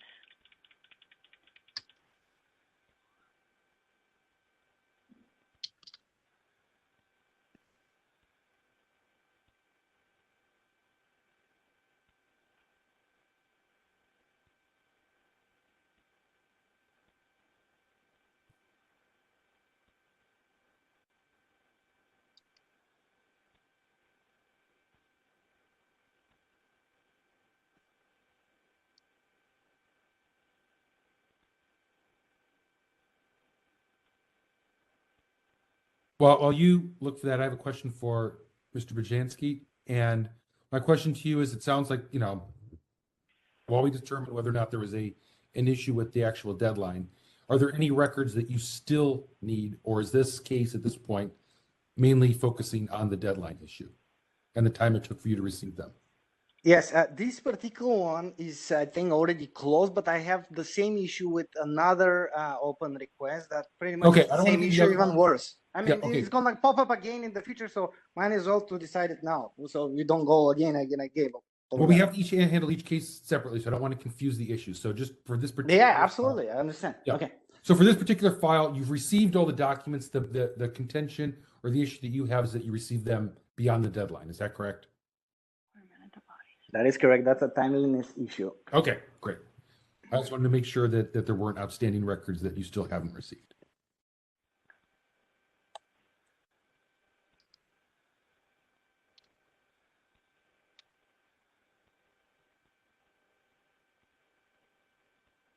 Okay, Ms. Liu, have you been able to locate that provision? Not yet, but I'm sure it's here. I mean, you have the document. If you can find it, it's the document is what the document is. Right. I've read it and I can't find it, so that's why I'm somewhat confused. When you said that there seems to be a new deadline for that, because I can't find that in that document. Oh, it's wherever it says that we're supposed to give the estimated date. I mean, if you want, we can continue this hearing. No, there's no need to continue the hearing. I mean, that's at the bottom of page 28. There's 7 subsection A, but that's the part that Member Stein read, and again, that defers to state law. So yeah, I agree that what Member Stein read does make it clear that they're not trying to mess with the continued application of whatever the state's going to require. And so in this case, I don't know, maybe it comes down to whether 11 days is a violation that we want to make a citation of because it's 1 day late. Well, Member Schmidt, that's an interesting point because that gets into whether or not Sunday counts.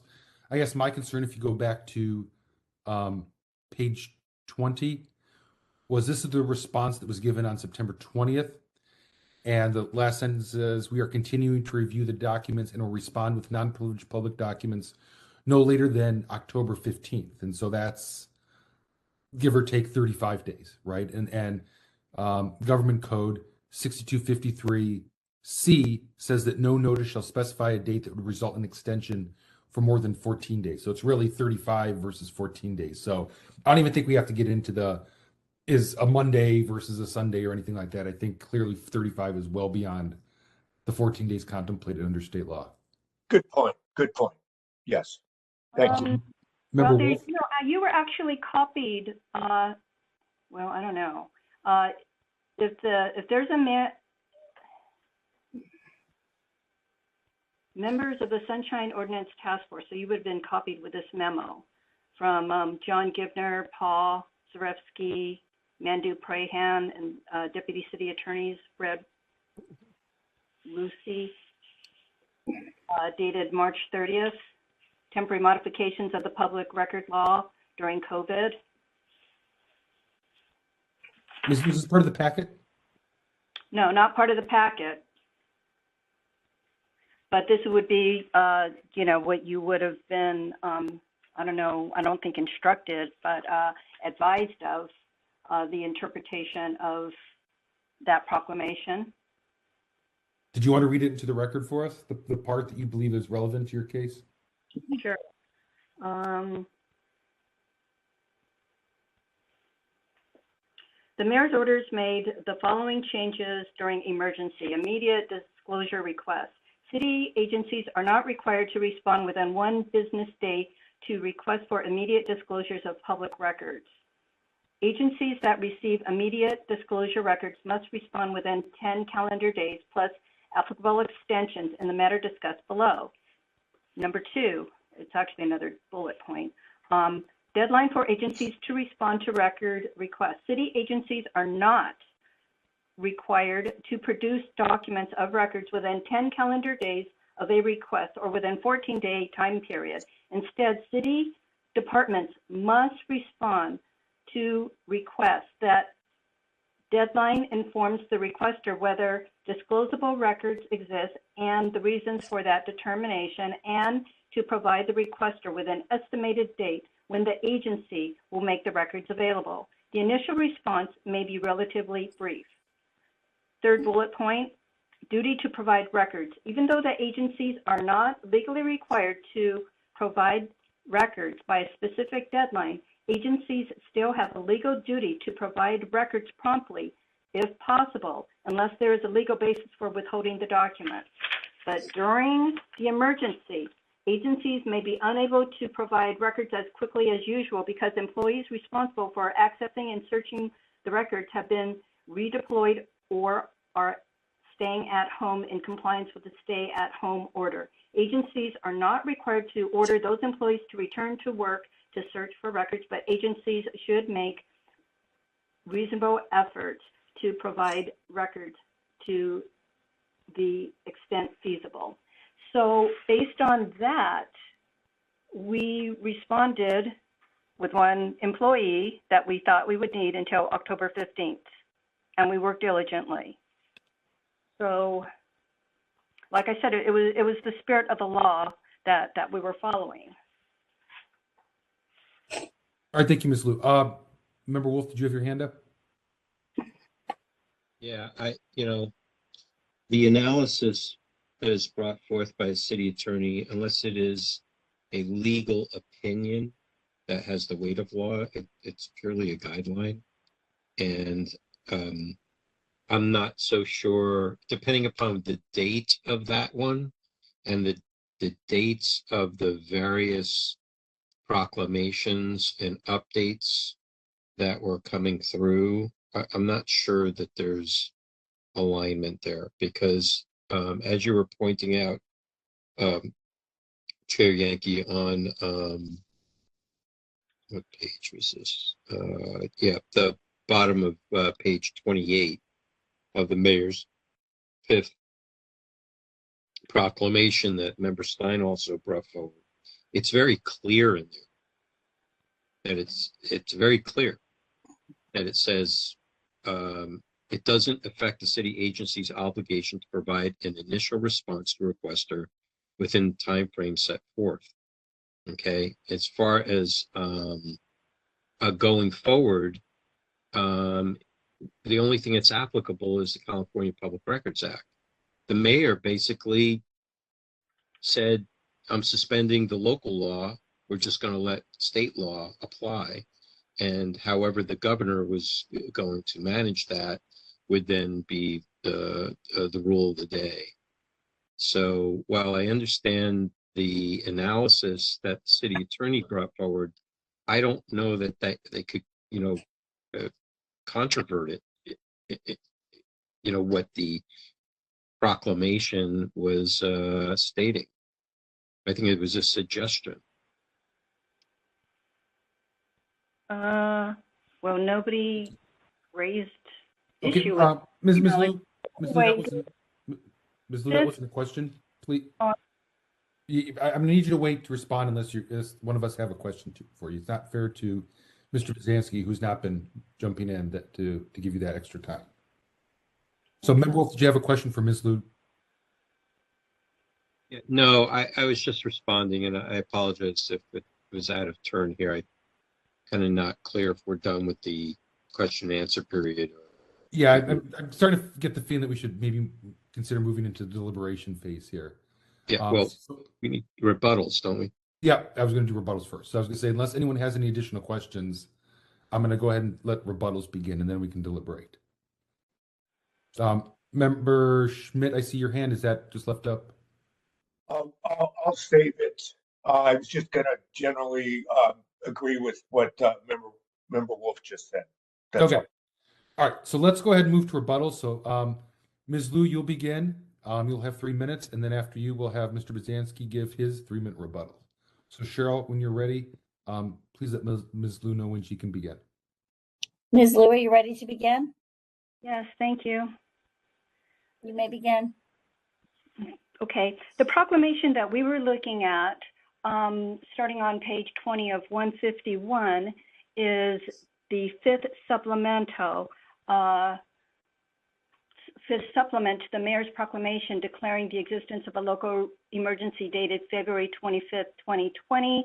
There could be the language of no production prior to that. The supplement just adds to that which has already been proclaimed. The memo that I was referring to, that the Sunshine Ordinance Task Force was copied on, is dated May 30th, 2020. So it came out after this particular proclamation. I just want to re-emphasize that we did everything that we believed we were supposed to do. If the day fell on a Sunday, you get the next day. We contend that we were timely, that we responded immediately as soon as we could, and there was substantial compliance. We acted within the spirit of the law. We didn't unnecessarily withhold any documents, and we immediately have closed that request with the production of those documents on October 5th, 2020. Thank you.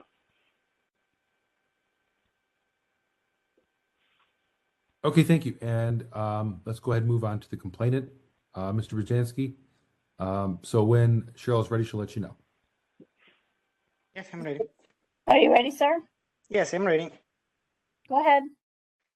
So my request, the one that I explained, were different days. I'm not sure. I was talking about days in July, and then it appears we are talking about different different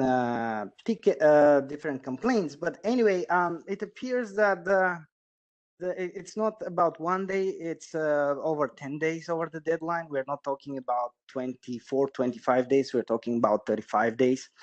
And it sounds a good idea to check with maybe city attorney or maybe check with the mayor whether they have the power to override government code. It says clearly, I think, in the emergency proclamation that the whatever withholdings or whatever it has to be done within the California government code. So, which again, to my understanding, gives a guidance of 24 days, and that's pretty much it. Thank you. Thank you. Okay, so members, it's now with us to deliberate. And Member Wolf, I see your hand up. Yeah, I'm not necessarily in agreement with the respondents' interpretation that the city, because it's an incorporated chartered city, has the ability to override state law. The way the CPRA works is it's a little bit in reverse, except that it allows a municipality or a local agency to create more transparency and more efficiency and speedier responses. But it doesn't have the ability to, as you were saying before, make things more lenient, so to speak. So, like for instance, in state law, it states that you have that agency has 10 days to respond with a 14-day extension. The Sunshine Ordinance makes it more stringent to get faster, more expedient response by removing the 14-day extension. It's only a 10-day turnaround. The CPRA focuses only on agencies, while the Sunshine Ordinance focuses on agencies and individuals who are custodians of records. So, these are enhancements that are allowed by state law for municipality. So the fifth supplement, and I believe many other supplements thereafter, reiterated that that there was going to be a suspension of the timeframes of the Sunshine Ordinance, and that the city was going to rely on the governor to make determinations as to how public records were going to be managed, and in that the time frame was not changed for the entirety of the pandemic as we know it until that rule was lifted and the mayor had reinstated the Sunshine Ordinance. So, count the days based upon that, I think, and it's unfortunate if it was if the city attorney's response to the proclamation was not clear or maybe incorrect. But what matters more is what the proclamation says, because that has the weight of the law. I'll stop there. Thank you, Member Wolf. Member Schmidt? Did I see Member LaHood too? Was that a wave to get in the queue? Oh, okay. Generally in agreement. The way I see it is the mayor never said you can disregard state law. I don't think that was ever said. In fact, the mayor specifically cited that wasn't being messed with. That wasn't being challenged in any way. However, to me, the city attorney's advice was wrong. The city attorney's language was vague. It was too loose. Unfortunately, Ms. Liu got that language, complied with what the city attorney said was okay. But nevertheless, in complying with what city attorney says is okay, she probably she missed the state deadline. She missed the state deadline. So you rely, this is an instance where you rely on your attorney's advice at your peril. And this, what the city attorney says here has no legal effect. It's just advice. What we need to be concerned about is what the mayor said in terms of finding where the actual law is. That's my reading of this situation. Thank you, Member Schmidt. I don't see any other hands, so I guess I'll jump in here at this point. I'm in absolute agreement with both you and Member Wolf. I think it's unfortunate that the memorandum issued by the city attorney to me seems inaccurate, particularly without some type of citation to some type of executive order that would have changed that on the state law basis, and I can't find any that did. As we've been talking, anything that would have modified it even on a temporary basis at the state level. So I think the law is pretty clear on this, and I think it's it's unfortunate that advice went out, and I don't fault Ms. Liu and her department for following that advice, but nonetheless, that's not what, as far as I can see, the state law says. And I absolutely agree that I don't see any way that the mayor could somehow suspend a state law. I just don't think that there's that type of jurisdiction that the city has, no matter if it's a charter city or not. Member Wolf? Yeah, I found the city attorney's memorandum, and it's a memorandum. It's not a legal opinion. And here it says, on February 25th, 2020, the mayor proclaimed a local state of emergency due to the COVID-19 pandemic. The governor also issued a statewide declaration of emergency. Both city and state have issued stay safe at home orders to help reduce the spread of COVID-19 during the emergency. Then it says the mayor issued 2 supplementary orders on March 13th and March 23rd, suspending the select provisions of the Sunshine Ordinance during the emergency due to the impact the emergency is placed on city's ability to respond to public requests. Okay, so it's not applicable to the fifth supplement, the fifth proclamation, the fifth supplement, because that was February 25th. Oh no, wait a second. Nope, this goes on March 16th, 21st. Hold on, I want to make sure I get this right. The 13th and the 23rd. Okay. Hold on, where is that?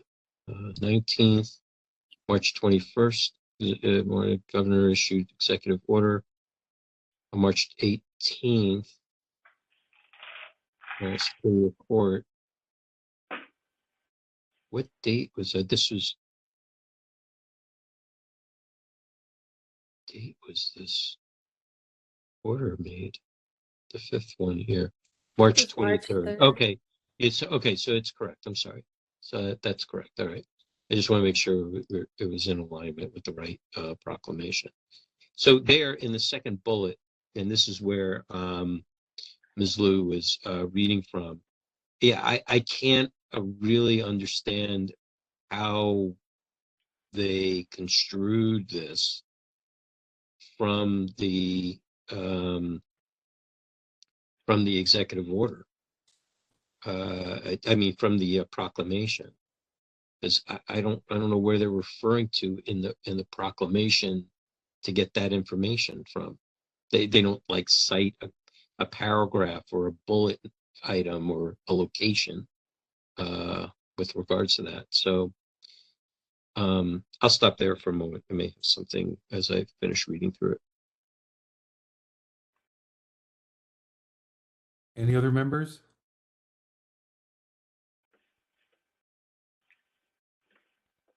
I'll jump in really quickly. I'm wondering if there isn't some ambiguity in the state law, because it says each agency upon a request for a copy of record shall, within 10 days from the receipt of the request, determine whether the request in whole or in part exceeds copies of disclosable public records in the possession of the agency, and shall promptly notify the person making the request of the determination and the reasons therefor.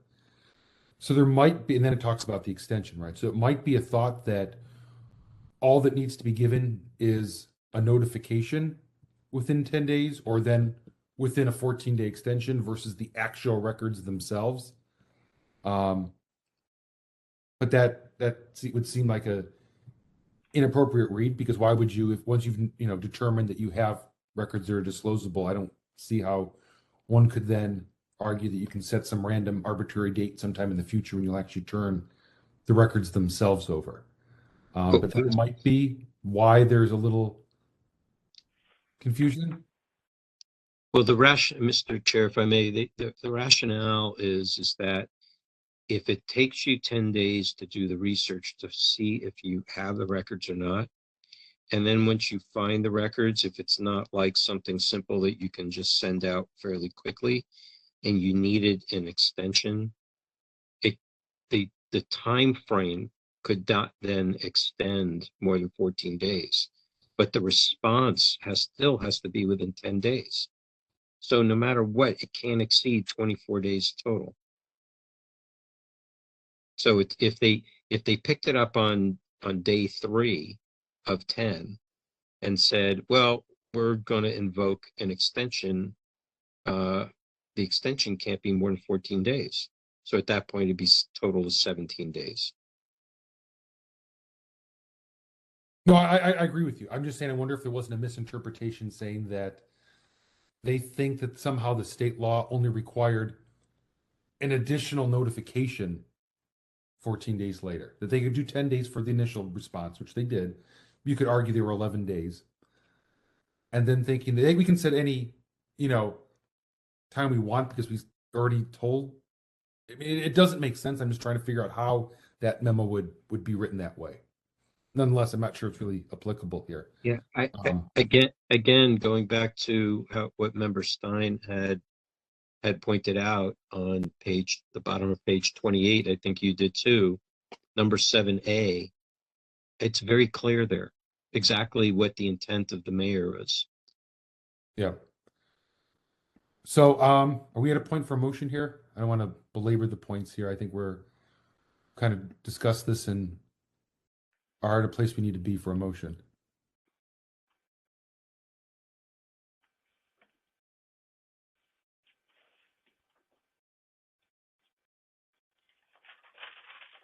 I'll make the motion. I think the time on this is it's really moving. I'm gonna just find a motion to find one violation, which is the time violation that we were just describing. So technically, I'll move to find a delay in violation of 6253C in production of records. So just a move for just the finding of that delay under that statute violation. Okay, so the motion would be moved by Member Schmidt to find a violation of Government Code 6253C for a delay in providing public records. Is that? Yes. Okay, so that's the motion. Do we have a second? Okay, so seconded by Member Wolf. Cheryl, do you have that motion? Yeah, a second. Kind of said it a couple different ways. Okay, find a, let's see, Gene moves to find 6253C, violation of 62353 3C for delay in production of records. Yeah, that's what I have. That's what I have. Okay, Who's going to second? That was seconded by Member Wolf. Member Wolf. Okay, do we want to open it up for public comment? Yes, I don't see any additional hands from the members, so let's go ahead and move to public comment on this. Yes, if any members of the public would like to make public comment at this time, if you don't mind raising your hand by pressing *3 or otherwise indicating through the program.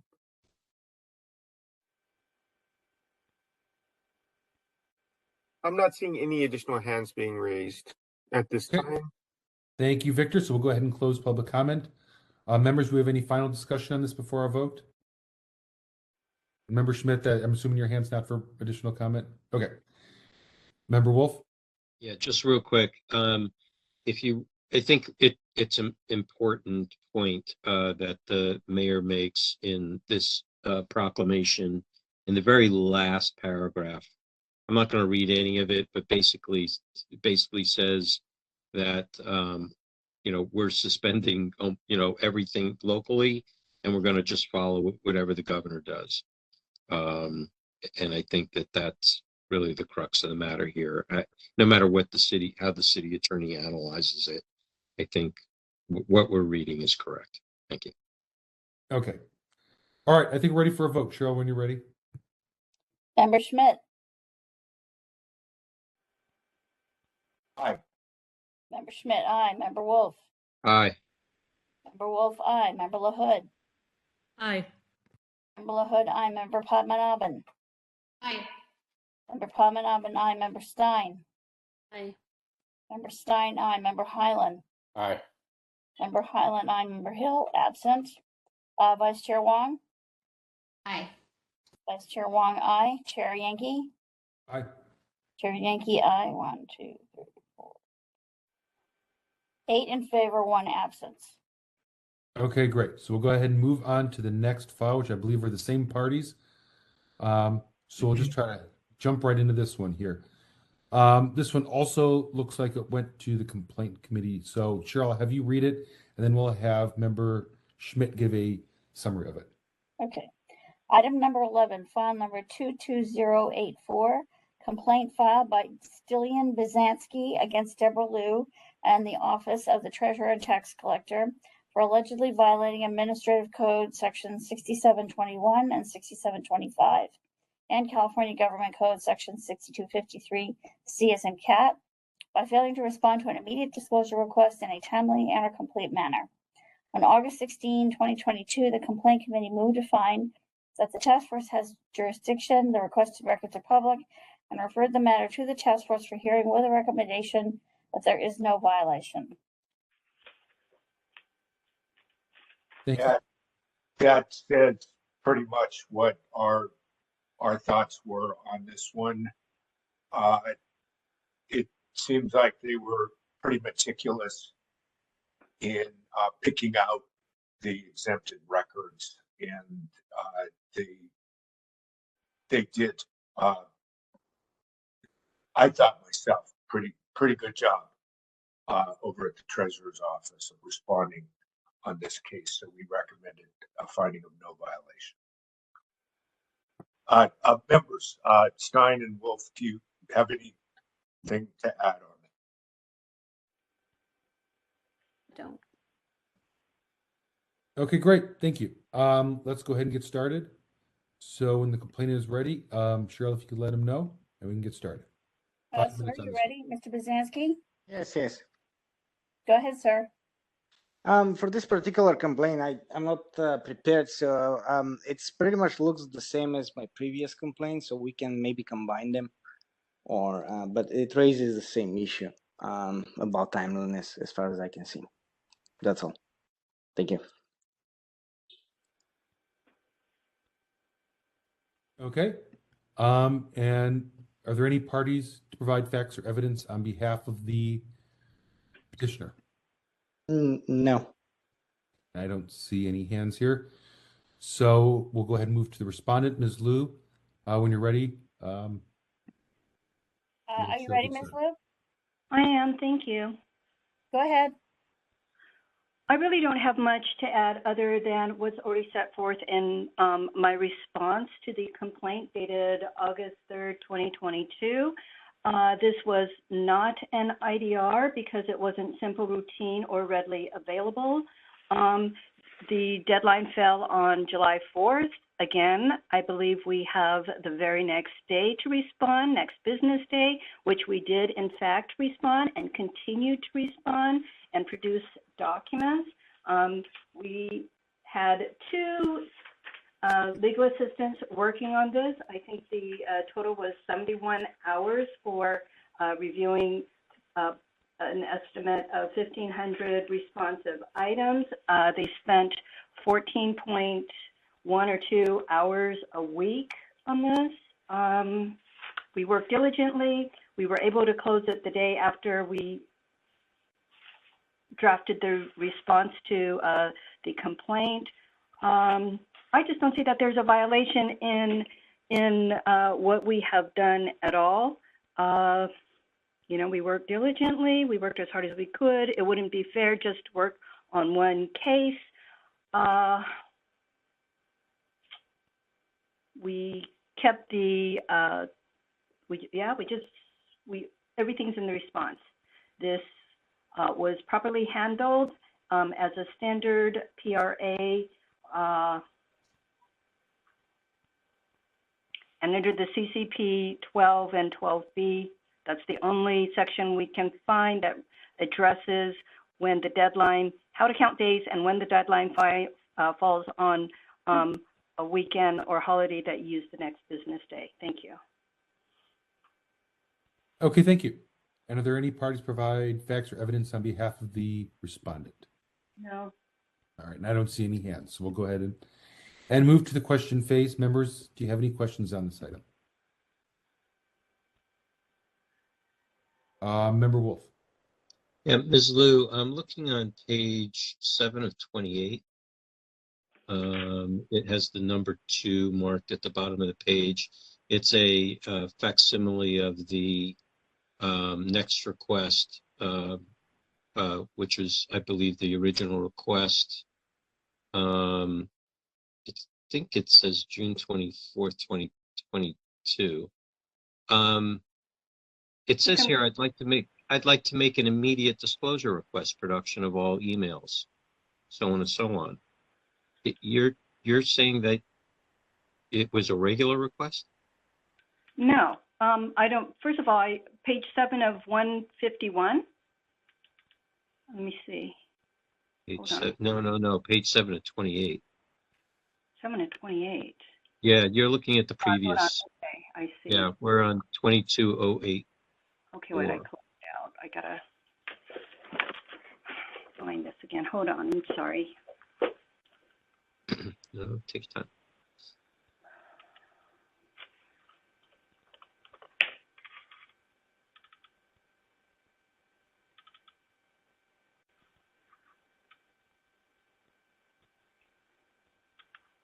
Attachments. Okay.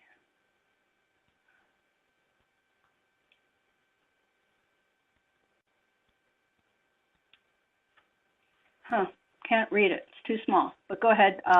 Right, so it says I would like to make immediate disclosure request production of all emails within the IT something department that contains the following, quote, Baranski, unquote, and or, quote, like, looks like 26 or 28 Allen, unquote, and or email address, and then it gives an email address at gmail.com between May, looks like 4th or 7th, 2022 and June 23rd, 2022. Thank you so much.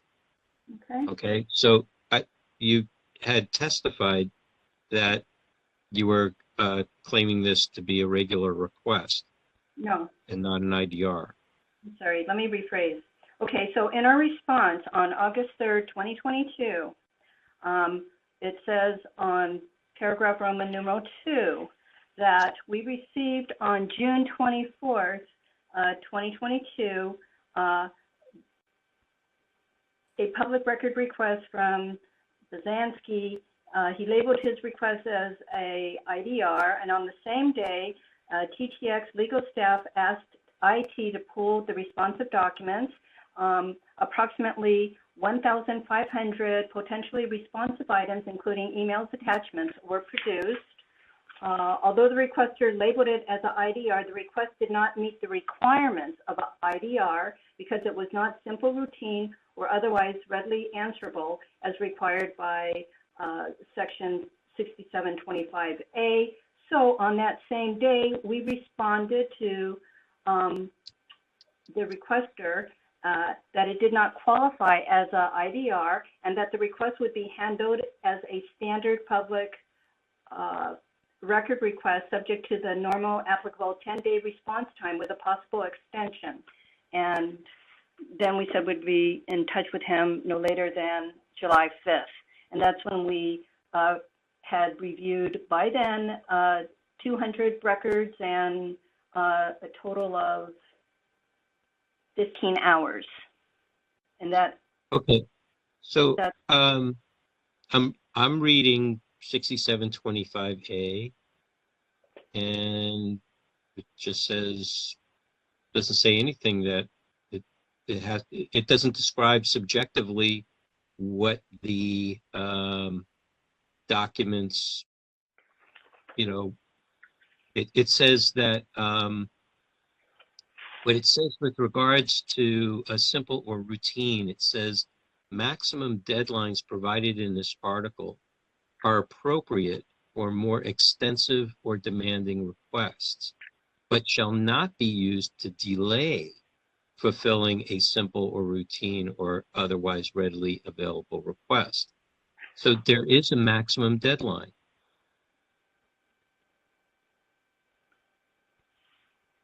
Well, your response, the response is by the end of the next business day, whether you have the records or not. If you have the records, then you can, request an extension of 10 days. But what this line means is that you're not to use that extension to just extend it, for simple or routine. So yeah, it's not simple or routine. So you're well within your rights to and valid because obviously there were a lot to provide to invoke the 10-day extension.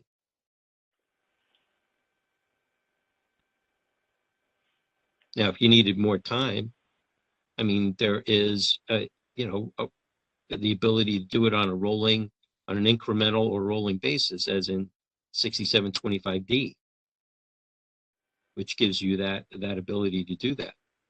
But you have to let the requester know. and we did, as I understand, because we wrote to him and responded to him on June 24th, the same day, advising him that it didn't qualify as it, but we would be handled as a standard request and within the 10-day time period with a possible extension, and that we would be in touch with him no later than July 5th. And on July 5th, that's when we produced the first tranche of our rolling responses. Yeah, I understand. It raises a huge red flag for us when you say that an IDR doesn't meet some qualification.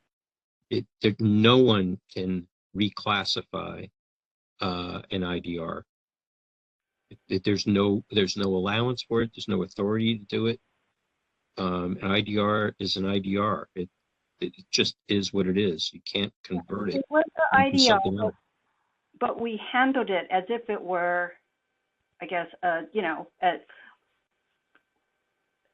what I'm saying is that's incorrect. Okay, as I understand it, don't we have ordinarily, if as a standard PRA, you have 10 days to do what I call a statement of you will produce, won't produce, or can't produce, or whatever, what we call a statement of compliance. No, you're within a standard under 6721. Let me explain. 6721A a custodian must respond with the documents within 10 days. Right. And Under also under an IDR, the expectation is that you might be able to provide them if it was simple and routine, you might be able to provide it by the end of the next business day. If you can't, and it is not simple and routine, then you can extend it for 10 days. right.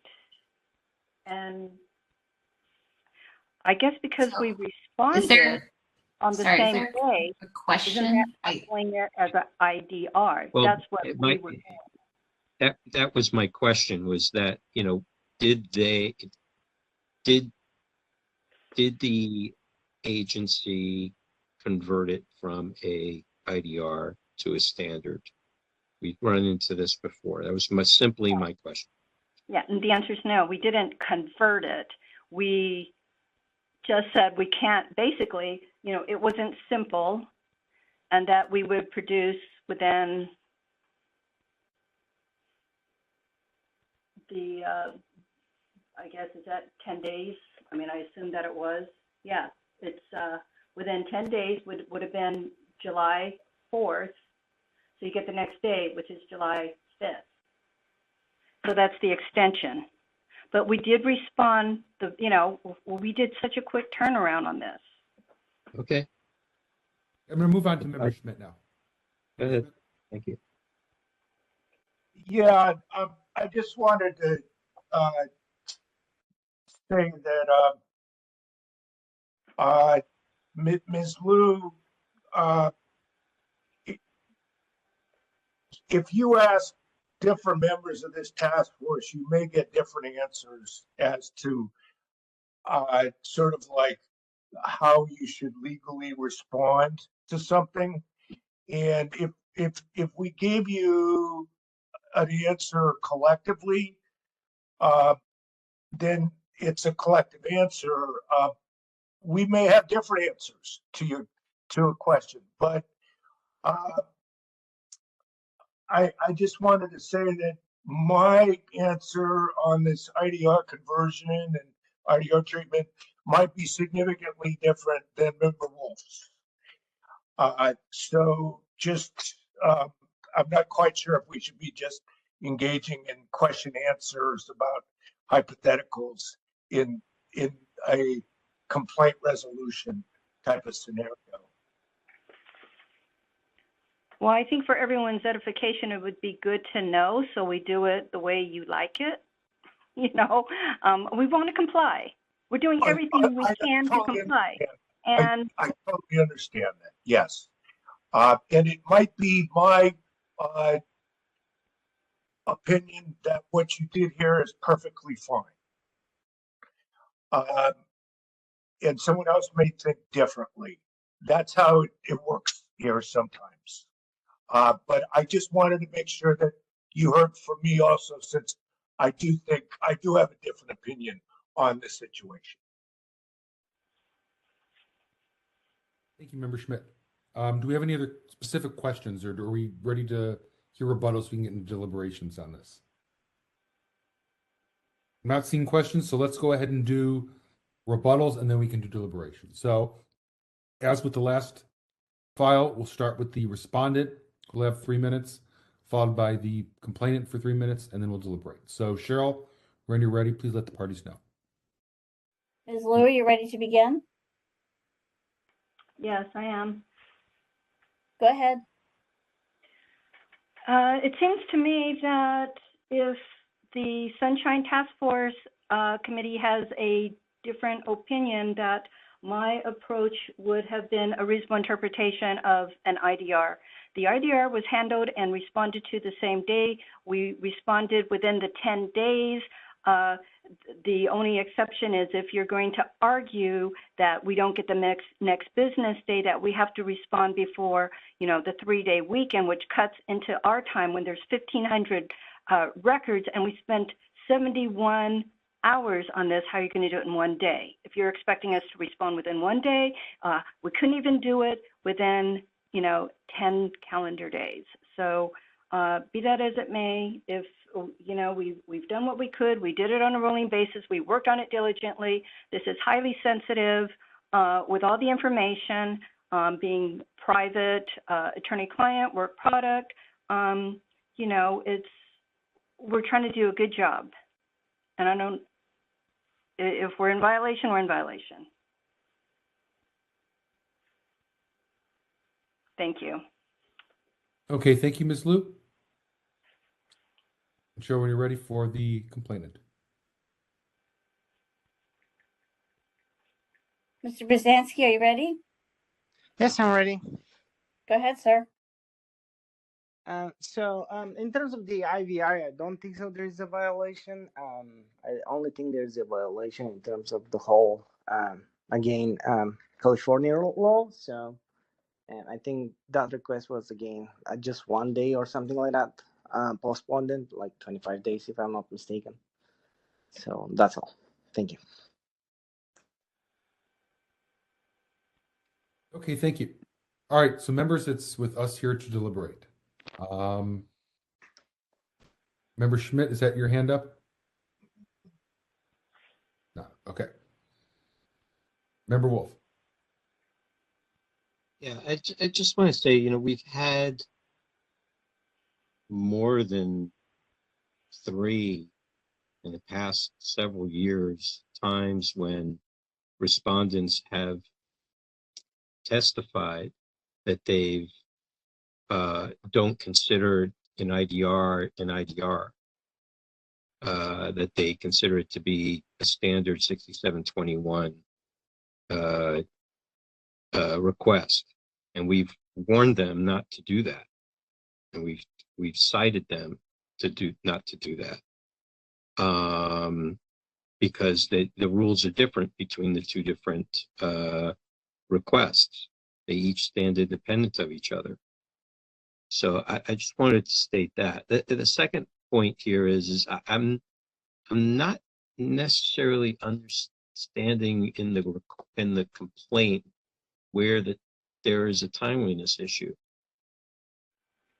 because looking at their timeline, they responded pretty quickly.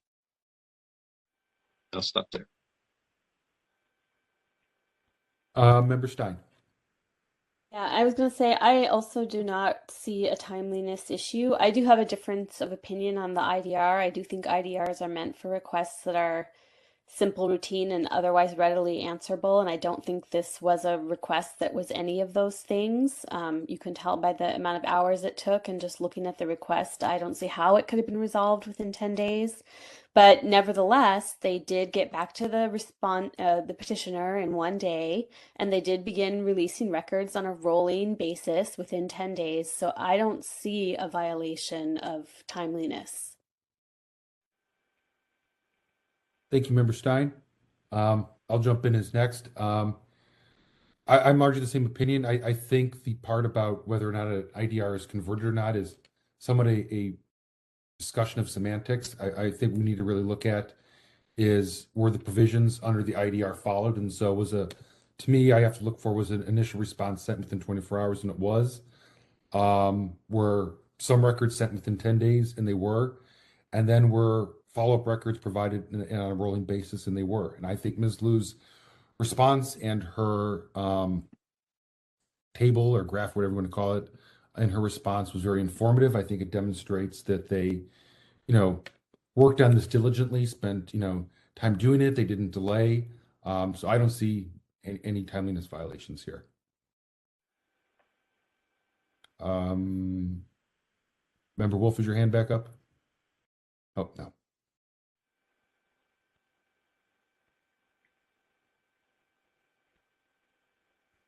Okay, so members, are we ready for perhaps a motion on this item?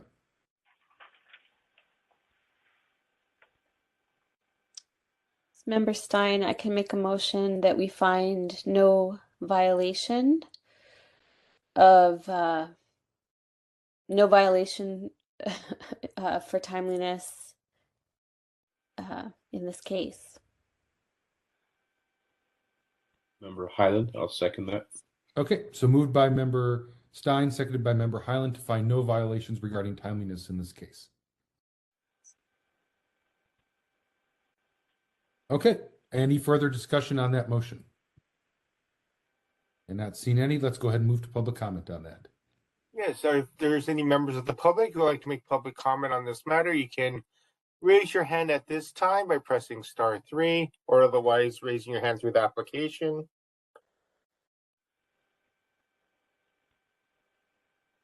I do not see any indications of public commenters. Okay, thank you, Victor. I think we're ready for a vote on this then. So Cheryl, when you're ready.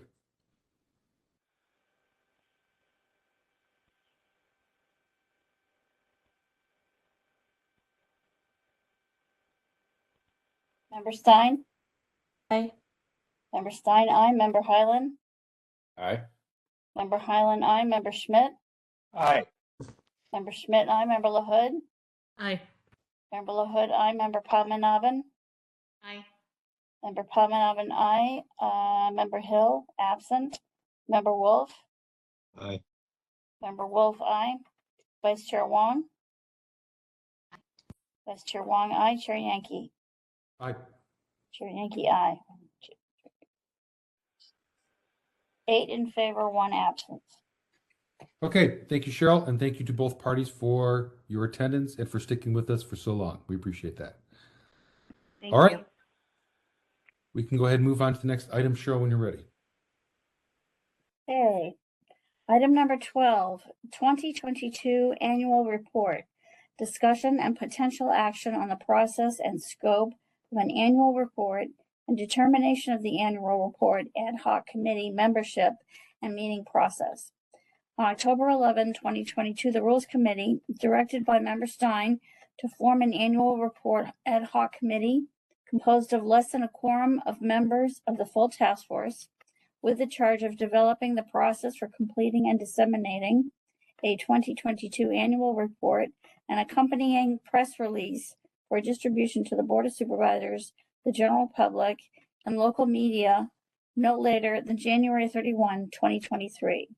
On November 2, 2022, the full task force officially formed an annual report and ad hoc committee, named Member Stein as chair, and continued the annual report discussion to the December task force meeting.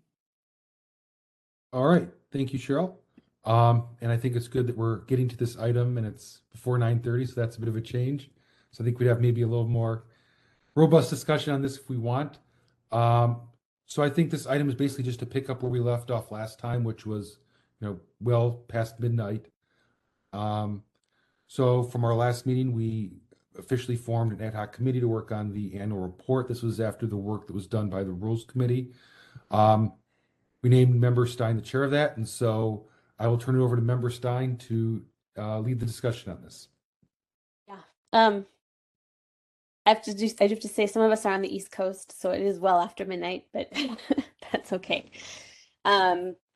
Yeah, so I think we basically agreed on the process, and to my recollection, where we left it, what we needed to discuss was what we actually want to look at and include in the annual report. I hope that everyone has had a chance to look at the materials that I put on the links, which are just public generally, but task force members can comment on things and the public can send me comments. What I would really like to know is, I think other than member Padmanabhan, I'm not sure who else wants to work on this at this point. And I'm also not sure what the consensus of the task force is about what data we actually want to collect. I gave a lot of different possibilities.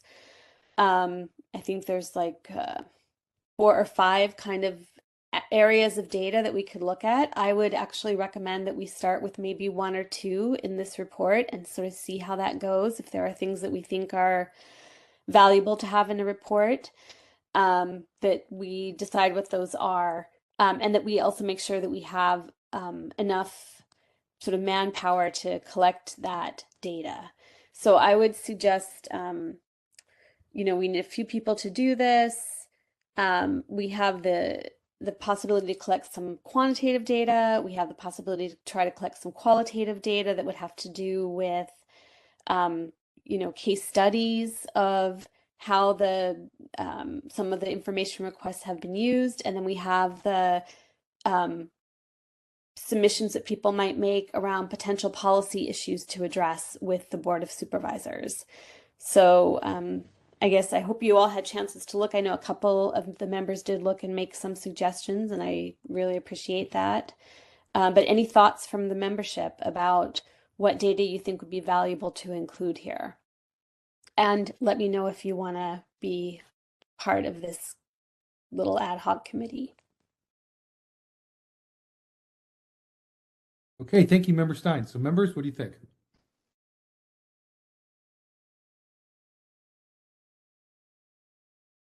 Member LaHood? I think you're muted. Member Stein, thank you for getting us started with this. I think you've laid awesome groundwork. I agree with what you said about maybe narrowing down the categories. I would like to volunteer for a very specific kind of work. I would like to be given assignments of categories to like strip out of files and like I love the manual, like going through documents and finding the data and putting it into spreadsheets. That will make me I'm so glad to hear that. Yes, I love doing that kind of stuff. As long as it's a specific, delimited assignment, it's like doing dishes for me. It's great. Happy to do that. And I would say that, like with all of these categories, I've actually made spreadsheets and kind of gone through and extracted some of the data myself to see what could really be done. So they're all kind of a little bit tested, but it does require a certain amount of manpower. It seems like to me an obvious thing to do might be, the complaint resolution data. Like we have all that and we can extract that and kind of put it together and just kind of see it all in one place. That might be one area to do it, but I definitely am interested in hearing from other people, like what data you think is most valuable here. But thank you, Member LaHood. I'm glad to hear that.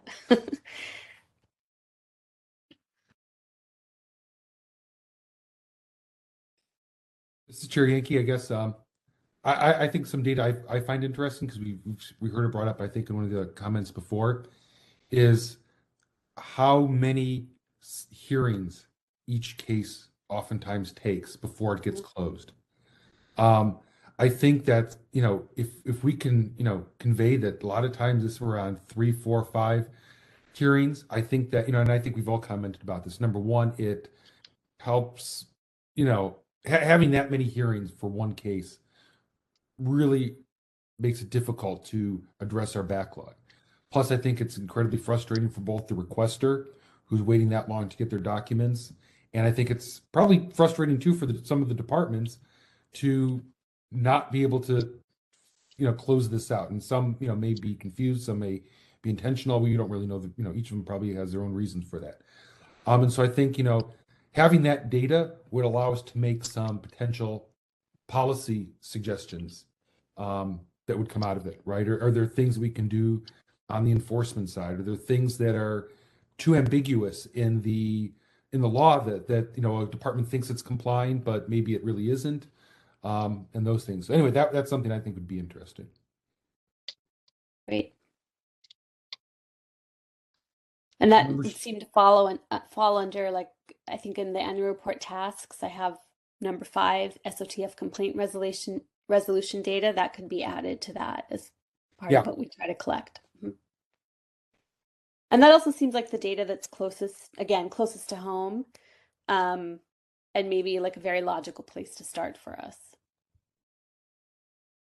Let's see. I see Member Schmidt and Member Wolf with their hands up. Start with Member Schmidt.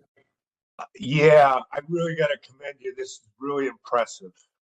And I just, I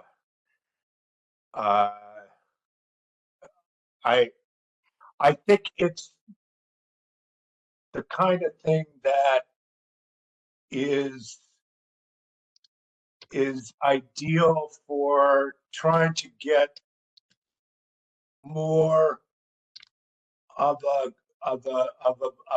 rounded sense of what the task force is supposed to be doing, as opposed to just doing, petition after petition after petition. It gets into like policy eventually. I would myself, I feel like looking at this, I feel like I would be of limited value. I don't know anything about surveys. It's definitely outside of my skill set. But I would like to try to figure out if there's a way I could help out. So maybe I'd be a conditional, put me on the committee, but don't expect too much from me. And how about that?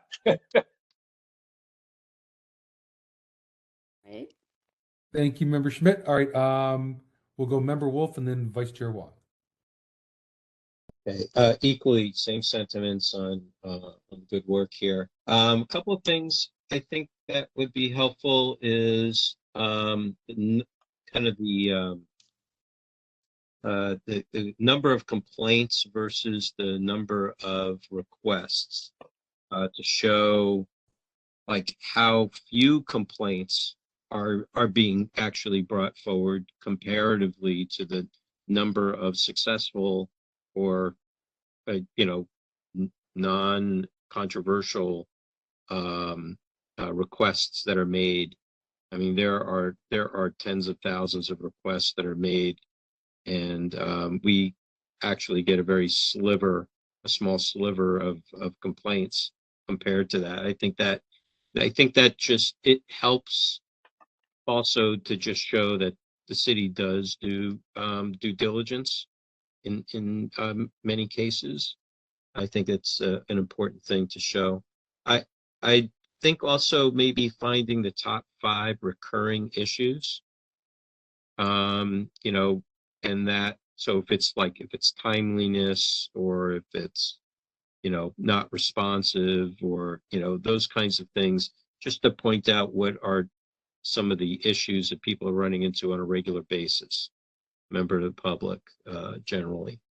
And then something around, I think Chair Yankee brought it out, was around just not the lack of enforcement, but ineffective enforcement. And that it's a struggle for us when it's really needed. And then also something, I agree, there needs to be more public input on this to show how the city is implementing, whether how it's implementing Sunshine, whether it's working well or not, and just to illustrate or provide some sort of qualitative data if there needs, where and if change needs to be made. I'll stop there. So I was going to say I did start a little draft survey somewhere. I can't remember if I posted that or not yet because I was working on it. And I have a list of all the city departments, and I could do a little online survey. I don't know how many would actually respond, to try to even get a sense of how many requests they're fulfilling each year. I don't know if they're keeping records of that even. And I can see on Next Request a number of requests that have been made, but you can't actually, not all the requests are posted. So you can't review every request that's been made, even though you can see, X number have been made to such and such department. But then a lot of departments don't seem to use Next Request. And I think the police departments use a whole different system. So some of that data might be partial, but we could still look at it. All right, why don't we go Vice Chair Wong next, and then Member Padmanabhan. Yeah, I agree with everyone else. I think this is great work. So thank you so much, Member Stein. I just wanted to say that I know I've been saying I will get together some information on where each of our hearings is kind of has the most time. So I'll try to get that to you because I think that would be interesting data for the annual report. I think I don't have a ton of it just because I only started doing it a few months ago, but I'll try to get that to you. And then I would normally volunteer for something like this too, but I will tell you why in the next agenda item, why I'm not. All right. So, so it seems like maybe doing, I think the two data points that it sounds like people have the most interest in, or the two kind of areas, are possibly trying to see if we can get any information from departments about just basic information about how many requests that they're getting. Maybe a brief survey that just asks a couple questions around that, and then looking at our own data about, complaint resolution and compliance. If that's what I'm hearing from people, that might be enough to try to do in the next couple of months. And then if people do submit case studies, we could have maybe somebody like Member Schmidt review them and just make sure the information we want is there. And we could vet it and write it up if people do submit it. And then if anyone wants to submit policy recommendations, those would be the components I'm thinking of right now. All right, I'm going to go, let's go with Member Pavanabhan next, and then we'll go with Member Highland and then Member Wolf. Thank you, Member Stein. I echo everybody else here. It's excellent analytical work that you've put in here.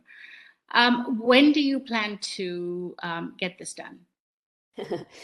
Yeah, so in the Rules Committee meeting, Member Neighbors I think she put a time limit of December 31st or January 31st, which I actually think is probably too soon.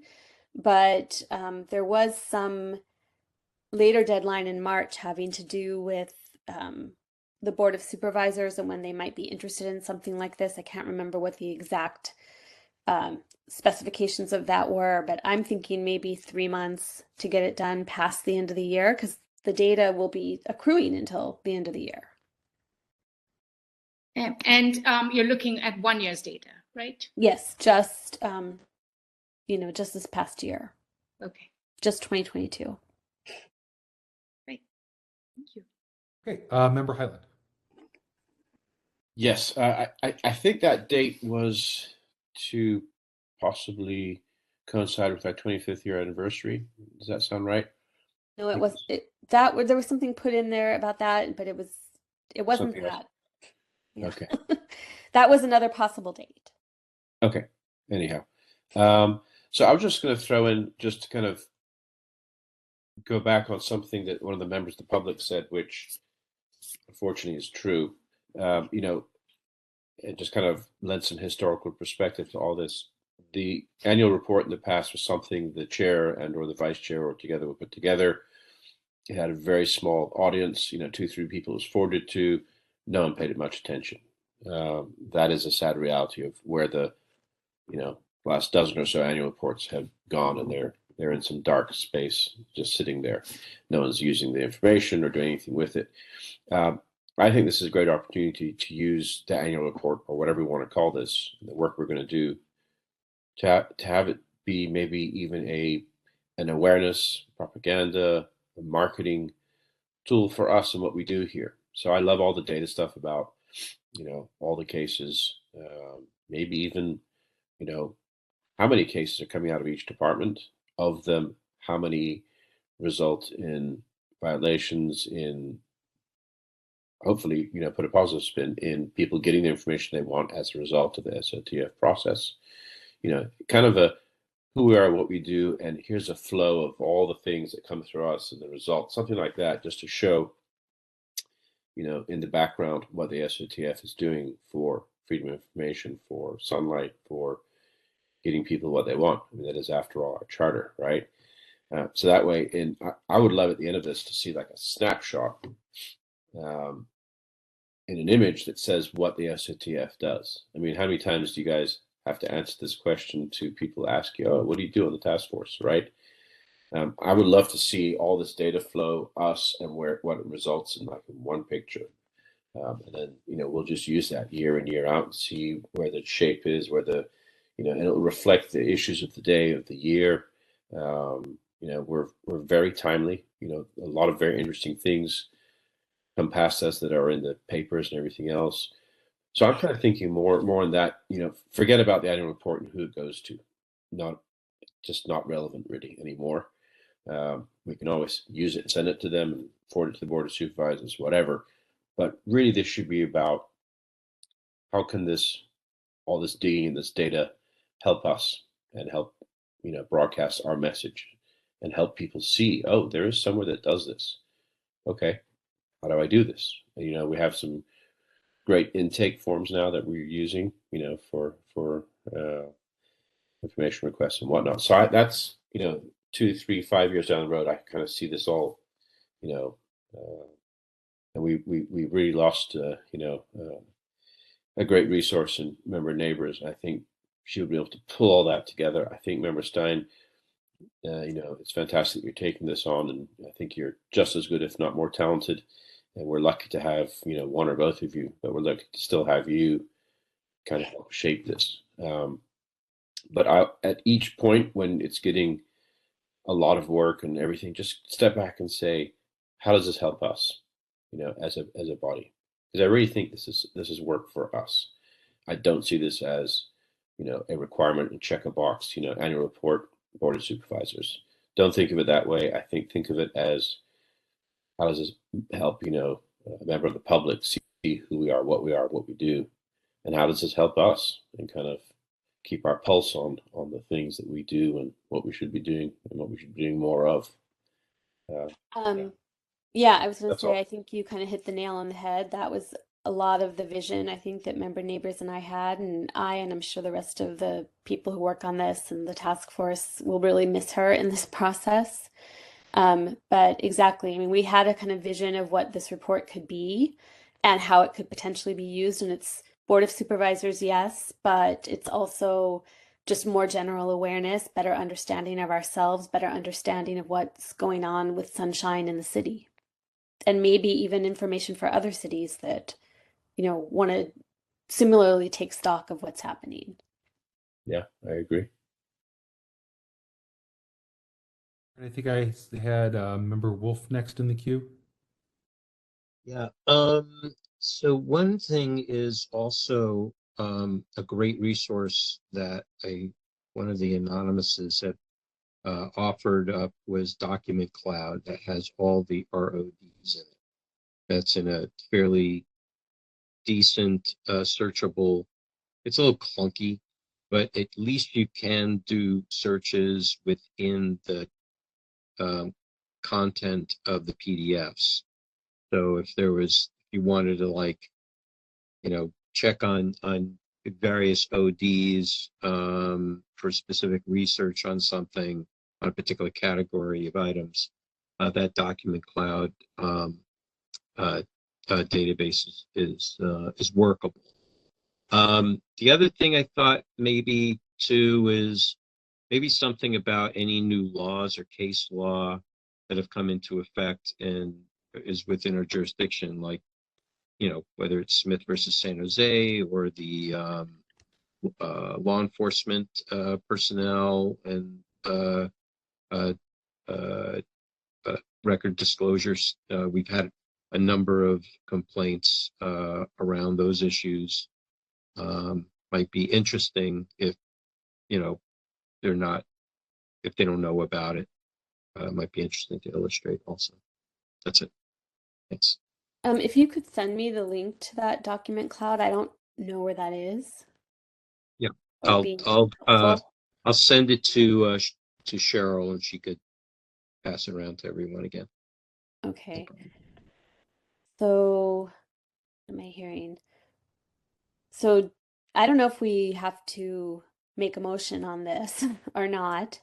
But if we did, I would say something like, a motion to do a short survey with departments, see what we get, as well as to analyze our own complaint resolution data, and collect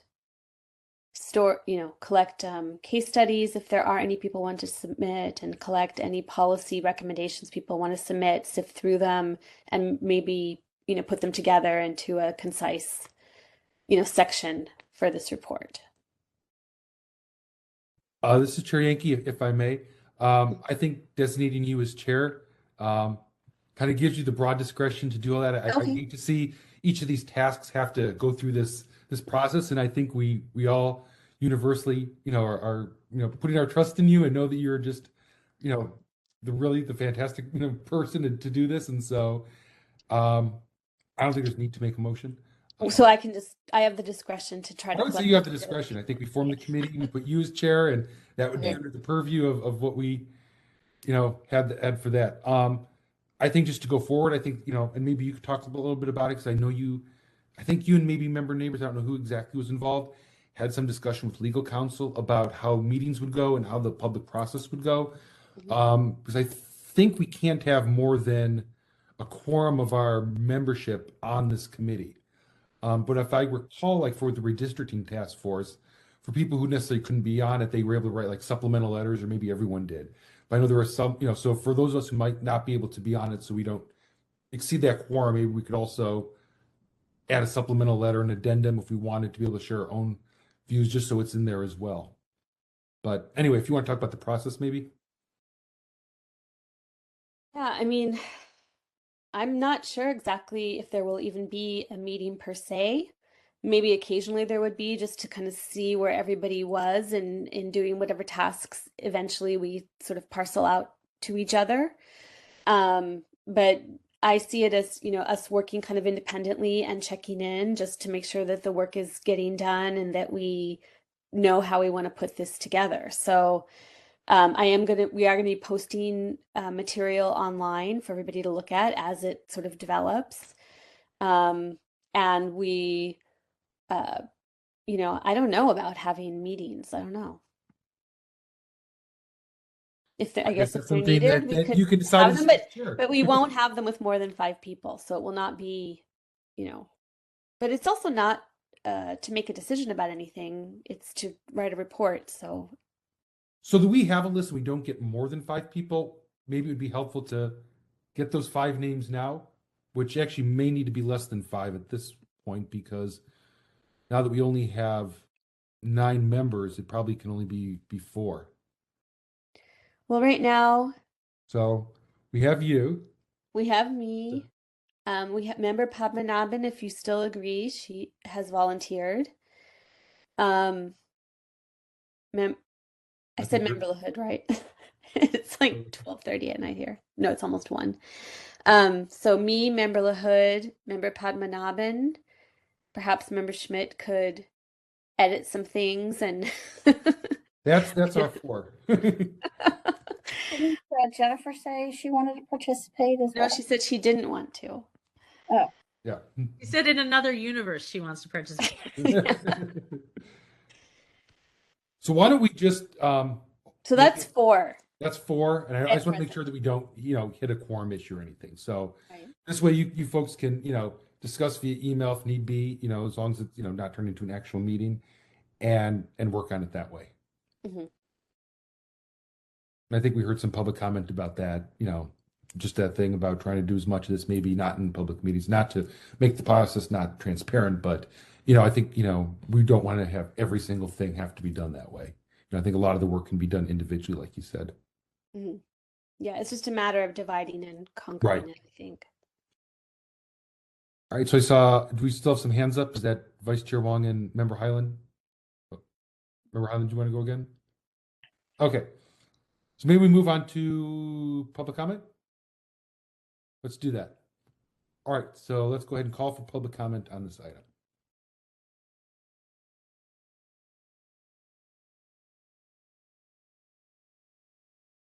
Victor? All right, forgot to unmute myself.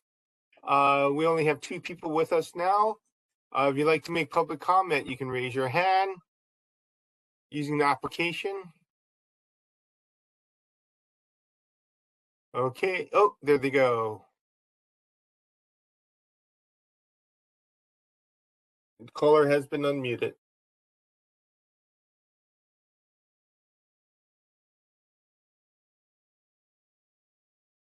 Hey, Cheryl, when you're ready. Yeah, I'm ready. I'm waiting for the caller to identify themselves. Okay. Caller? Thanks. I think that's me. Yes, we can hear you. Are you ready? Yes, when you say the word. Go. Thank you. This is Peter Warfield, Executive Director of Library Users Association, Library Users 2004 at yahoo.com, and Library Users 2004.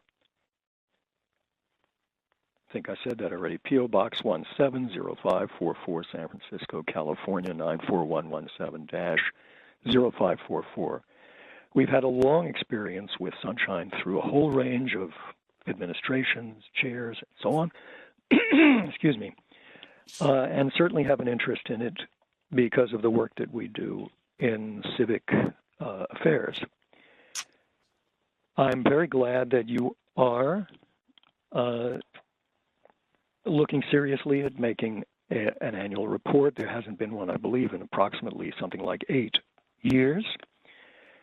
And I think it could be very useful and an important aspect of something that I've asked you repeatedly to do more, and that is what's described in section 67.30 and beyond, which is your role in informing the folks that I think you've already identified, members of the public, press, supervisors, and so on, with regard to what's happening.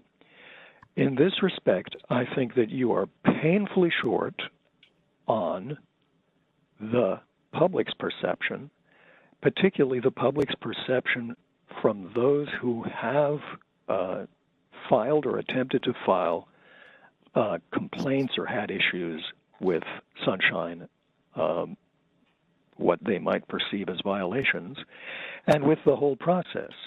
There's a lot of statistical collection and so on, and it sounds like a really fascinating academic study, but where the guts of this, which is the people who come to you for some sense of justice and resolution of injustice, and frustration with what may be violations, and for that matter, what may not be violations, but perhaps ought to be. I think that Member Padmanabhan had a good comment in the document that I saw where she talked about how about something to do with, I think I thought I had 40 seconds, something with respect to things that were failures as well as successes. And I have to say that your loss of support from administration, your level of support from administration and especially from the city attorney is a very significant loss that ought to be brought up and mentioned, including its impact. And those are some thoughts that I have from limited contact with this. Thank you very much.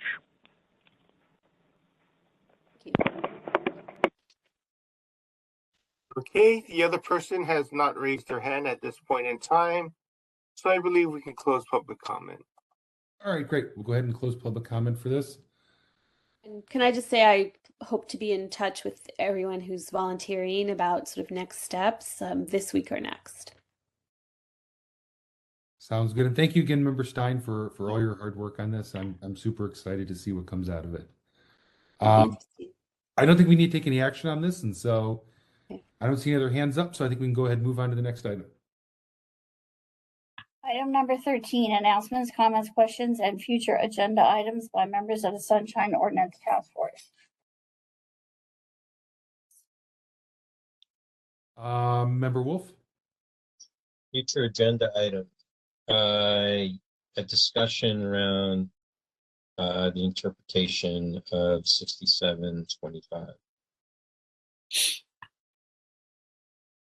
Okay. And maybe, Member Wolf, once we get to the stage of having our orientation or working session, if you could remind me of that, that might be a good thing to have on there. Sounds good.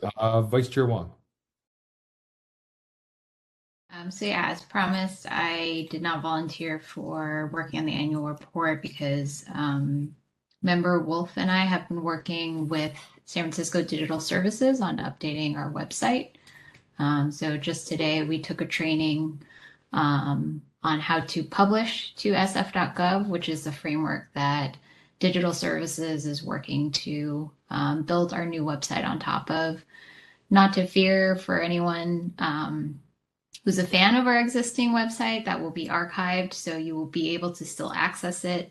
Our goal is to make things a lot clearer for the public and also give us the opportunity to potentially have a database of the information. And if you're wondering how this finally got started, I attended Grace Hopper Celebration in Orlando, Florida a few months ago. I talked to the former, let's see, I think she was the deputy director of the California Office of Digital Innovation, and then she put me in touch with the Chief Digital Services Officer of San Francisco Digital Services, and that's what got us kind of like kickstarted into this process.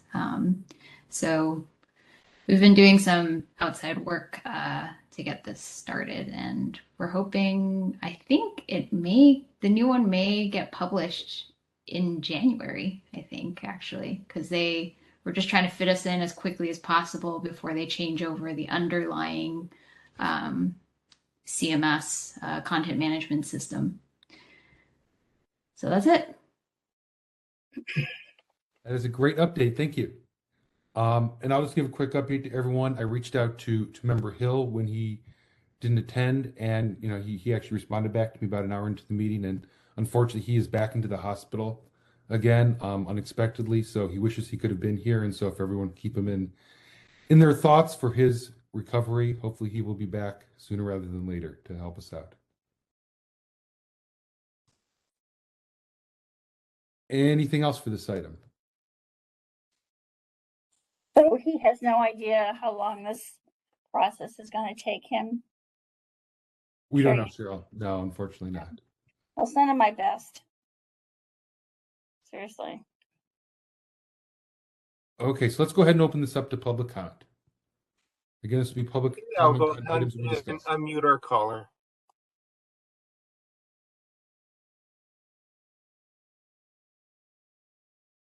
Caller has been unmuted. Yes, when you say it's unmuted, what does that mean? Does that mean I'm supposed to start talking? I'm supposed to wait for Ms. Leger to get her timer ready? What does that mean, please? Peter, it means we can hear you. Okay, great. You can hear me, so. You ready? Yes. Okay, go ahead. Peter Warfield, Executive Director, Library Users Association, Library Users 2004 at yahoo.com, and P.O. Box 170544, San Francisco, California 94117-0544. I say these things not because I think in-person meetings are better, which the last minutes said I said. It's because I think that it mitigates to some small degree what can happen at an in-person meeting and cannot happen on a remote meeting, and that is for people who may want to contact each other and further discuss matters to be able to do so. And with this, without having some way to reach people, as I am providing, there is no way to do that online. I would like to thank Member Bruce Wolf for what he said. Excuse me. I think that Section 67.25, the immediacy of response section, which involves the immediate disclosure request, desperately needs clear understanding by all sides so that we all know, members, complainants, respondents, know what is understood by the task force, at least, with regard to what the immediacy of response, the IDR, is. And I won't go into the details. I'll leave it to you to have that discussion. But in that same, with that same understanding that we need clarification, I would like to suggest that it go even further, and I don't know that Member Wolf would disagree. There are many times when it's not clear to one party or another what it is that you expect, what standard you have with respect to being legal. So what I would propose is some kind of a question and answer opportunity, and maybe a regular one, because the respondents have a 24/7 access to the city attorney, but the members of the public do not. So there may be things they're unhappy about, but that aren't illegal. There may be things that very clearly look like they are illegal if, in fact, what they say is correct when compared with the law. So I think there would be great value in just helping the public and yourselves to get on the same page with respect to what's expected and what's required. You might have your attorney present for that. And I think that it would be useful also to have clearly stated somewhere what the status is of the restrictions or the eliminations of old requirements based on the current circumstances of the medical emergency, so-called, or not. Thanks very much. Your time's up, yeah.